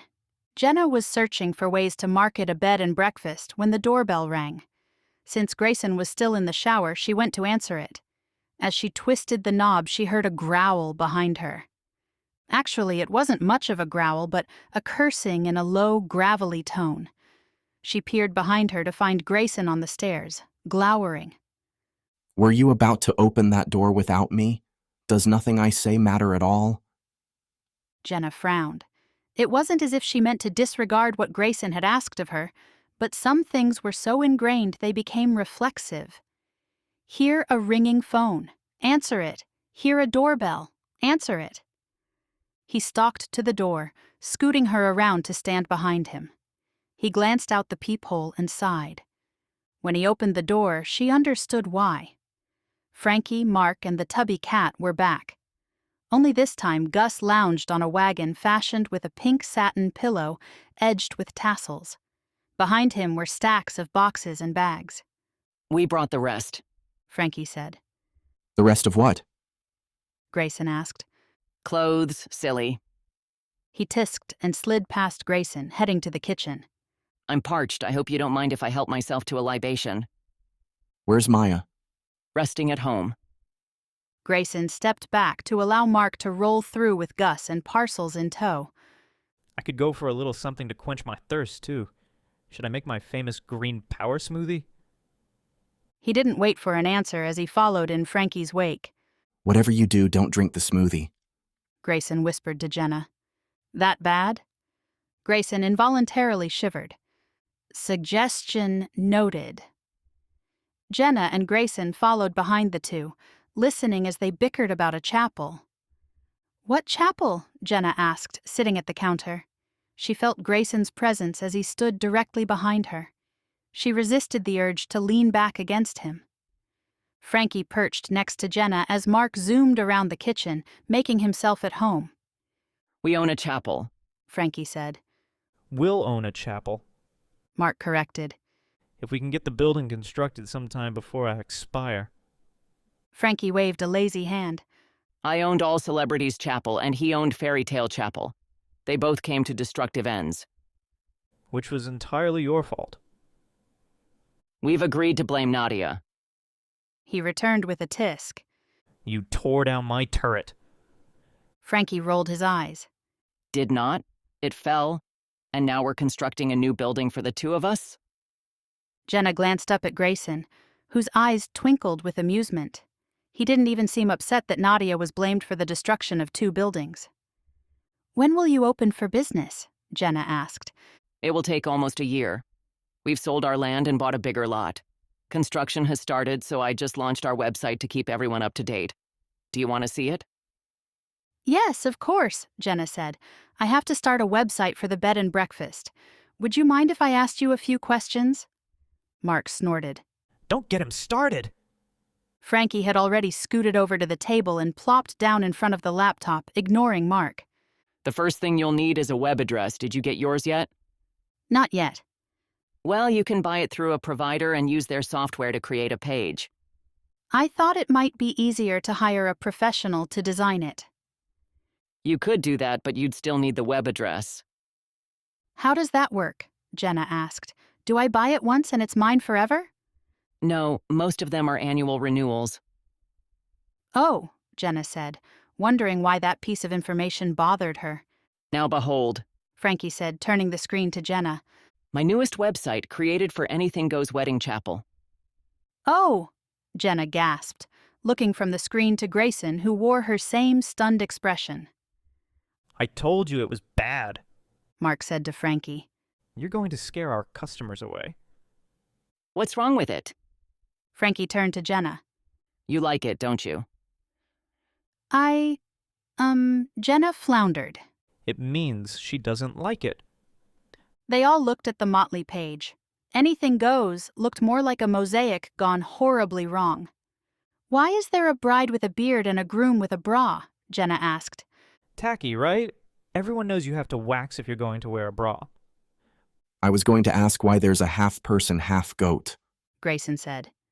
That's a satyr. Frankie said. I'm just trying to convey that we don't discriminate. We cater to everyone. Yes, but you don't have to spell it out for people. Mark said. Anything Goes implies we'll cater to whoever walks through the door. And contrary to your belief, I doubt we'll get many satyrs since they don't exist. Frankie crossed his arms. I didn't say they existed. I'm just saying that if someone wants to dress up like one, we'll let him in the door with no questions asked. Except for how's it hanging? Mark tittered. Frankie snorted. Well, you'd have to ask that. They were both reduced to giggles. Jenna glanced between the couple, wondering if she'd missed something. She understood the reference, but didn't know why they were now silently shaking with laughter. Don't bother trying to understand. Grayson leaned down to whisper. It's easier on the nerves. How do you and Maya know them? Nadia worked for Frankie, and they each had apartments above the chapel. There was the name again. Jenna was starting to tire of Nadia's invisible presence. She watched for a change in Grayson, but once again he didn't seem any different. Jenna didn't know what to make of it. So, you met him when you stayed over at Nadia's place? Jenna asked. Why did she ask that?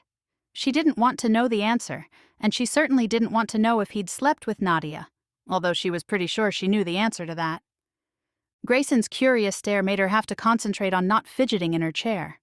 No, I never stayed at her place. Oh, That's right. Frankie said, wiping tears from his laughing eyes. She was conked on the head and had to stay with Grayson at his penthouse. I never did get to see it. I bet it was all sexified. Mark groaned. I keep telling you that sexified isn't a real word. It should be. Jenna felt the prickle of heat score her body. Don't be jealous, she repeated in her head like a mantra. She shouldn't feel jealous, she knew, but there was an unreasonable sensation wrapping around her. Enough of that. It's not as if she never had boyfriends. The quantity was few, and the quality was not so great. But she had no reason to be jealous of a woman who was engaged to someone else. Jenna had to get a grip. She looked over at Grayson, who was still staring at her with that curious expression, as if he wanted to see something inside her. And when his lips turned into a secretive smile, she knew she was lost. A complete goner. Jenna worked the rest of the day under a shade tree. Grayson decided that if she was truly going to open the business, the landscaping had to be finished, And if he was outside, then Jenna had to be as well. She didn't mind. It was a warm, sunny day, and the internet signal reached her spot, which was snug up against a tree with pillows all around her. She didn't know what room the pillows came from. Grayson hauled them from the house, arranged them on the ground, and then sat her on top of them. It was pleasant, although she wished he would have picked a tree farther away or even let her sit on the patio. He was too close and too distracting. Jenna looked over at Grayson for the 10th time in 10 minutes. Ridiculous. Grayson's phone vibrated among the pillows. He had lent it to her so she could make calls since her phone was reduced to shards. "Remy's on the phone," Jenna said, reading the caller ID. "Do you want me to answer it?" Yes. Grayson wiped his hands on his jeans. "Hello?" she answered, a little nervous to talk to Remy, who seemed like an overwhelmingly large and military-type man. She knew she was being silly. She had talked to him before, but he had a very dominant presence that radiated around him, and even through the phone. Is this Jenna? "Yes, would you like to speak with Grayson? He's in the garden." No, just tell him we've tracked the men. We also found Sergio. If he's back in town, I can guarantee something's about to go down. I'm keeping tabs on him, but he's on the move. "Who's Sergio? Does he have anything to do with my brother's disappearance?" Grayson stopped in mid-planting. He trekked the short distance, taking the phone from Jenna. It's Grayson. He said, his brow furrowed. Are you sure? "What's going on?" Jenna asked. Yeah, keep me in the loop. Grayson said, disconnecting. He handed the phone back to Jenna. "Well?" she asked. "Who's Sergio? Do you know him?" A little. Long story, but he's head of a drug family. But he's a good guy, I think. "You think?" He shrugged. Would you trust a drug lord? "Is he the one that keeps coming after me?" Grayson shook his head. I don't think so. Although, if Remy can talk to him, I'm sure we'll answer that question. Jenna scrambled to stand. "Then let's go find him." Grayson stopped her. Let Remy track him for a while. If Sergio is in town, there's a reason. Let's figure out what it is before we beat down his door. "Why? Why can't we go now?" Listen, I don't know the whole story. From what David told me before, we don't want to go storming over to wherever he is. He's in the middle of a family uprising. While he's trying to destroy the business, his cousin is trying to take it over. There will be a war. You don't want to be caught in the middle. "What about my brother?" Her insides turned. Think this through, Jenna. Adam might have been mixed up with a drug seller. Maybe he was one himself. Sergio might be able to shed some light once we talk to him. Not if he winds up dead. And you won't be around to ask questions if you go charging in and wind up dead either.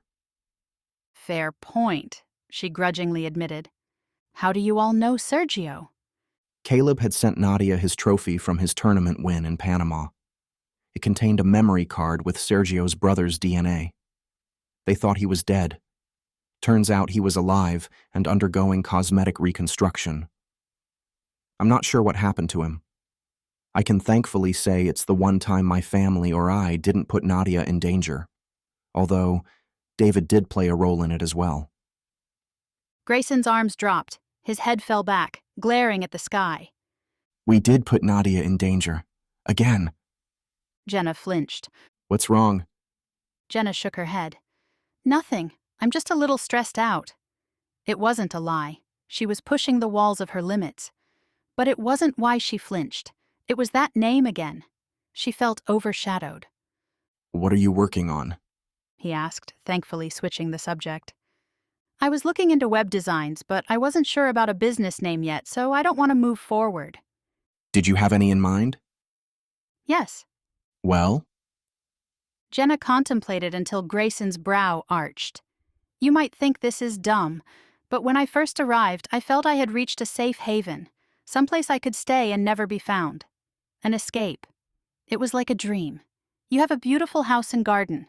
The landscape is impressive. It's wonderful. And? I thought we could call it Dreamscape Inn. When Grayson didn't say anything, Jenna blurted, kind of a cross between dream, landscape, and escape. I have other ideas as well, but they sounded so bland and generic, No, Grayson said, shaking his head. it's perfect. Go ahead. Are you sure? I can come up with a list for you to choose from. Jenna, it's perfect. If you say another word, I'll fire you. Jenna snapped her mouth closed in shock, only to find him laughing. You can fire me if you want, but I'm still going to open the business, so you're stuck with me. His only answer was a smile.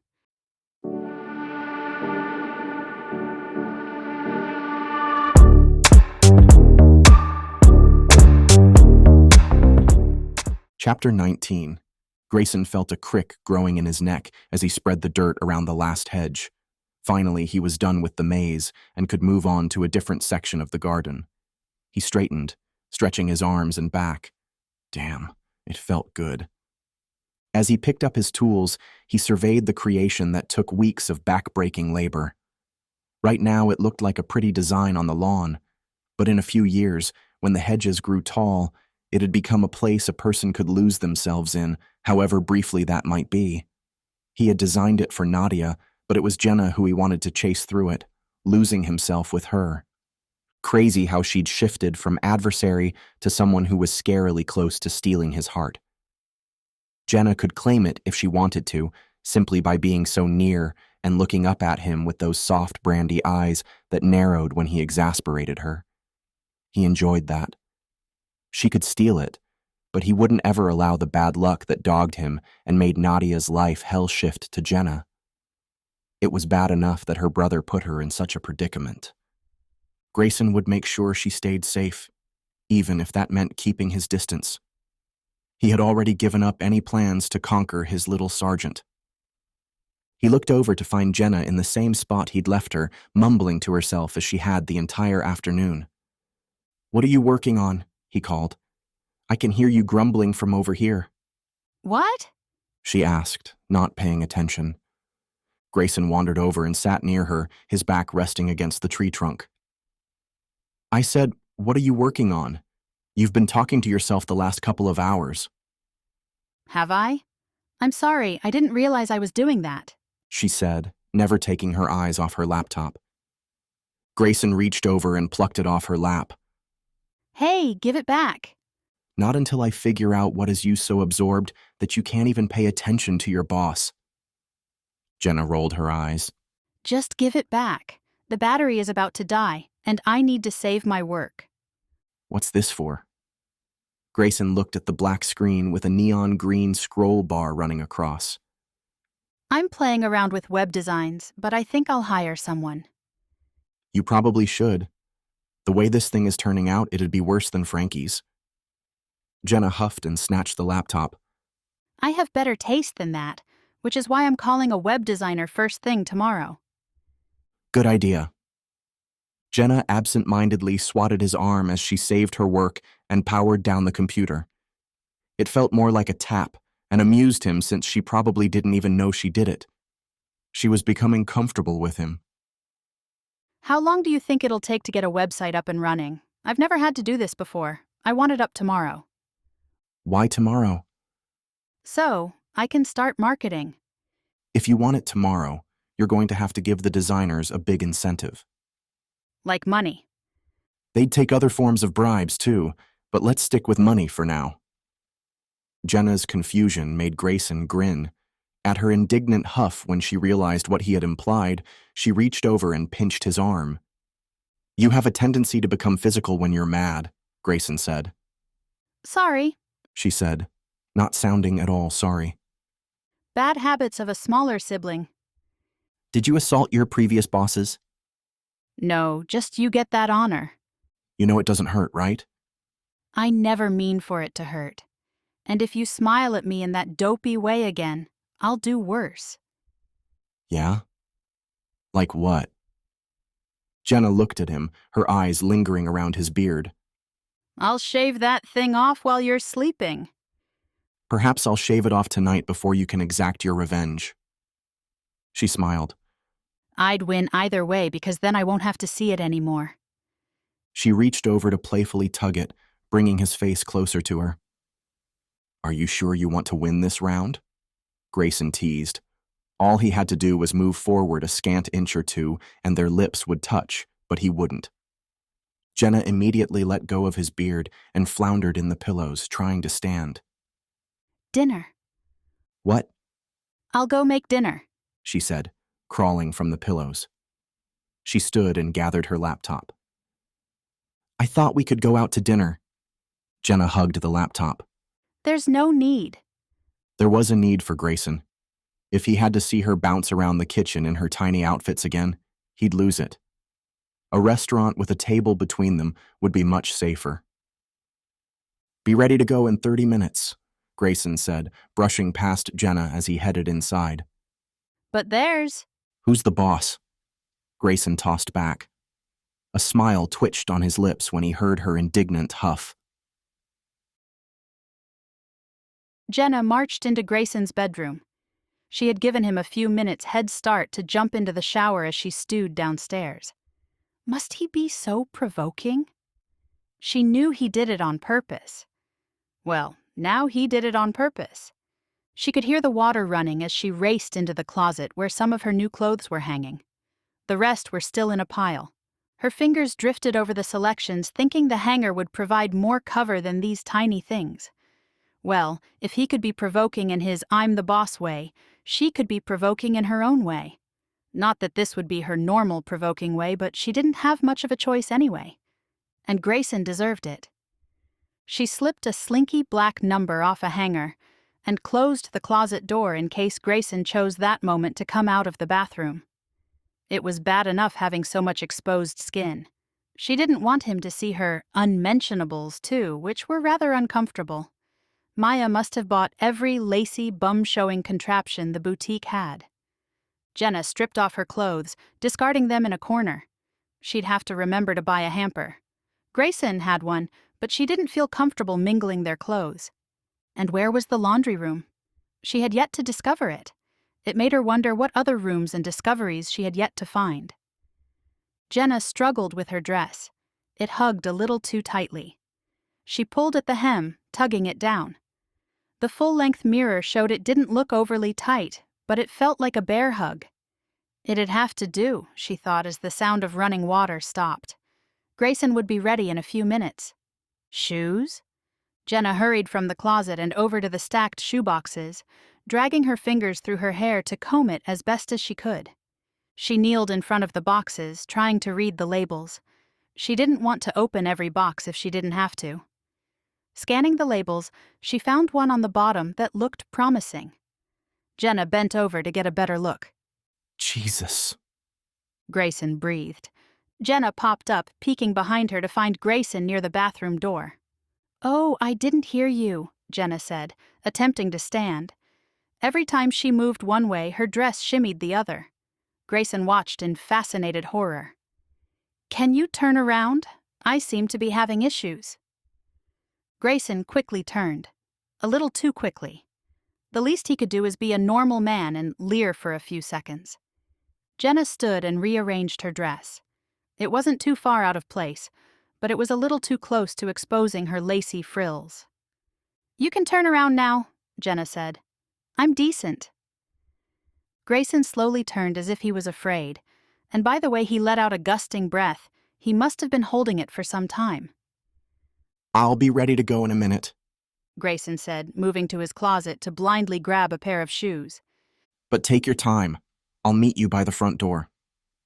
He hurried out the door with bare feet and shoes in his hand. In his rush to flee, he forgot his socks, Jenna mused. She wandered over to his dresser and pulled out a pair that would match his steel-gray dress shirt that he wore with jeans. She then dug out a pair of her shoes that she had spied earlier and slipped on the silvery high-heeled sandals. Before she left, she took a good long look at herself in the mirror and was happy to find she looked more put together than she felt. Jenna switched off the lights and made her way down to Grayson, who was exactly where he said he'd be. He paced in front of the door in his shoes and no socks. Missing something? She asked. Grayson looked over at the socks in her hands, then down at his feet. I guess I am. He took the socks and quickly put them on. My mind must be somewhere else. You look beautiful, by the way. he said, right before he ran out the door. Jenna followed him to the garage, wondering why he was acting so strangely. Had her dress hitched funny when she bent over, exposing her barely covered derriere? That'd be embarrassing. She vowed not to ask. She didn't want to know. They drove in silence to the restaurant. A valet dressed in a formal tux opened Jenna's door, his eyes traveling merrily along her length as he held out his hand. She didn't bother taking his hand. She could get out of the car by herself if her dress would stay down long enough. Grayson tossed the valet the keys, which he barely caught, distracted as he was. At least the valet didn't run away from her, although now he could go away. Jenna stood and brushed past him, hurrying over to Grayson. Another formally dressed employee opened the restaurant door for them. Judging by the twinkling topiaries and mile-high wine rack, it was going to be a menu she couldn't afford. Heck, at this point she couldn't afford the local taco stand. Grayson averted his eyes every time she looked over at him. It wasn't until they were being led to their table that he placed his hand on the small of her back, guiding her through as if there could be a potential catastrophe along the way. When he pulled out the chair for her to sit, she nearly laughed out of astonishment. He proceeded to take the seat across from her and snapped up the leather-bound menu, shielding himself. "Grayson," Jenna said softly. "Hmm?" The menu was still in place. "Grayson," she said again. The menu lowered so his eyes peered over. "Yes?" "I can't afford anything here." "How do you know? The prices aren't listed." "Exactly. It means the prices are so high I can't afford it." "I'm buying." he said, retreating again. "You can't." "I can." "Then I'll leave." The menu snapped shut. "I asked you to dinner, so I'm buying." "Technically, you didn't ask." "Fine. Then think of this as a business dinner." "I guess that'd be acceptable," she said thoughtfully. "What would you like to talk about? I can give you an overview of what I've done so far." "That won't be necessary." "Then what would you care to discuss? Perhaps my ideas for staffing?" "No." A stout server stopped at their table with a bottle of wine. Would you care for a taste of this lovely red? It will go well with any meat or mushroom dish." "Yes." Grayson said, not bothering to look at the wine. "And leave the bottle on the table." The man smiled and poured 2 glasses, setting the bottle on the table. "I'll be back in a moment to take your order unless you've already decided." "Do you have just a side salad?" Jenna asked. Before the server could answer, Grayson rattled off French-sounding words. The server nodded and took the menus before bustling away. "What just happened?" Jenna asked. "I ordered." "What if I don't like what you ordered?" "Then you can order something else." "What did you order?" Grayson's fingers curled around his wine glass. He brought it to his lips with a sigh. After a long, steady sip, he set the glass back down. "Tell me about Adam," he said, changing the subject. "He's a couple of years younger than I am, but much taller," Jenna said. "Almost everyone is." Jenna glared. "What's going on? You were in a good mood before, and now you're acting like a bear." Grayson's fingers played with the wine glass. "I'm sorry. You're right. "Did I do something?" You always do something." "Grayson!" "Did you just kick me?" "Gee, something must have happened."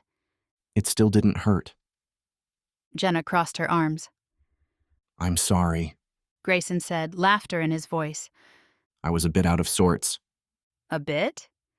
"A lot. Tell me about Adam. What was he interested in? Sports?" Jenna uncrossed her arms.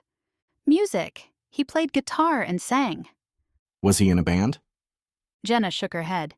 "He had tried, but I think he preferred being a solo artist. He was really good." "How good?" Jenna smiled. "You can't ask me that. I'm biased." "I'm not. I can tell you that my brothers are horrible. They can't carry a tune to save their lives." "And you?" Grayson grinned. "Perfectly wretched." Jenna laughed. "And very honest." He shrugged. "No one is good at everything."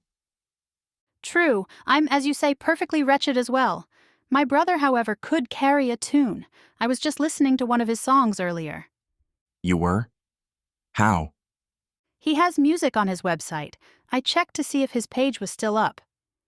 Grayson's brow wrinkled. How long has he been missing? A little over a year. I thought for sure the page would have been taken down by now. I'm so glad it wasn't. Hearing his voice again felt good. What's the web address? NewmanMusic.com. Grayson took out his phone and typed in the address. What are you looking for?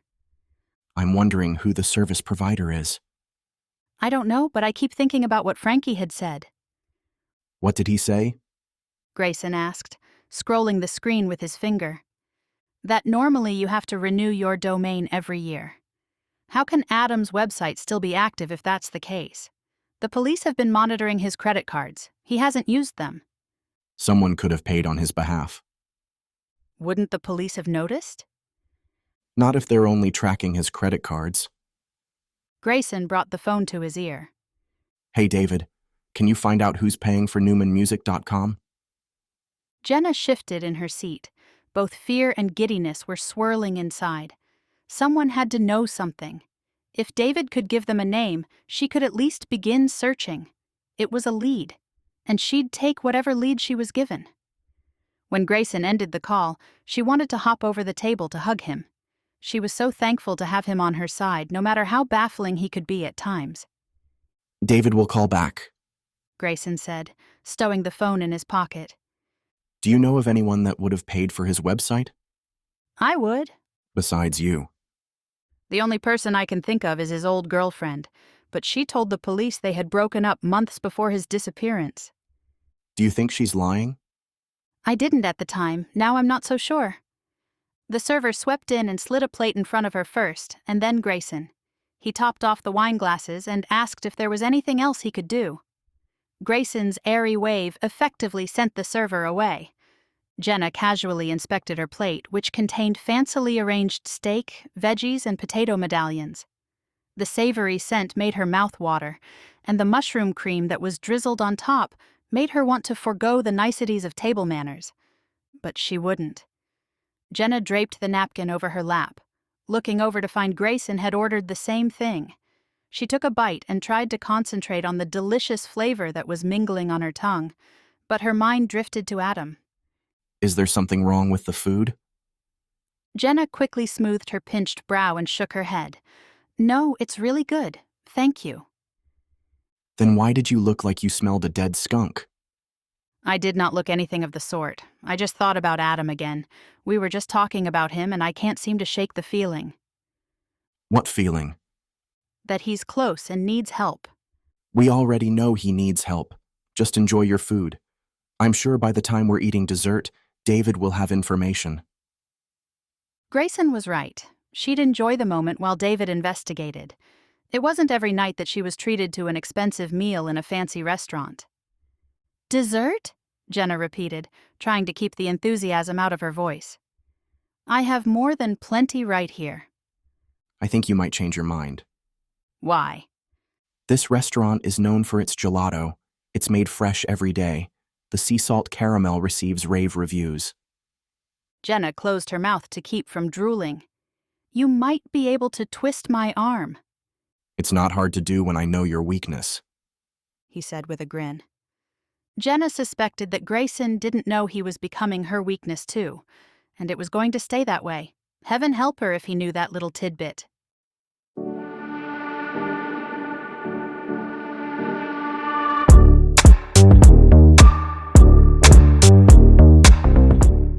Chapter 20. Grayson was uncomfortable, to say the least. There were many visions that came to mind as Jenna spooned the sea salt caramel gelato into her satisfied mouth. It was the last vision, however, of her licking the remnants off the spoon before sitting back with a dreamy look that made him almost lose it. He nearly fled the restaurant. Grayson motioned for the check and paid without looking at it. How was he going to sleep in the same room with Jenna and not climb into bed with her? He was an idiot. A complete idiot to think he was strong enough to stay in the same room and resist her, especially after telling himself that he couldn't have her. He was leaving, for God's sake. She wasn't the type of woman that he could just take to bed and forget. There was no way he'd forget her, regardless. When they were almost home, Grayson searched for a reason to stay out just a little longer. He even considered finding the spotlight so that he could garden in the dark.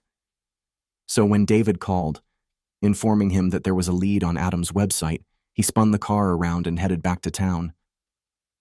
I can't believe Tanya paid for the website after telling everyone she had no idea where Adam was.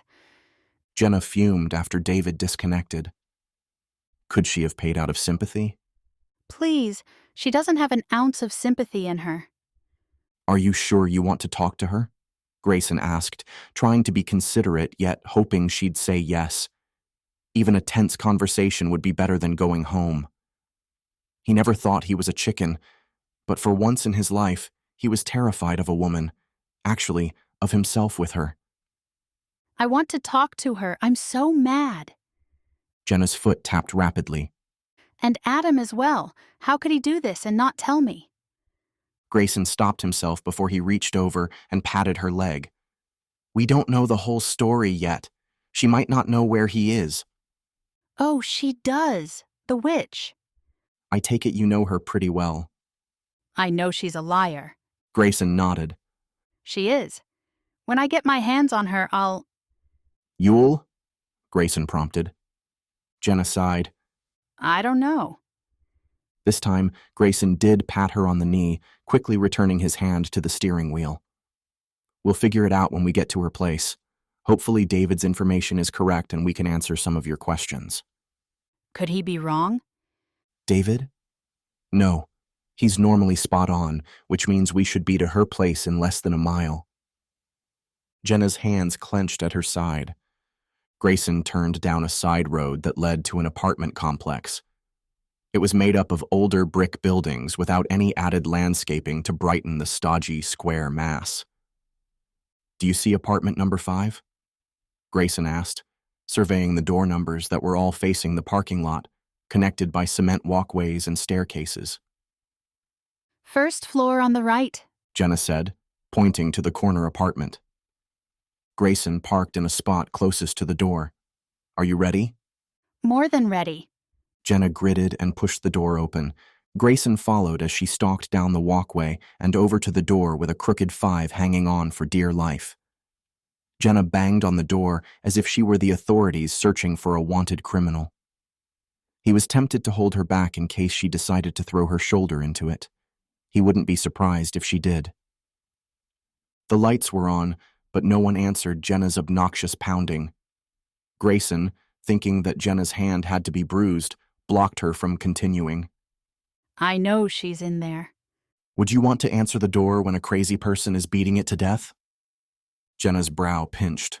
I'm not crazy. Can we try it my way? Go ahead. Jenna waved her hand at the door.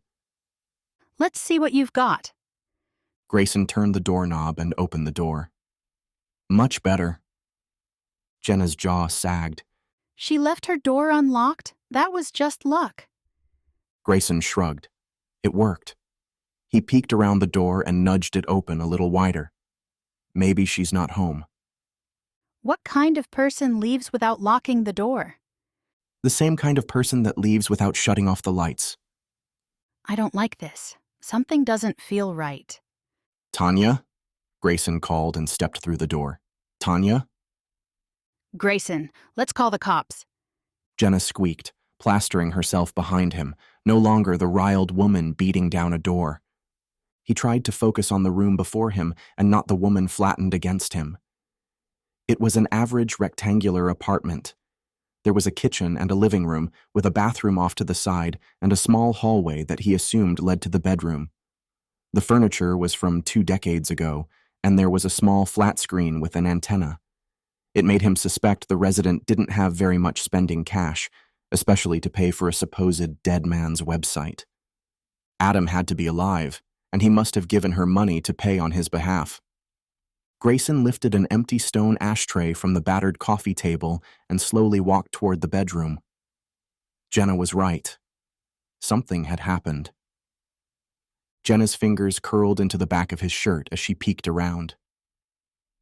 Do you see anything?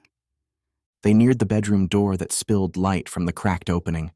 He listened before pushing it open. Oh no! Jenna let go of Grayson. The window is broken. Someone must have broken in. But who? And why didn't they use the unlocked door? Maybe he was of the mindset that doors are rarely left unlocked anymore. I know of someone else like that. Very funny. Let's get out of here and call the police. Grayson was about ready to leave when a sound from the living room caught his attention. He shooed Jenna behind the door and pressed in beside her, shielding her as best as he could. Heavy footsteps grew near, and all he had was a damn ashtray to defend them with. The footsteps stopped and were followed by a cough. Grayson slowly turned to find Remy staring at him with an arched brow. "You nearly gave me a heart attack," Grayson said. "What are you doing here?" I could ask you the same thing. Did you break the window? No. Jenna said, squeezing past Grayson. The door was unlocked and the window was broken when we got here. Who lives here? Tanya, Adam's ex-girlfriend. She paid for Adam's website renewal. Isn't that why you're here? Remy shook his head. I've been following Sergio. Sergio was here? Yeah, saw his SUV pull in here and heard glass breaking moments later. Where is he now? Remy looked down at his phone. Looks like he's heading home. With Tanya? Unless someone got to her first. If she paid for Adam's website, you're not the only one that'll be looking for her. We need to get out of here. Who knows who else might show? Jenna hurried out of the bedroom. We need to follow Sergio. No. I'm going to find my brother. This has gone far enough. If this Sergio guy has any information, I want it. Not to rescue Tanya? Jenna snorted. My idiot brother can rescue her after I rescue his dumb ass. Grayson bit back a smile. Instead of storming over to Sergio's, why don't we invite him over to our house? Invite him over? After he just abducted a woman? It's a good idea. Jenna looked at both men, as if they were addled. We don't know the layout of Sergio's place and who his hired thugs are. Remy shrugged. Personally, I think he got here too late. Tanya was already kidnapped by then. How can you know for sure? I didn't hear a scream. Sergio or his men may have broken the window, but there's no sign of a struggle, no blood. And it was quick, too quick. With the unlocked door, it's almost as if she knew her attacker and let him in. Can you get a message to Sergio and tell him to meet me at my place? Grayson asked Remy. Why not just call him and ask for the information? It'll be quicker and safer. I don't trust his people. Let's get him alone, away from ears. Make it happen, Grayson said, turning to leave. Why would he come to your place alone? Jenna asked, following. He might not want to. Remy can twist his arm if the need arises. Literally? Jenna questioned, looking back at Remy, who was close enough to hear. Both men shrugged. It was the next day when they heard from Remy. There was no word on Tanya, but Sergio had agreed to stop by later that afternoon. How did Remy get Sergio to agree? Jenna asked when Grayson disconnected. She had been sitting on the patio when Grayson answered the call. I'm not sure. I can ask Sergio when he gets here. Jenna closed her laptop and stretched. I have hundreds of questions for him. Write them down. Why? So I can ask them. Why can't I ask? Because you'll be upstairs in the bedroom with the door locked. If you think you can lock me in the bedroom... You're going to lock yourself in the bedroom. You're crazy if you think I'm going to do that. I'm just being cautious. I want to know what he's up to, but I don't want him to know you're here. He could be looking for you too. Then why bring him here? Because I have a gate to keep the rest of his hired thugs away. So you trust Sergio, but you don't trust his people. Didn't say that. Then can you clear it up for me? Jenna fumed. Grayson shifted dirt around a small plant near the patio. I trust Sergio for now, but I don't trust his circumstance or those around him. Until I know what's going on, he's someone to be wary of. People can change when their situations change. Jenna sighed. She wasn't going to argue with Grayson right now. She knew when to pick her battles. She also knew how to navigate around one and charge in when it was too late to stop her. So let Grayson think she was going to lock herself away in the bedroom like a tragic princess. She had no intention of staying there.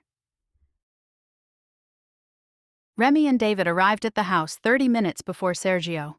They both looked surly, and Jenna detected an abnormal bulge in David's waistband. She knew it was a gun. Remy didn't bother hiding his. It seemed a little over the top for the arrival of someone they sort of trusted. Jenna scanned Grayson, looking for signs he was carrying. She couldn't detect anything. As her scan concluded on his face, she was aghast to find him smiling at her. With his teasing smirk, she knew she was busted, but it was innocent enough. She was just looking for bulges. She cleared her throat. So, there's been no sign of Adam or his ex? David shook his head. I keep hitting dead ends. Me too. Remy said. What happens if Sergio doesn't know anything? Will all this be for nothing? No, it just means we have to find new leads. David said. How? We can leak false information. Remy said. See if anyone takes the bait. What kind of false information? It could be almost anything about you or your brother. Even something as simple as Adam living here could rouse enough attention. Let's try not to draw too much attention to this house. Right now, it's our only safe place. A buzzing sounded in the house, jarring Jenna.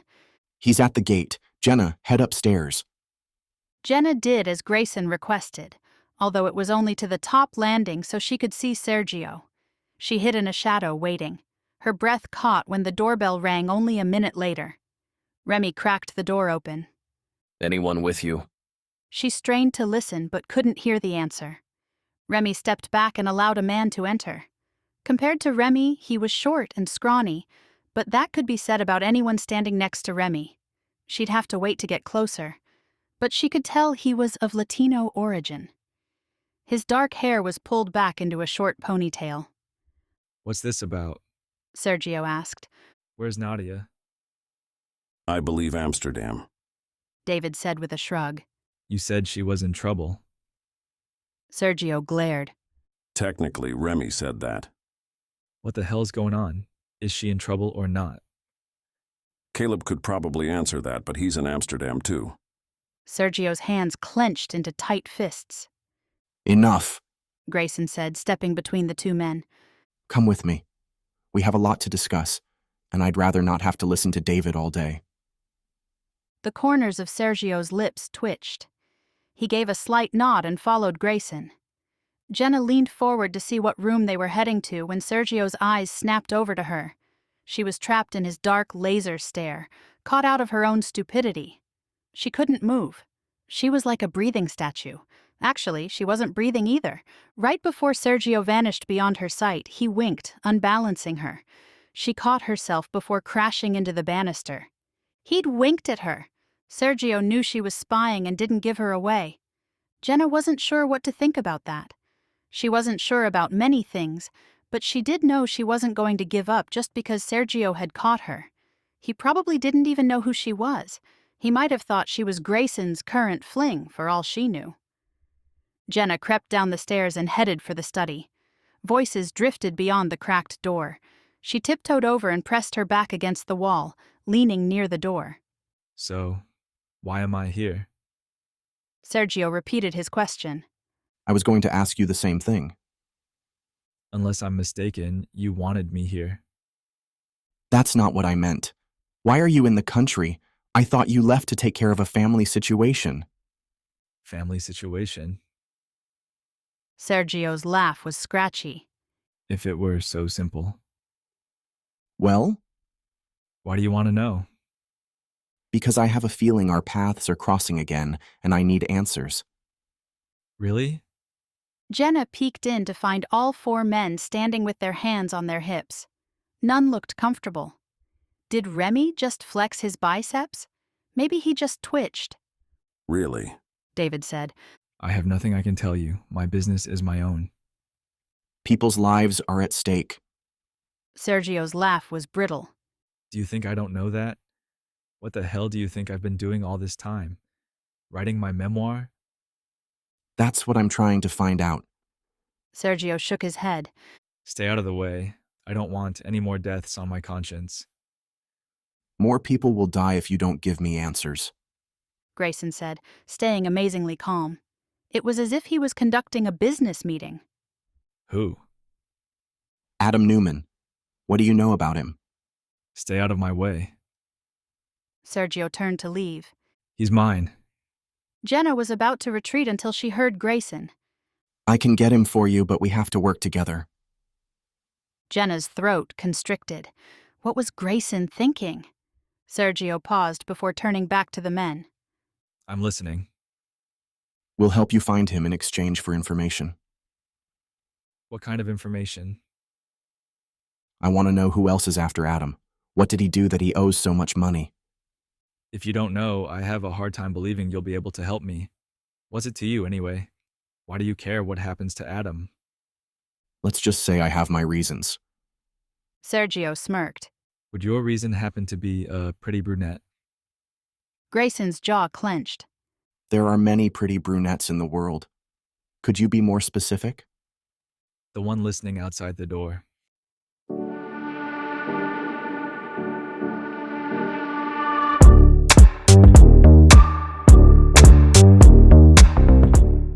Chapter 21. Jenna. Grayson barked. Jenna froze outside the door. She had wanted to be a part of the conversation, but not like this. Now.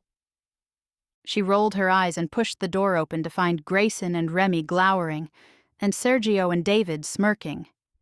Do you have a problem with directions? You were very calm and businesslike a few minutes ago, Jenna said. Do you normally unravel this quickly? It's no wonder you quit the business world. Grayson's scruffy jaw fell. Really, he was too easy to rattle, and she needed answers. David grinned and sat down in a high-back leather chair. Remy shook his head and followed David's lead, sitting down as well. His gun remained visible. Jenna reached her hand out to Sergio. I'm Jenna, although you probably already heard that like the rest of the county. Sergio took her hand. I'm Sergio. It's lovely to meet you. How are you wrapped up in all of this? Jenna was quick to study Sergio. His tanned skin, dark hair, and eyes complimented him. He wasn't too thin, not as he had originally appeared next to Remy, but he had a look about him. He looked like someone stressed to the point of breaking, although his pleasant smile helped to cover that fact. He was taller than her, but that was normal in her world, and by the way his hand felt in hers, he wasn't a weakling. Can I be honest with you? Jenna asked. Jenna. Grayson warned. It would be a refreshing change if someone would. Sergio answered, still holding her hand. Jenna, don't. I'm Jenna Newman, Adam's sister. I'd like to know what happened to my brother. I want to find him. A series of groans set off like an orchestra around the room. Sergio smiled. That was refreshing. Thank you. Jenna smiled back and glanced over at Grayson, whose neck vein bulged. Before she could comment, the window shattered, and she found herself locked into Sergio's hold, with a gun pointed at her throat. A can of smoke rolled through the room. I'll take good care of her. Sergio said, yanking her out of the room and kicking the door shut. He fired a shot at the doorknob. That should keep them occupied for a moment. What are you doing? Jenna choked, pulling on his arm, nails biting into his skin. The more she struggled, the stronger his hold became. Sergio hurried her out of the house and to the driver's side of his car. He pushed her through as he held both her and the gun. She wiggled over to the passenger side, bashing her leg on the steering wheel. Why are you doing this? Jenna asked. A shot fired in the distance. Did someone just shoot at us? Jenna squeaked, hunkering down in the seat. Sergio revved the engine and blazed down the driveway. Sounds that way. What if they shot me? If I had to guess, I'm sure they'd celebrate.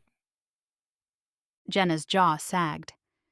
I might be a little difficult at times, but I doubt David or Remy would want to kill me. Not them. Then who? Sergio's silence filled in the blanks for her. The person who shot at them belonged to the same group that had been hunting her down.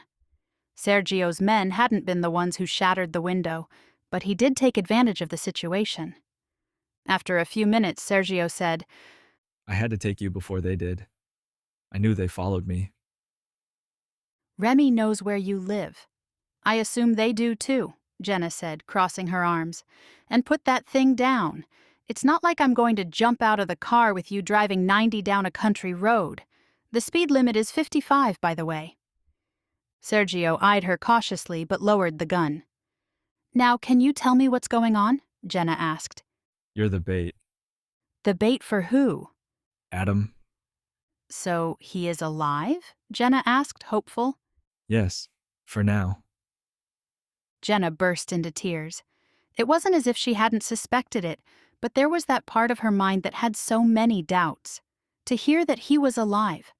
For now? She wiped her face with her hand.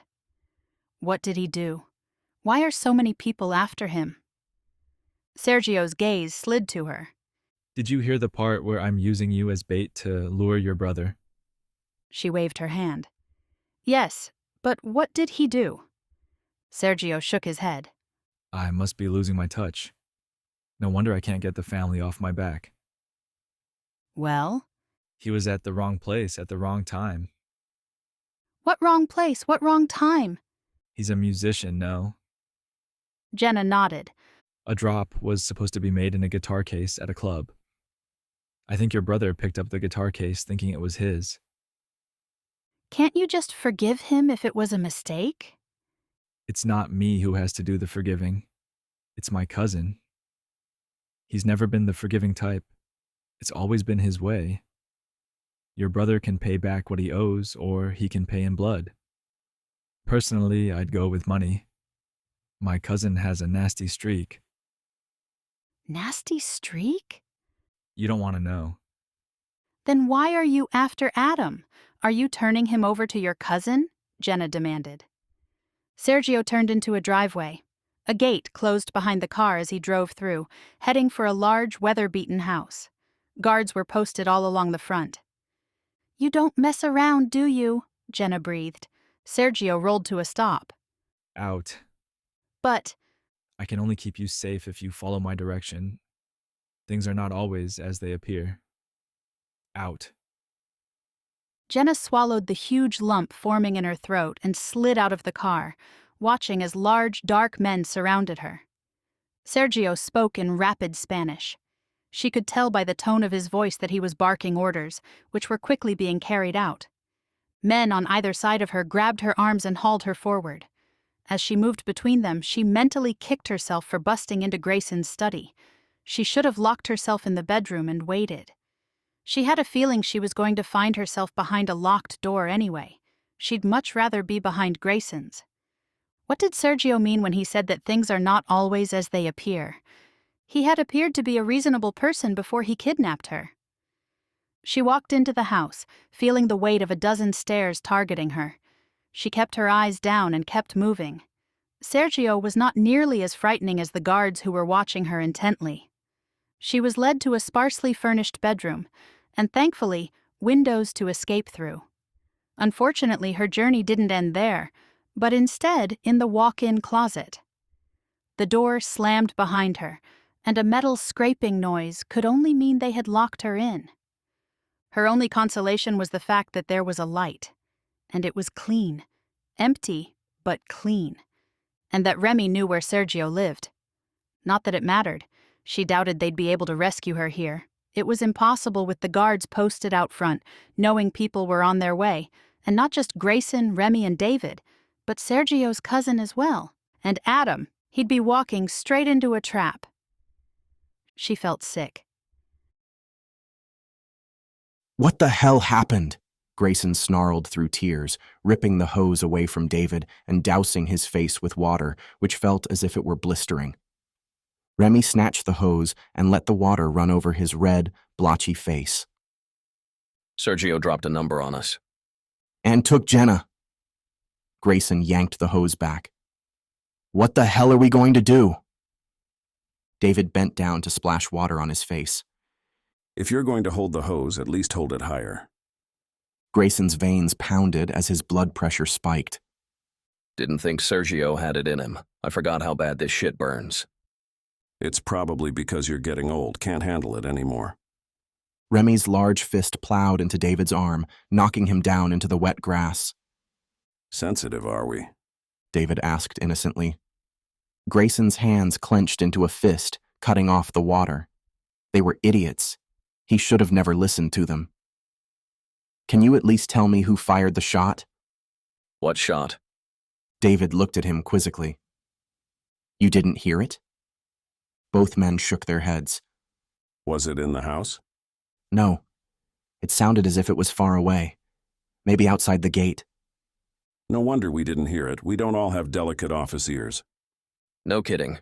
It's a wonder I can hear anything anymore. Shell blasts have a way of screwing with a person. Or you could be getting old. David scooted back before Remy pounded him again. You two are morons, Grayson fumed. Are you not worried about Jenna at all? David shrugged. It's Sergio. She'll be fine. Yes, Sergio, the one that kidnapped her at gunpoint and had my house bombed with tear gas. That Sergio? Remy snorted. Still didn't think he had it in him, but don't worry. We'll head over right now and get her. We'll just waltz over there and pick her up? Grayson asked incredulously. Remy frowned. I don't waltz. But yes, we'll go pick her up. I thought you said you didn't want to go to his place.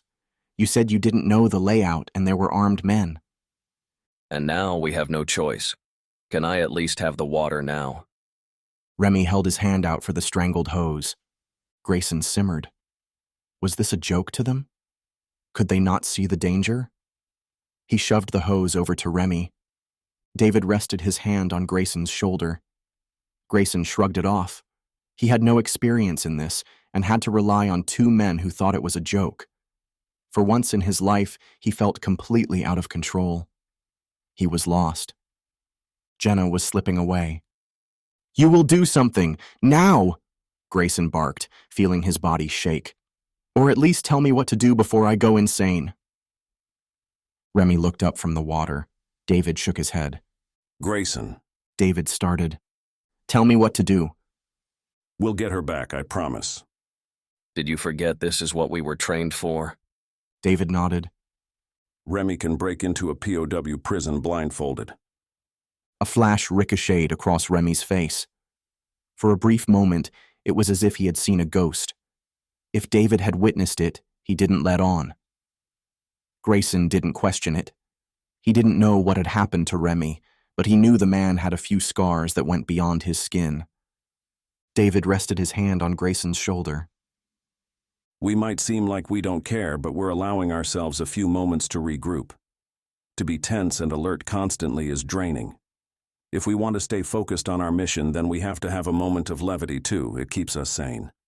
Remy nodded and looked away. Grayson let his shoulders drop and reached for the hose, running water on his face before they could tell which tears were from the gas and which were from sheer relief that he wasn't alone. They'd find Jenna and bring her home safely. They stood for a moment in silence, each taking turns with the hose. We'll have her back within the hour, David said with a cocky smile, smacking Grayson's back. Several sounds of clicking metal had them swirling around to find 5 men pointing guns. Maybe 2 hours, David amended. 3 if this gets ugly. Grayson swallowed. He really wished he would have taken David up on his offer all those years ago. Knowing how to shoot a gun would have been much more helpful than acquisitions right now.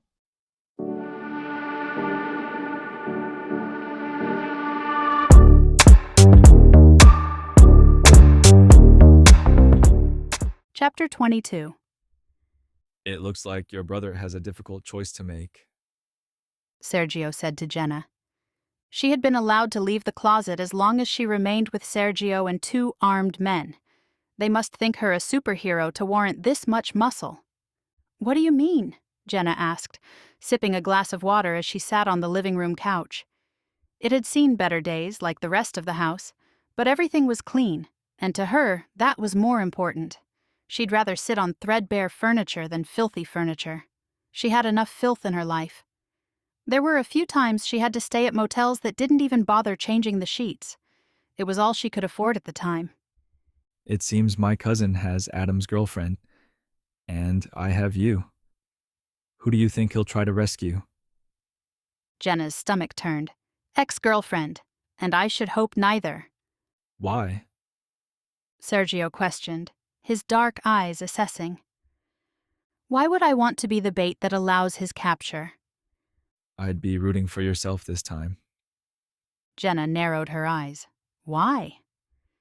Because if he goes to rescue his girlfriend, I doubt he'll be able to rescue you. Jenna didn't want to ponder the reason. I don't need him to rescue me. Why not? You'll let me go. Sergio laughed.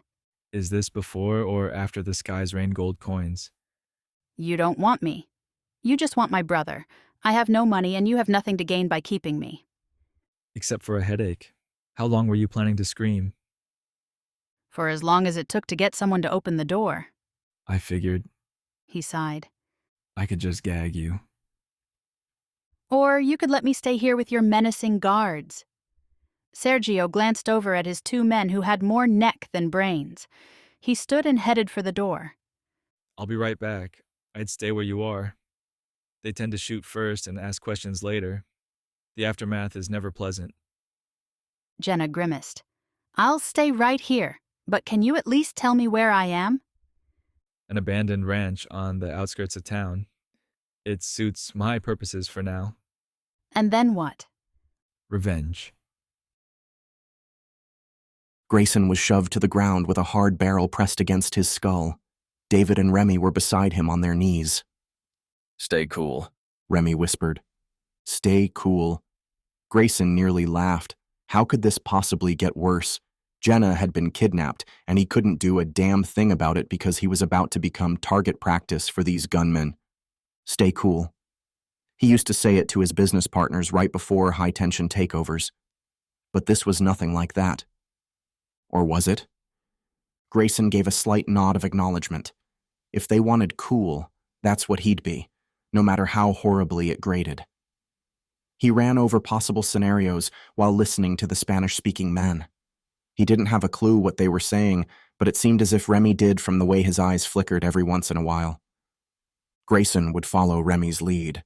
They were each held down by one man. The remaining two stood in front of them. He hoped Remy would do something soon.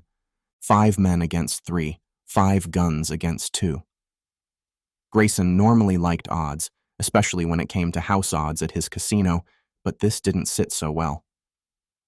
You only brought one vehicle, didn't you? David asked. He received a blow to his head in response. Grayson winced at the cracking sound. That had to hurt, but David was still kneeling upright with a smug expression. David must have hit the bull's eye with his remark. Seems the odds had shifted in their favor, but only by a slight margin. Sergio winced as he pulled off his shirt. Still hurts, doesn't it? The feminine voice asked. He ignored the question and looked down at the bandage that slashed across his chest, stained with blood. You need stitches. I don't need anything, Sergio hissed as he peeled off the bandage. Fine. But when you've lost so much blood that you can't stand, I'll sew the stitches myself. A large, blunt needle should do nicely. He looked over at his sister-in-law. Why should you care if I'll heal or not? I shouldn't. You killed my husband. I'm also the only person standing between you and Alfonso's gun. I don't care about your cousin. Let him shoot me. Sergio tossed the bandage in the garbage and took out a fresh one. Here, let me, she said, taking the bandage from his hands. I can do it. She rolled her dark eyes. Sergio remembered when he had first met Rosie. She was a frightened little girl of 12, bought and paid for. She was to marry his brother, who was twice her age. At least she was spared that burden until she was 15. She was now 22 and looked as pretty and fresh as an average woman of that age. Only the pain in her eyes betrayed her. Sergio never asked. She never told. I didn't kill him, Sergio said. Mario said you did. Mario is a fool. In fact, all of his hired men were fools. It gave him little hope. Then you should have killed him. Look at all the suffering he caused. Her hand soothed the bandage over the wound, blood already seeping through. Let me at least use glue. It doesn't matter. Turning from her, he pulled a new shirt from a drawer. It will be over soon enough. We will never speak of this again. Remy growled in Grayson's ear. Agreed? Agreed. Stop breathing on my neck. Where else do you suggest that I breathe? Remy's angry breath rushed over Grayson. They were going to end up killing each other before the thugs had a chance. I was following your lead. I thought we were going to escape, not hop into the trunk. Do you think I'd be locked in here if I had any other choice? Just be happy it's a large trunk. Not as large as I would like. Why did David get the back seat? I doubt he's comfortable up there. There's bound to be a gun jabbing him on every side. So, now what's the brilliant plan? It has to be better than your last. I'm all ears. Oof. Grayson groaned as Remy nailed him from behind. They were going to shoot us and leave us for dead since we didn't have Adam or Jenna. I bought us time. You could have just said so instead of sucker punching me. I consider it a win-win. Grayson ignored Remy's smug voice. And now what happens? We'll wait for them to lower their guard and attack. Grayson smothered another groan. He was not cut out for this, but that didn't mean he was useless. It just meant he had to use the skills he had. Unfortunately, that might get them killed. Jenna stared at the clock. It had been 2 hours, and she hadn't heard a peep from anyone. She hoped Adam had more sense than to show up at an armed house, but now she wondered what was keeping him. Did he go to save Tanya instead? And where was Grayson? He could have at least called the police. Jenna frowned. Something told her the cops wouldn't be invited to this. She was so far in over her head, she had to look down to see the clouds. I see you haven't moved. Thank you. Jenna glanced behind her to find Sergio had returned, wearing a different shirt. I don't think he's coming, Jenna said. I had hoped he wouldn't.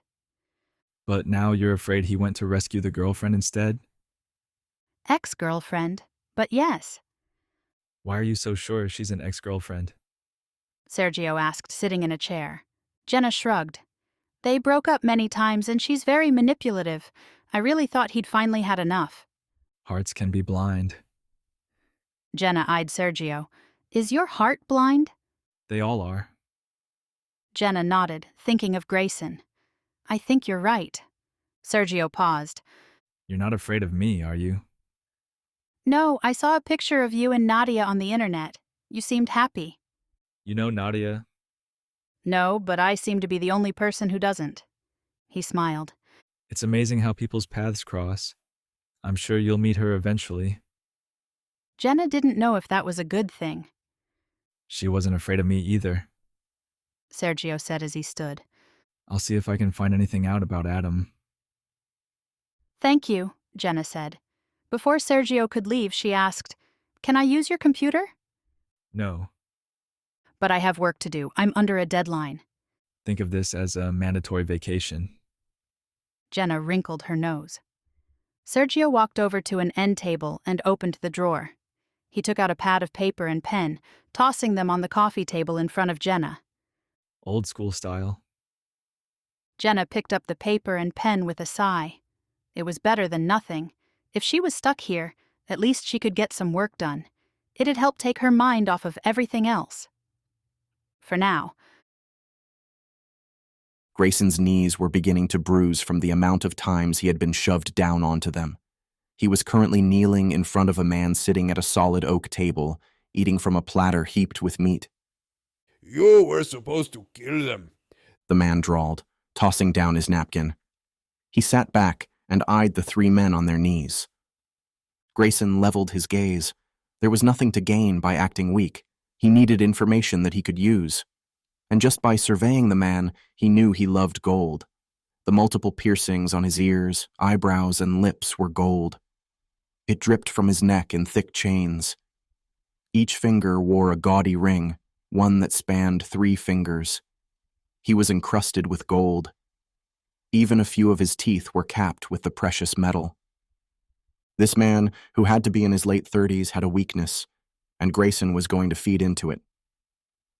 The man stroked his short beard and smiled, flashing them with gold. I'm sorry, gentlemen, he said in a thick accent. He stood to walk around the table, nearing his men. It seems they can't follow a simple order. I told them to kill everyone. They need a refresher in obeying. His tattooed arm launched, punching a man. The rings ripped across the man's cheek, bloodying his face. The man winced but stood his ground, taking the abuse without protest. I guess introductions are in order. He walked to the table and picked up his napkin, wiping the blood off his hand.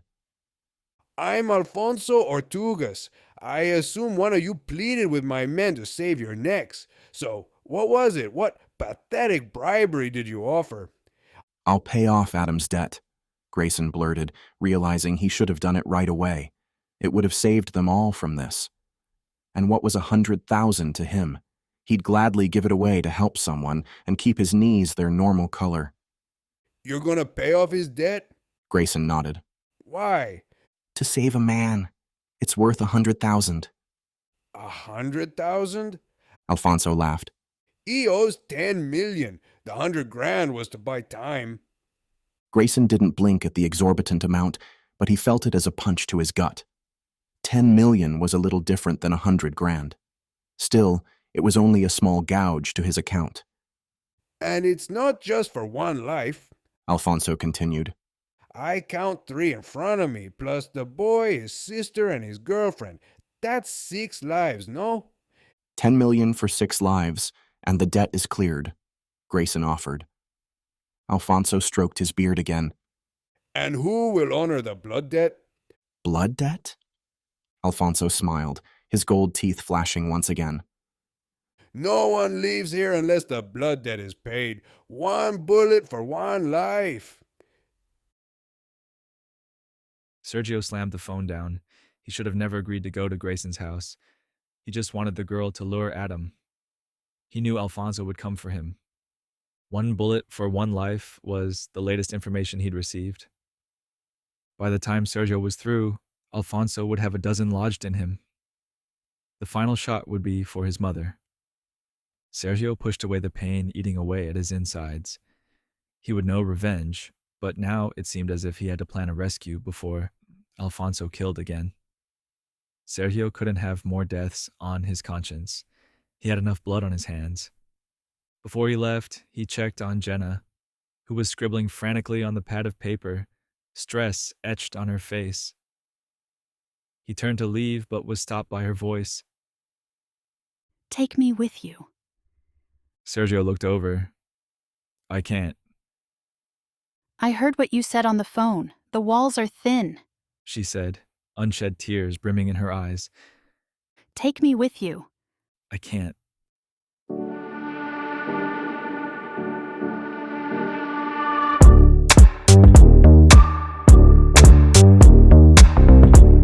Chapter 23. Don't do this, Remy said. We'll find another way. This scumbag will kill us as soon as he gets the money, David added. Alfonso grinned. I could just kill you now. No, we'll do it my way this time, Grayson said. Then he looked to Alfonso.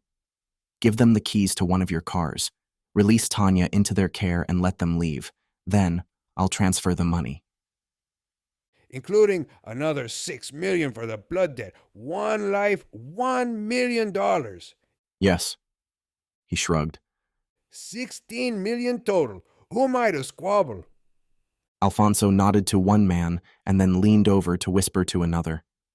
Both men took off in opposite directions. Grayson watched Alfonso with a wary eye. He knew Alfonso would try to double-cross him. But if Remy, David, and Tanya were out of harm's way, then he knew they'd go and fetch Jenna. She'd be safe. A laptop was brought to the table. Go ahead and transfer. Did you forget something? Alfonso waved his hand, and a man came forward with car keys. You will allow Remy to check it over. Alfonso arched his brow. Don't trust me? Grayson returned the arched brow. Miguel! Alfonso shouted. A man stepped forward to receive his instructions. Grayson looked over at Remy, who was listening to the Spanish-speaking men. At Remy's nod, Grayson took a moment to breathe, watching as an armed man led Remy outside.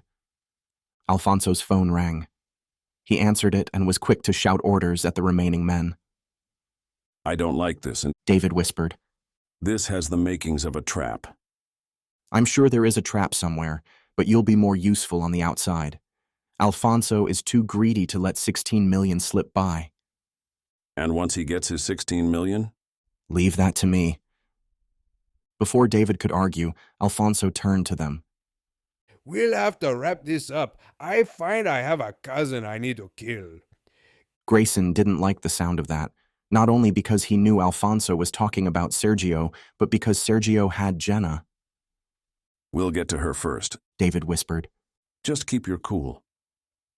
Grayson feared he was far from it, but it was the only way he'd get them all out alive. A young blonde woman with bloodshot eyes and a tear-streaked face was pushed into the room. She faltered before righting herself, her head held high. Bruises colored her arms and one cheek. She must be Tanya. Jenna looked up at the clock again. Sergio had left only 10 minutes ago, and it felt like she'd been waiting months.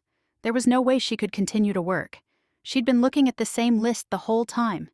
It still only had 3 items, and none of them were work-related. 1. Say I'm sorry to Grayson. 2. Find Adam. 3. Kiss Grayson. She wasn't sure how that last item got on there, but it must be important since she underlined it 5 times. Jenna shoved the paper aside and stood. She would go batty if she had to sit there much longer. She needed someone to tell her what was going on. Hello? A woman poked her head into the room. The 2 men who were hovering around Jenna for most of the day scooted to the door, shooing the woman away. She stood her ground with her hands on her hips and spoke to them in Spanish. They hesitantly backed away, allowing her to enter. These boys are always such a bother with their do this, don't do that, she complained as she neared Jenna. Jenna tentatively smiled at the woman, not knowing what to say. She was a pretty woman, maybe a year or 2 younger than her. Her dark satin hair draped down her back, and her eyebrows tilted exotically, making Jenna think of orchids. Not that it made sense to associate exotic brows to orchids, but somehow she did. You are Jenna, no? My brother-in-law mentioned you. Jenna's brows furrowed. Do you mean Sergio? She nodded. I am Rosario, but you can call me Rosie. It's nice to meet you, Rosie, Jenna said, feigning politeness. She didn't know what this woman wanted. She looked innocent, but there was something in her eyes that Jenna couldn't quite make sense of. This woman knew things. Do you want to escape? Jenna blinked. Rosie laughed. I am serious. I will help you. Jenna's eyes flickered over to the guards. Rosie waved her hand. Do not worry about them. They do not speak English. Why would you help me escape? The same reason I warned Adam not to come here. You warned Adam not to come? He's okay? Rosie nodded. I told him to stay away. Thank you. But how do you know him? Why would you help us? I only help Sergio. But Sergio wanted Adam to come here. I'm confused. Rosie tisked. Sergio is a man. Men do not know what they want. They just stomp around with their guns and shout like little boys. I turned Adam around and told the men that he was a lost delivery driver. Jenna stared at Rosie, dumbfounded. I'm saving his ass, no? No. I mean, yes, Jenna agreed, regaining her senses.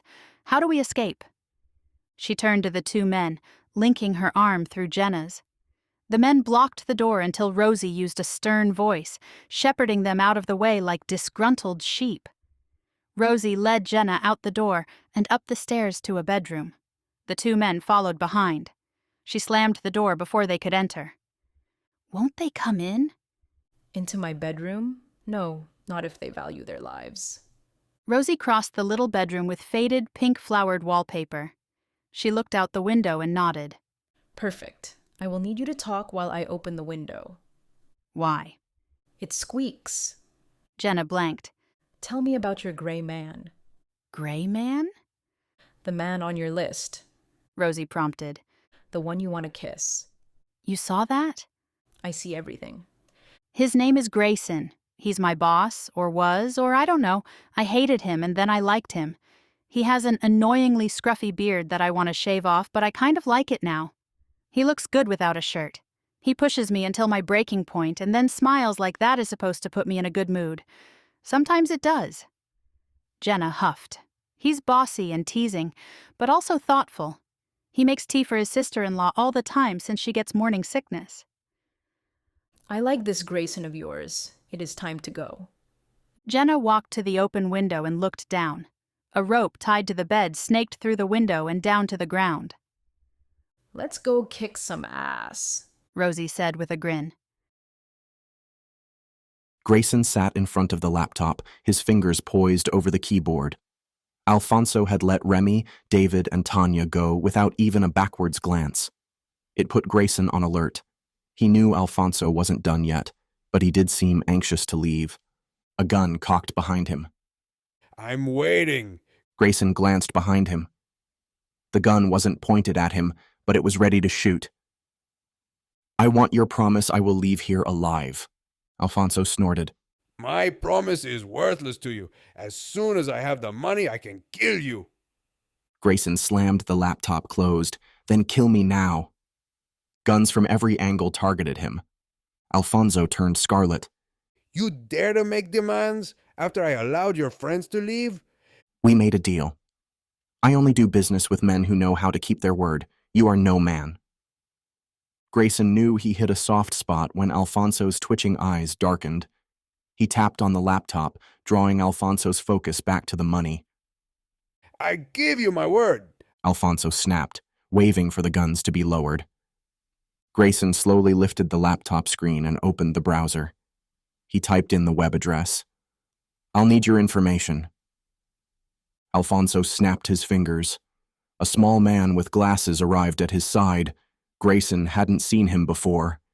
He took out a piece of paper from his suit coat and slid it over to Grayson. It had Alfonso's bank routing information. Grayson accessed his offshore account and wired the money to Alfonso. There, it's done. Would you like to check? Alfonso snapped again. The smaller man slid the laptop over. He typed for a few moments and then nodded. Grayson stood, pocketing Alfonso's bank information. He'd make sure the information was put to good use. Before Grayson could take a single step, a bullet ripped through him, sending him to his knees once again. A blood debt must always be repaid by blood. Jenna's foot pressed hard on the accelerator, sending the borrowed car flying. Are you sure we're going the right way? Jenna had no idea where they were. She had never been on these desolate roads. I think so. I memorized the directions. Is this as fast as you can go?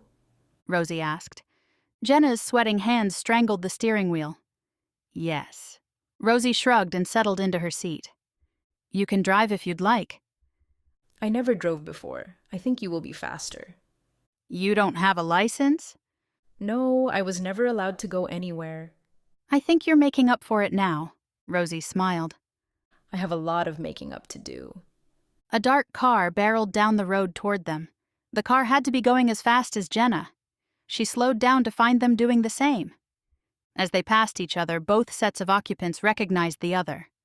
The dark car spun around and caught up to Jenna, bringing their cars level on a 2-lane road.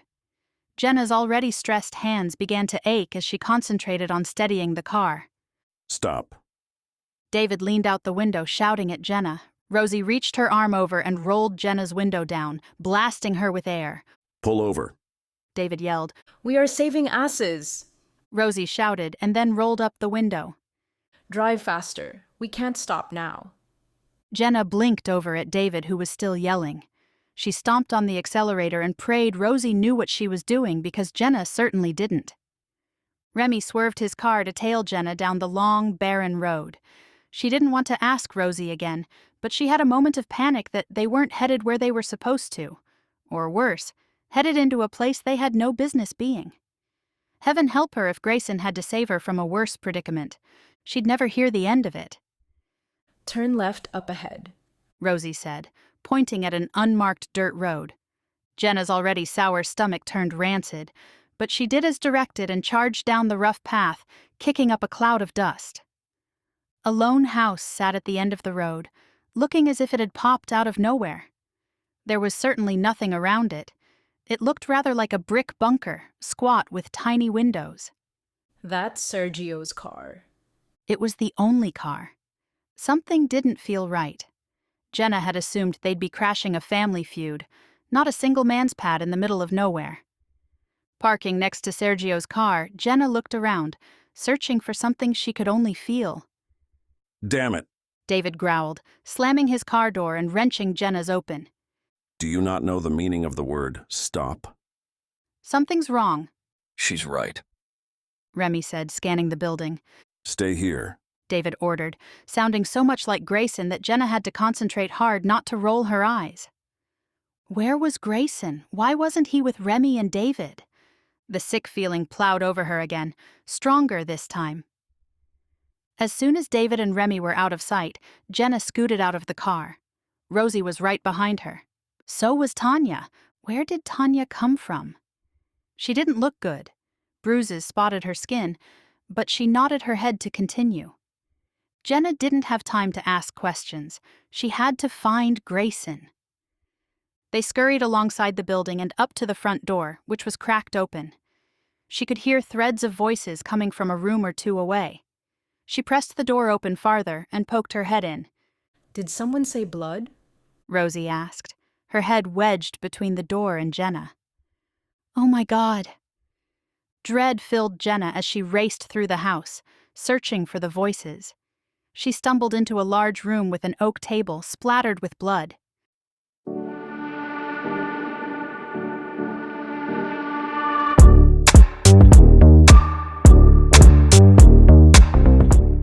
Chapter 24. Jenna knelt beside Grayson, pressing her hand against his wound as hard as she could. She had to stop the blood. There was so much. She had to stop it. Don't you dare die! I will not be known as the crazy employee who finished you off. Tears blurred her vision, but she held tight. She couldn't remember who she knocked out of the way on her race to help Grayson, but she knew they were all behind her.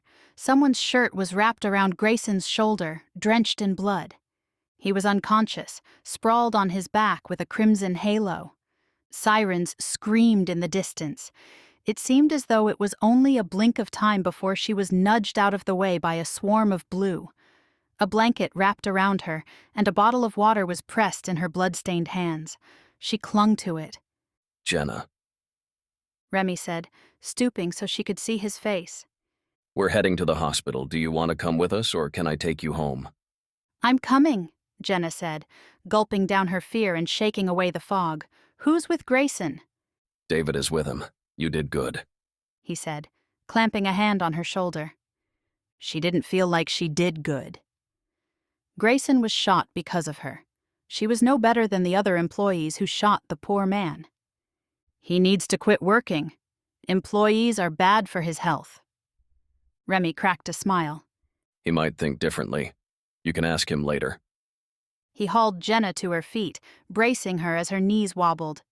Need a lift to the car? I'm fine. Just give me a moment.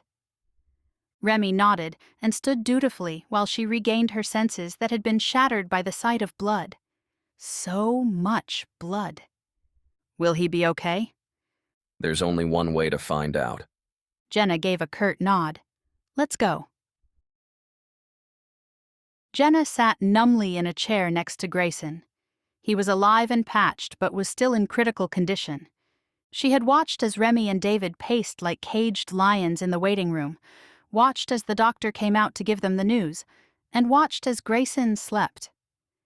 He looks uncomfortable with that scratchy beard. It must be tickling his neck, Maya said thoughtfully, her hand tucked into Grayson's on the opposite side of the bed. He likes it, Jenna said. I think I like it too. Maya smiled. Do you think he'll forgive me? For what? Maya asked, her eyes round. For getting him shot. He told me about his past employees. He didn't really want me around either, and for good reason. Look, he's been shot again. Don't be silly. You didn't shoot him, and he's fine, just like always. Jenna didn't think Grayson looked fine. His skin was gray and dewy. He's fine, Maya insisted, although her eyes were misty. David moved close to his wife and kissed her on the head. Time to go home. But I just got here. You've been here for 2 hours. But I'll make sure the doctor calls with updates. Maya pouted. I'll be here. I won't leave until he's awake. You don't have to do that. I can drive you home. You need sleep too. You've had a long day. Jenna shook her head. I'm staying. that's right. Maya agreed. She stood and took David's arm, ushering him out the door. They'll be fine all by themselves. Not too subtle, is she? David smiled, earning a tisk from Maya. Call us though, okay? I promise. David took one last look at Grayson before allowing Maya to whisk him away. Grayson still looked like wet ash. She slipped her hand into his and held tight, lowering her head to the bed to ease the pounding. She was so tired, but she knew sleep wouldn't come until Grayson woke. She heard footsteps enter the room. She didn't bother lifting her head. It was probably just the nurse doing her mandatory rounds. Jenna? She looked up to find a young man standing hesitantly in the doorway. Adam! Jenna stood, about to race over when Grayson's hand gripped hers. She looked down to see if he had woken up, but his lids were still heavy over his eyes, yet his hand wouldn't release hers. Where have you been? Are you okay? Jenna asked, rooted to her spot. Adam walked over and wrapped his arms around her. She hugged back with her one free arm. I'm fine now, he said, releasing her. I didn't think I'd ever be. I'm so sorry you were dragged into this. It wasn't your fault.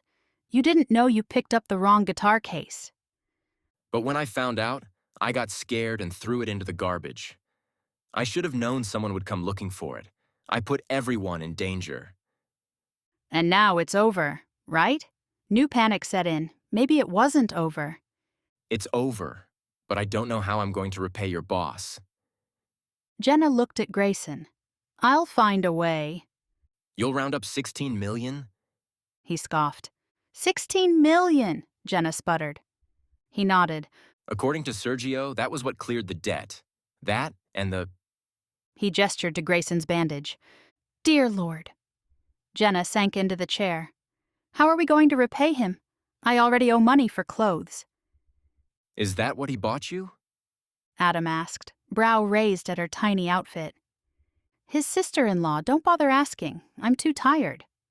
I'll let you get your rest then, he said, stepping back. Don't you dare leave, Jenna scolded. You have a year to make up for, so start talking. Where have you been? Adam's smile was weary, but he pulled up a chair and talked for a good hour until Jenna's eyelids hung so heavy they were slits. He told her about the places he'd hidden in, always watching his back. He told her about Tanya and how she saved him a few times. They were going to get married. He loved her. She smiled. I'm happy for you. I'd like to get to know her better. And she meant it. She didn't know much about Tanya. She never seemed like the right woman for Adam. But it sounded like they both changed in the span of a harsh year. She's still on my list for not telling me where you were. I told her not to. She argued with me about it, he said, standing. You can blame me for that one. Jenna nodded. I will. He stooped to give Jenna a hug before walking to the door. I'll be at Tanya's if you need me. I'll stop by later when he's awake. He nodded toward Grayson. I owe him an apology at the very least. Grayson woke to the sounds of beeping and an ache in his shoulder. Damn, it hurt. He shifted, trying to ease the pain, but moving only made it intensify. Turn off the damn beeping, Grayson said, hearing his voice slur as if he were drunk. He cracked his eyes open, wincing as the light pierced. It's about damn time, Remy said, turning to face him with crossed arms. I don't have all day to wait around on your sorry ass. Grayson reached up to feel his shoulder. You were shot. Now you've got a matching set. Grayson groaned. Go away. I will. Just came to check on you first. I'm dying. Remy snorted. It's a flesh wound. It doesn't feel like a flesh wound. Well, the bullet went clean through, so think of it as a double paper cut. Those hurt worse than a deep cut. Grayson looked at his shoulder. I'd rather have the paper cut. Remy nodded. I'm sure you'll get a few of those filling out the hospital forms. Grayson let his head loll back. Is everyone accounted for? Yep. David is at home. You're here. Sergio left yesterday. Where did he go? Remy shrugged. He's still got a war going on. Can't stop because one man is down. He wasn't going to harm Jenna, was he? Never thought he would. Grayson's eyes rounded. Where's Jenna? Next to you. He scanned the room until his eyes fell on a crumpled bundle in the chair next to him, her hair mused in every direction. An arm stuck out of a blanket at an awkward angle. Is she okay? Grayson asked, wondering if his eyes were a bit off. She didn't look anything like his poised Jenna. She was adorably hideous. She hasn't left your side for 2 days. 2 days? Like I said, it's about damn time you woke your lazy ass up. Remy said, opening the door to leave. I'll be back in a week or 2. 3 if it gets ugly. Where are you going? Remy paused before saying, I've waited a long time for the past to catch up with me. It's time to rewrite it. Grayson stared blankly at the door that Remy disappeared through. Rewrite it? He didn't know what Remy meant, and he was sure in his groggy state of mind that nothing made sense. He reached out and touched Jenna's hand. Well, maybe one thing made sense. His body sank into the bed, and he needed sleep. That made sense too. I'm getting out of bed, Grayson said to Jenna's squawking protests. The doctor said you have to rest. I can rest anywhere. It doesn't have to be in bed. He flipped back the covers, cringing at the abrupt movement. See, you've already injured yourself. I'm taking a shower. He stomped to the bathroom. If you continue to harp at me, I'm dragging you in. Jenna pinched her lips tight. He could tell she wanted to argue more, but he had had enough. The last week had been nothing but bickering.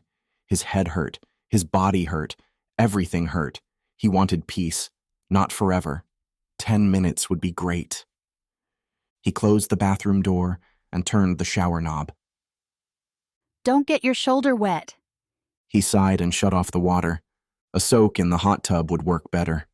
It'd probably feel better too.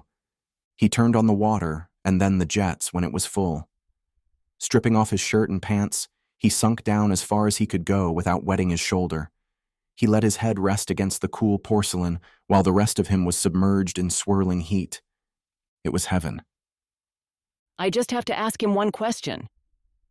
The demand was made just outside the bathroom door before it was whipped open. Can I help you? Grayson asked, not bothering with modesty.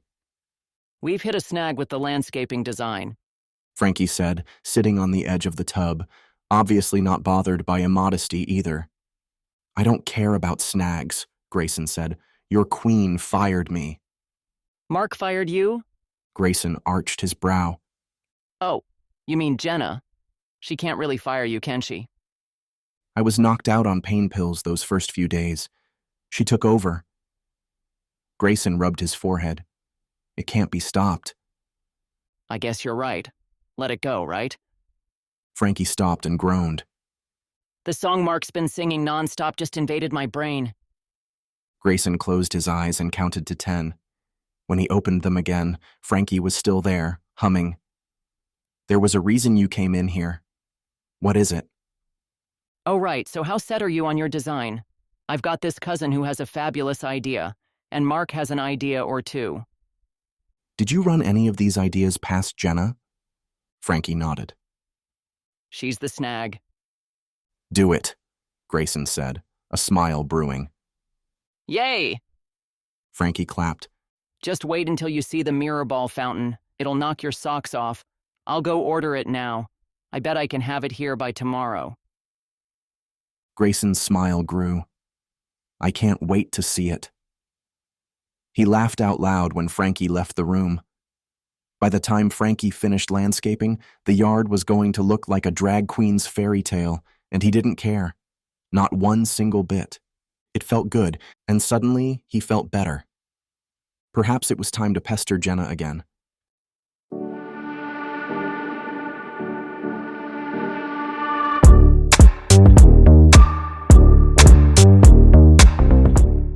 Chapter 25. In the past week, Jenna had worked as hard as she could to ready the bed and breakfast. She owed Grayson so much.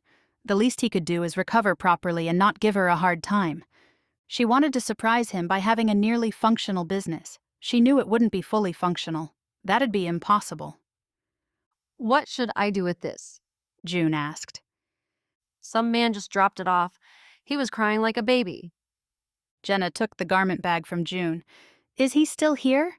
No, he took off saying what a tragedy it was. What's a tragedy? June shrugged. It must be for Grayson. I'll see if he knows anything about it. The girls and I are heading home for the day. We'll see you tomorrow. Thank you for all your hard work. I'm so happy you're all willing to work here full time. We are too. We were tired of working at the cleaning service.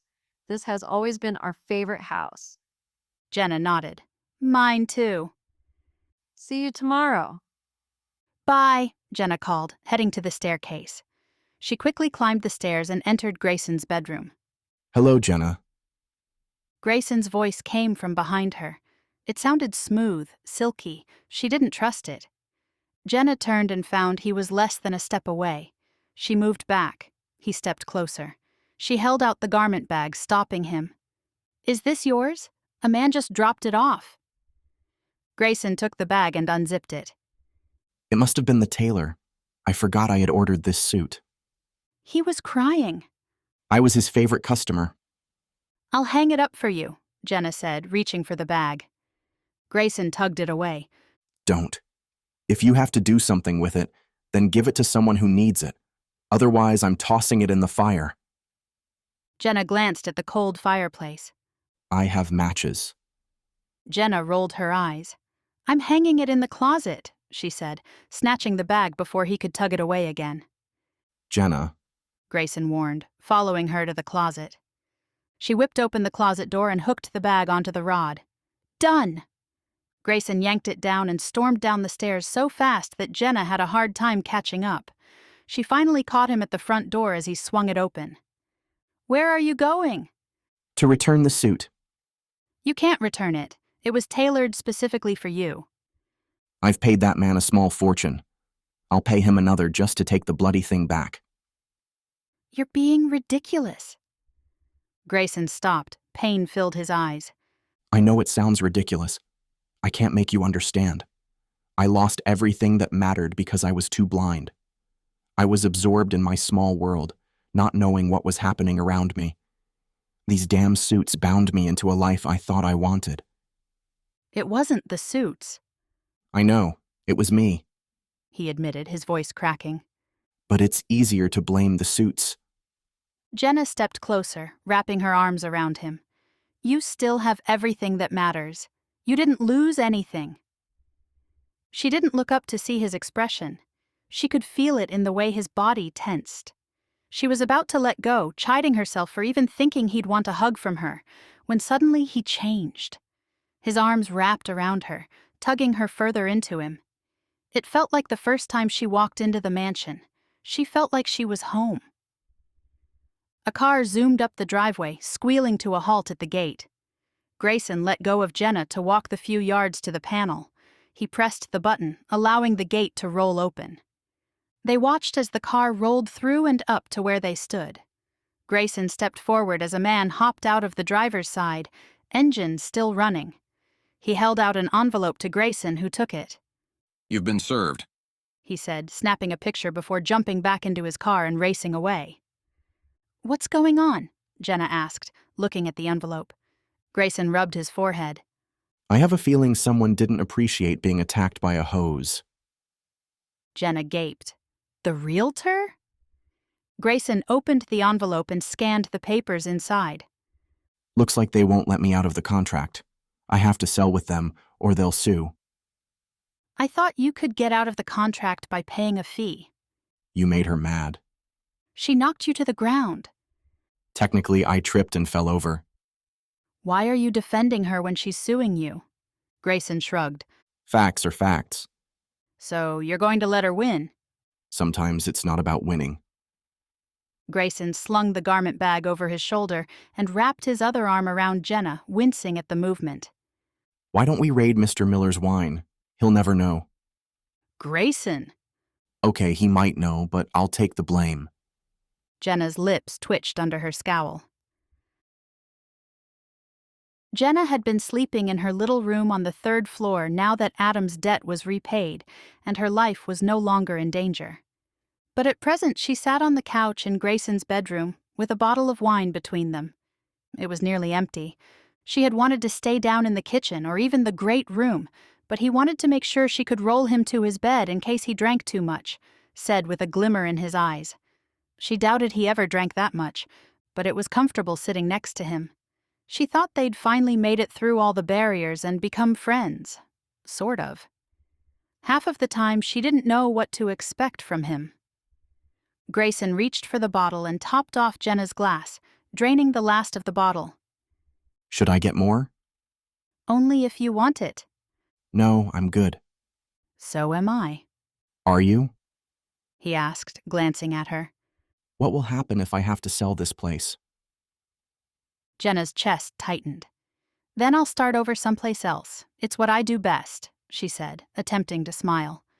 But can you find something for the ladies? They quit their jobs to work here. Grayson nodded. I can do that. What about Frankie and Mark? Jenna's lips pursed. I didn't hire them. You didn't? No, they showed up wanting to help.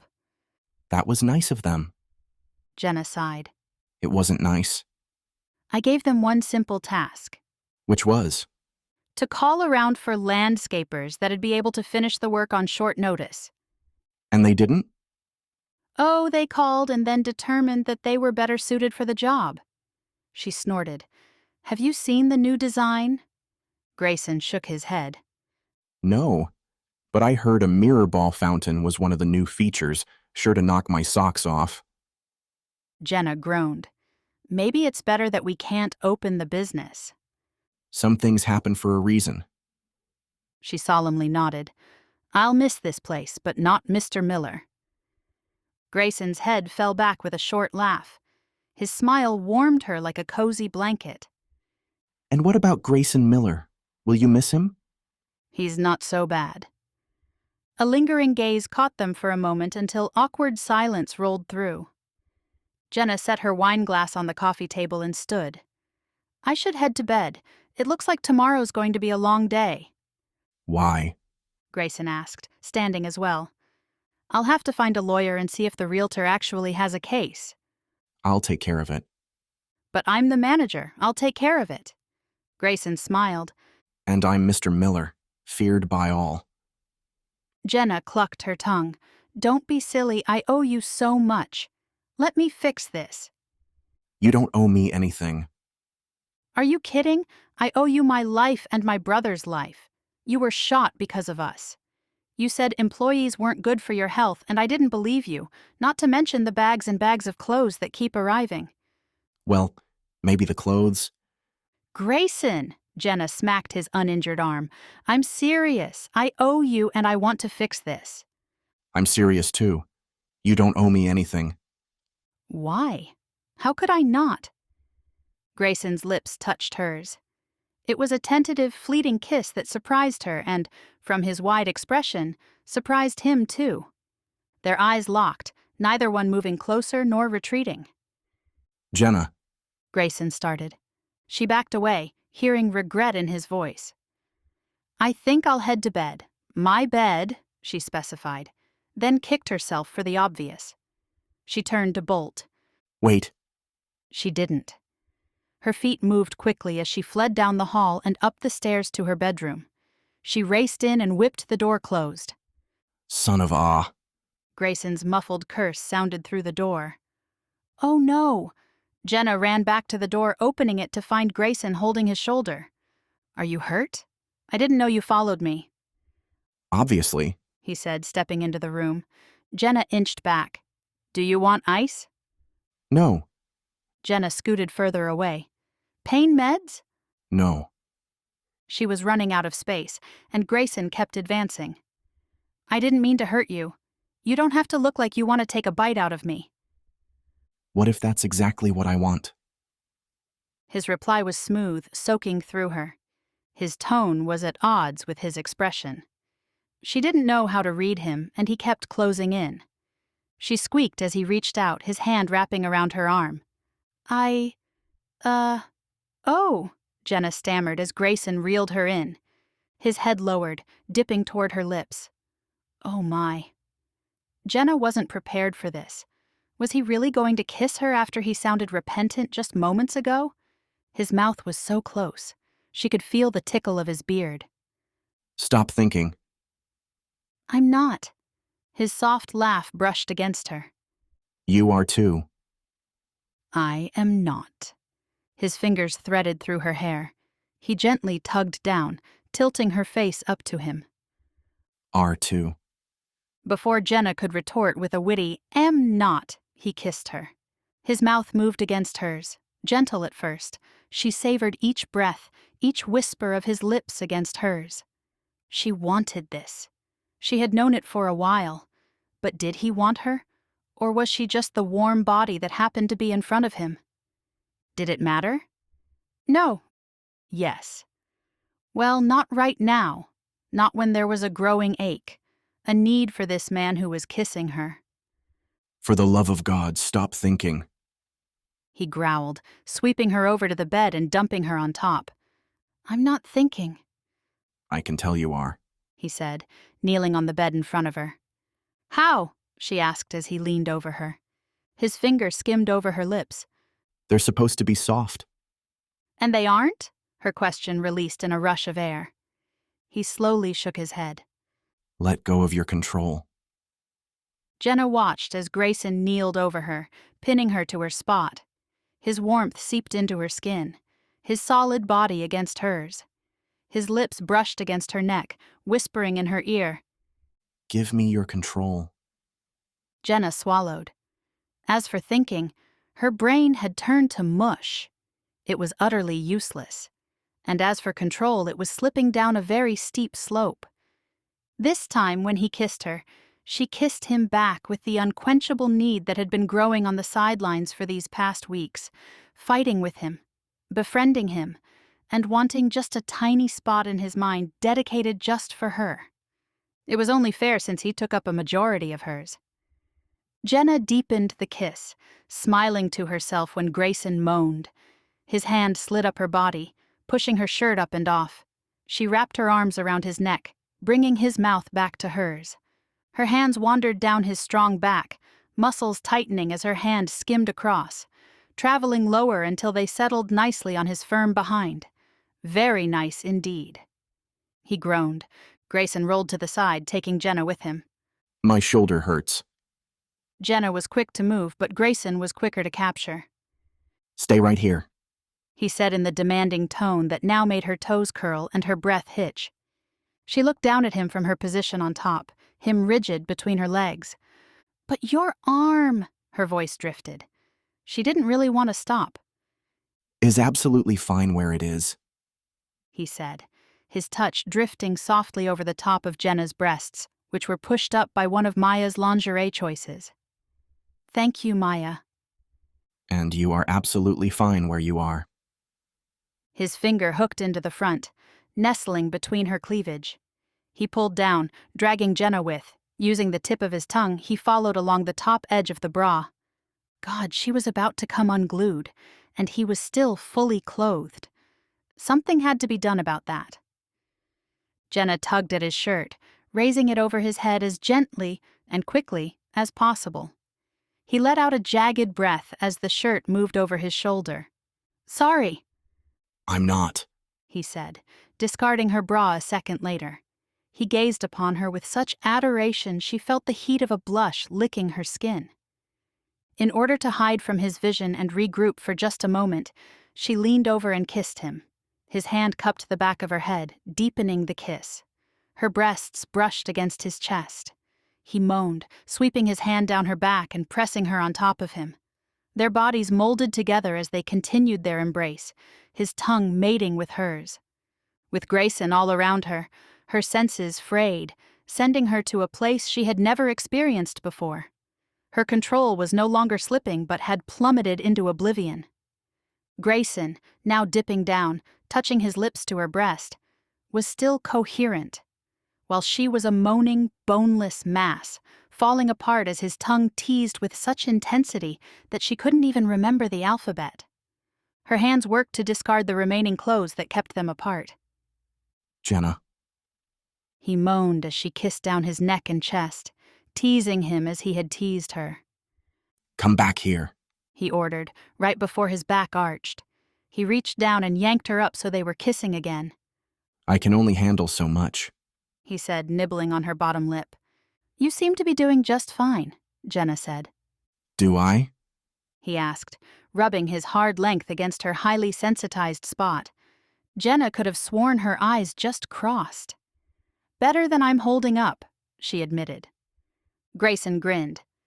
Do you think you can make it to my bedroom? Why? For a brief moment he turned sheepish. I didn't quite think this through. The condoms are in my room. Before Jenna could respond, Grayson's hand moved down, cupping her, slipping a finger into her heat.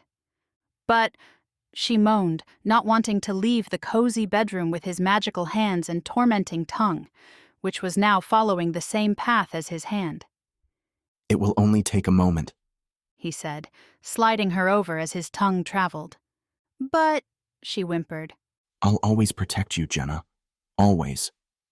But can you? She felt his smile against the inside of her thigh. I can do that too.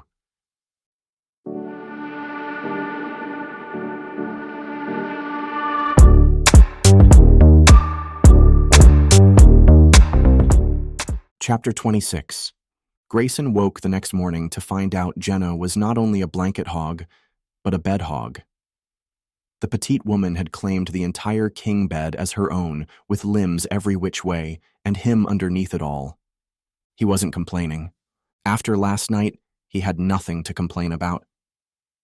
He slid out of bed without kissing her as he wanted to, not for fear of waking her, but because he had no idea where her face was in the rioting tangle of hair. Still not complaining. He walked to the bathroom and briefly looked into the mirror before opening a drawer. He took out his shaving kit and dug out a small pair of scissors. He lifted it to his beard, pausing just a moment. It was time. When he said he would protect Jenna, he meant it in more ways than one. He was going to pay the realtor a little visit. A half an hour later, he was showered, shaved, and dressed. Jenna stirred in the bed, shifting a mound of blankets, her head poked out. What time is it? About 10, he said, adjusting his tie. He had forgotten how suffocating they were. 10? Jenna squeaked, scurrying out of bed. I have so much to do. Why didn't you wake me? Her scrambling came to an abrupt halt as she stared blankly at Grayson. Grayson, she asked, her mouth rounding when he nodded. You're wearing your beard. Your... Mr. Miller, CEO? Holy crap. It wasn't the reaction he was expecting, but she was visibly astonished, and he liked that. I have to head out. I'll be back in an hour or so. Maybe 3 if it gets ugly. He smiled. At her puzzled expression, he shook his head. Guess it only works when Remy says it. Anyway, I'll be back soon. Where are you going? She asked, then slapped her hand over her mouth. Not that I need to know where you're going, because I don't. I was just curious. You're wearing a suit. And your beard. Jenna, relax. I'm heading over to the realtors. No, you can't. I'll fix everything, I promise. You can work on the business while I'm out. I'll make sure we don't lose the house. At least let me come with you. I'll be ready in 10 minutes. I'll probably be back in 10 minutes, he said, swooping down for a kiss. Plus, it'll take at least 10 minutes just to comb your hair. You look a mess. Her hand automatically rose to her hair, her fingers catching in the tangles. Oh. Grayson had a deep desire to bedevil her more or take her back to bed. He straightened, clearing his throat. I'll be back soon. If Jenna protested, he didn't hear her. He fled the house and made his way to the realtor's office, not concerned with their claim. He knew of a way to appease them and to take care of Jenna. His plan was simple. His plan was perfect. And 2 hours later, he walked out of the realtor's office, happy that everything worked out according to plan. It wasn't until he started the car engine that he wondered what the hell he had just done. He had just effectively removed himself from Jenna's life. Son of a... His head fell into his hands, smothering his curse. He could fix this. He had to fix this. But the only way to do it was if Jenna cooperated. If she didn't, he'd have to walk away. He'd leave like he always said he would. But if she cooperated... Grayson groaned and let his head fall back onto the headrest. There'd be no end to her little drill sergeant ways. He'd suffer through it. It wasn't as if he didn't enjoy their clashes. He loved them. He loved her. Now it was up to her. Jenna couldn't stop smiling. She was being ridiculous, and her cheeks were beginning to hurt. Her fingers mindlessly tapped on the kitchen table as she sat in front of her laptop. It had slipped into sleep mode an hour ago, and yet here she sat, thinking of Grayson. She had been doing that a lot lately, thinking of Grayson. Her face heated as recent activities came to mind. She wasn't sure about this new Grayson with his tailored suit and his clean-shaven face. He was sexy. Cologne ad sexy, and way too handsome for the likes of her. She thought she had wanted to see that side of him, but now she just wanted her scruffy gardener back with his gruff ways and his piercing gray eyes. Why was he even bothering with her? Jenna pressed her lips together, not coming up with a single reason. She was nothing but problems. She could never repay him, not even by opening the business and staying profitable for 20 years. A noise in the backyard caught her attention. She peered out to find Frankie directing a large truck. What in the world? Jenna had a bad feeling. She raced out of the kitchen, slamming into Grayson, who seemed to be moving just as fast. Ricocheting off each other, they both fell to the floor. Why were you running? Frankie has a truck in the backyard. Why were you running? I wasn't. He said, slow to stand. I was walking. Your legs are too long. No one should be that fast while walking. Grayson smiled, reaching down to pluck Jenna off the floor. Thank you, she said, dusting herself off, although there wasn't a speck of dust to be found. I should go see what's happening outside. Wait. I need to talk to you first. Jenna heard the seriousness in his voice. She panicked. They didn't let you out of the contract, did they? Tears welled in her eyes. It happened. She finally killed her boss. Not with a weapon, but by bleeding his bank account dry. Come and sit down, he said, leading her to the great room. She shook her head. No good news comes when you're sitting down. Jenna, I have good news. Then why do I have to sit down? Grayson's response was to pick her up with his good arm and drop her on the couch. Jenna righted herself and crossed her arms. That was unnecessary. It was amazing how different he looked, yet still acted like a bear. It made her feel better. Effective, nonetheless. Grayson dragged a chair close to her. He sat down and pulled papers from his breast pocket. What are those? These are the papers from the sale of the house. You said you had good news. How is this good news? Read it. You'll like it. Jenna warily reached for the papers. She unfolded the pages and read Grayson's name as the seller. Her eyes scanned until... The papers fell from her hand, cascading to the floor. The house is yours, Jenna. All of it is yours. How is this possible? Why would you do this? How am I going to pay for the mortgage? Grayson chuckled but sobered at Jenna's glare. The house is paid for. You don't owe anything. and I did it for you and to appease the realtor. It worked out for everyone. But not for you, Jenna said, tears sliding down her face and falling onto her shaking hands. You don't gain anything from this. You've lost everything. She shook her head. You can't do this. I'll transfer the house back to you. I don't want the house, and I hardly lost everything. In fact, I gained the one thing I wanted this entire time. What's that? She asked, wiping the tears that streamed down. My freedom. Jenna felt the air rushing from her. He had said he wanted to leave, and now he could.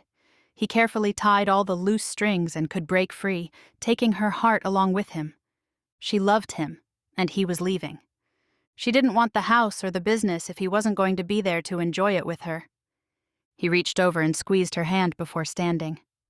Where are you going? Jenna asked. He wasn't going to leave right now, was he? Oh God, he was. He was leaving. I'm starting my new life, Jenna, he said, heading to the door. She followed in his wake, wanting to stop him, yet knowing she couldn't. How could she deny him the one thing he wanted while she took all that he had? If she couldn't pay him with currency, she'd pay him back with understanding and her heart. He'd already stolen that. Grayson opened the door and stepped outside, looking back at Jenna before he closed it. He was gone. He didn't even say goodbye. Suddenly, the house that used to comfort her now felt cold and empty.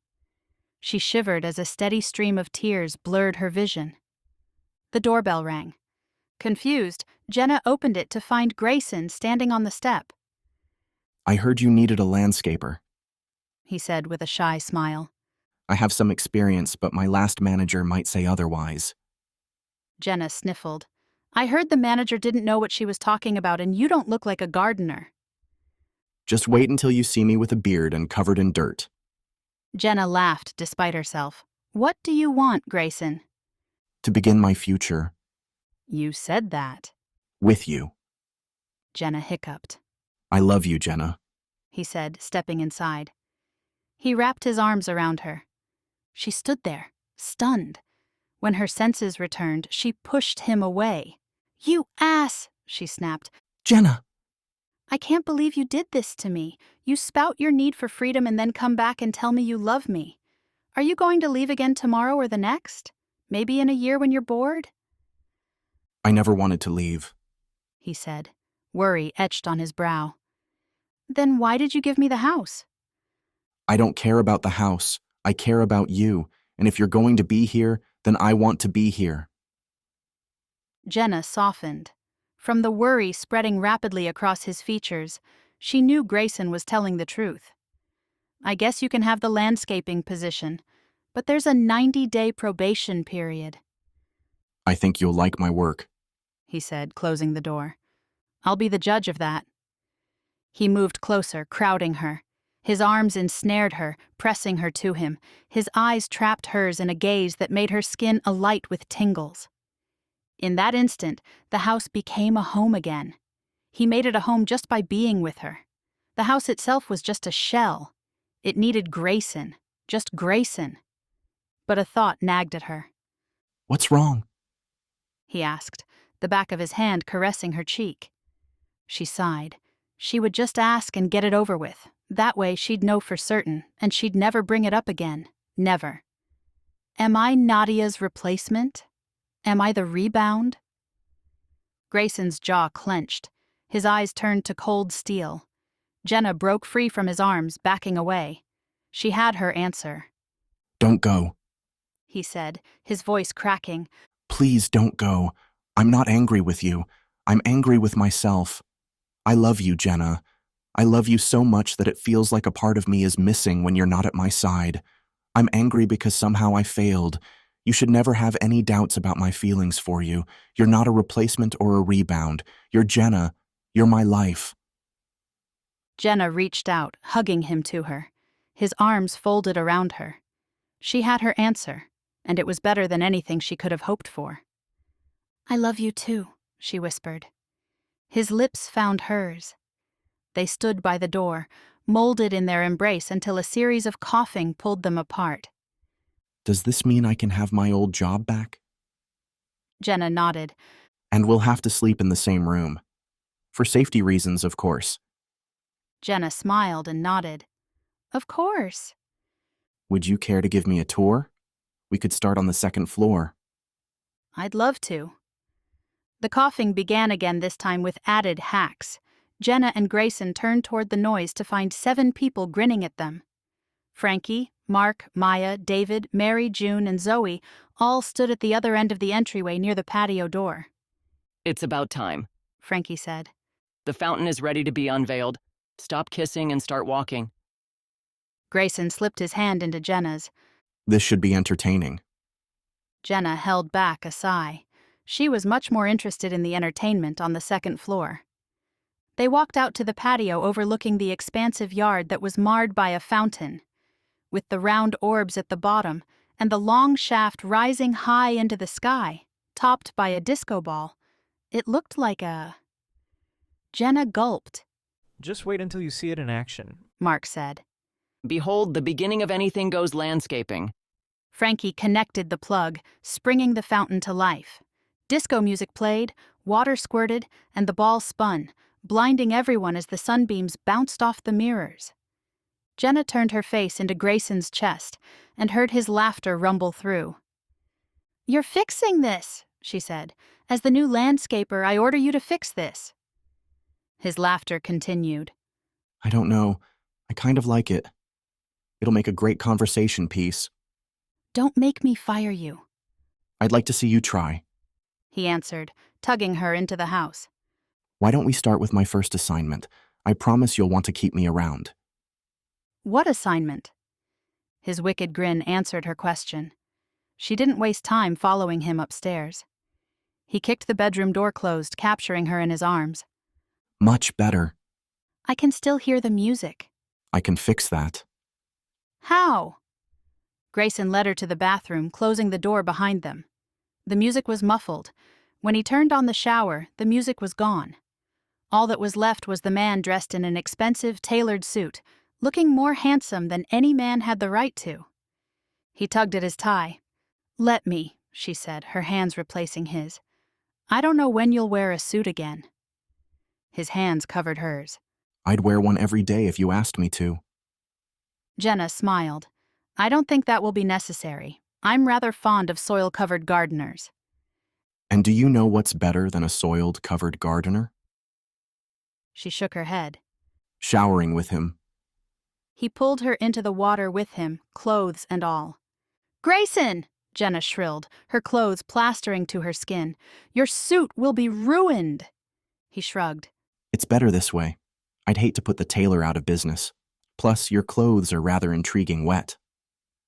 His eyes lingered before backing Jenna against the shower wall, his wet hair framing his eyes. He looked at her with such emotion that Jenna cast her eyes down. What she saw in his eyes was all for her. It was intense, it was wonderful, and it was scary because it was a reflection of hers. I love you, Jenna. He brushed a kiss against her lips. "I love you," she replied, feeling as though life was finally perfect. "I think it's time you got to work." Yes, ma'am. His wicked grin returned.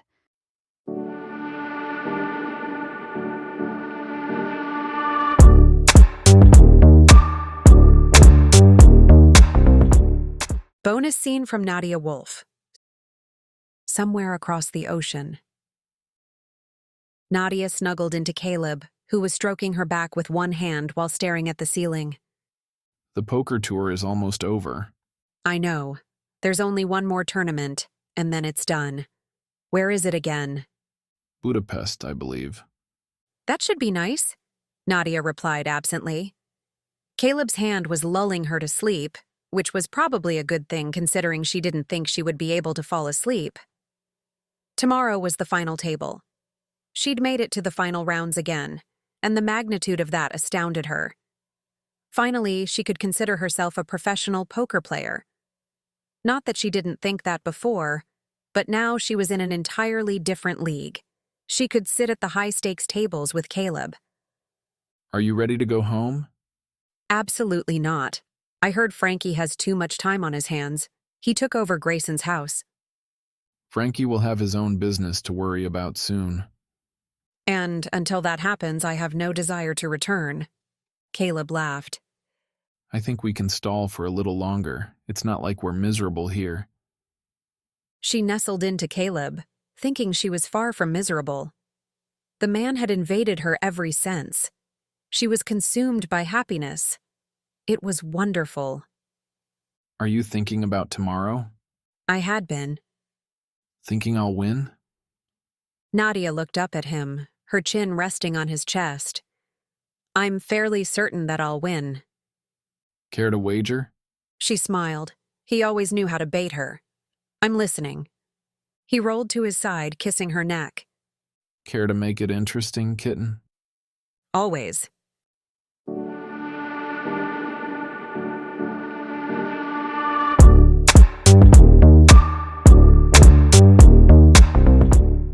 This has been The Last Tailored Suit, written by Nicolette Pierce. Digitally narrated with full cast of voices. Copyright 2015 by Nicolette Pierce. Production, copyright 2025 by Pierced Heart Publishing.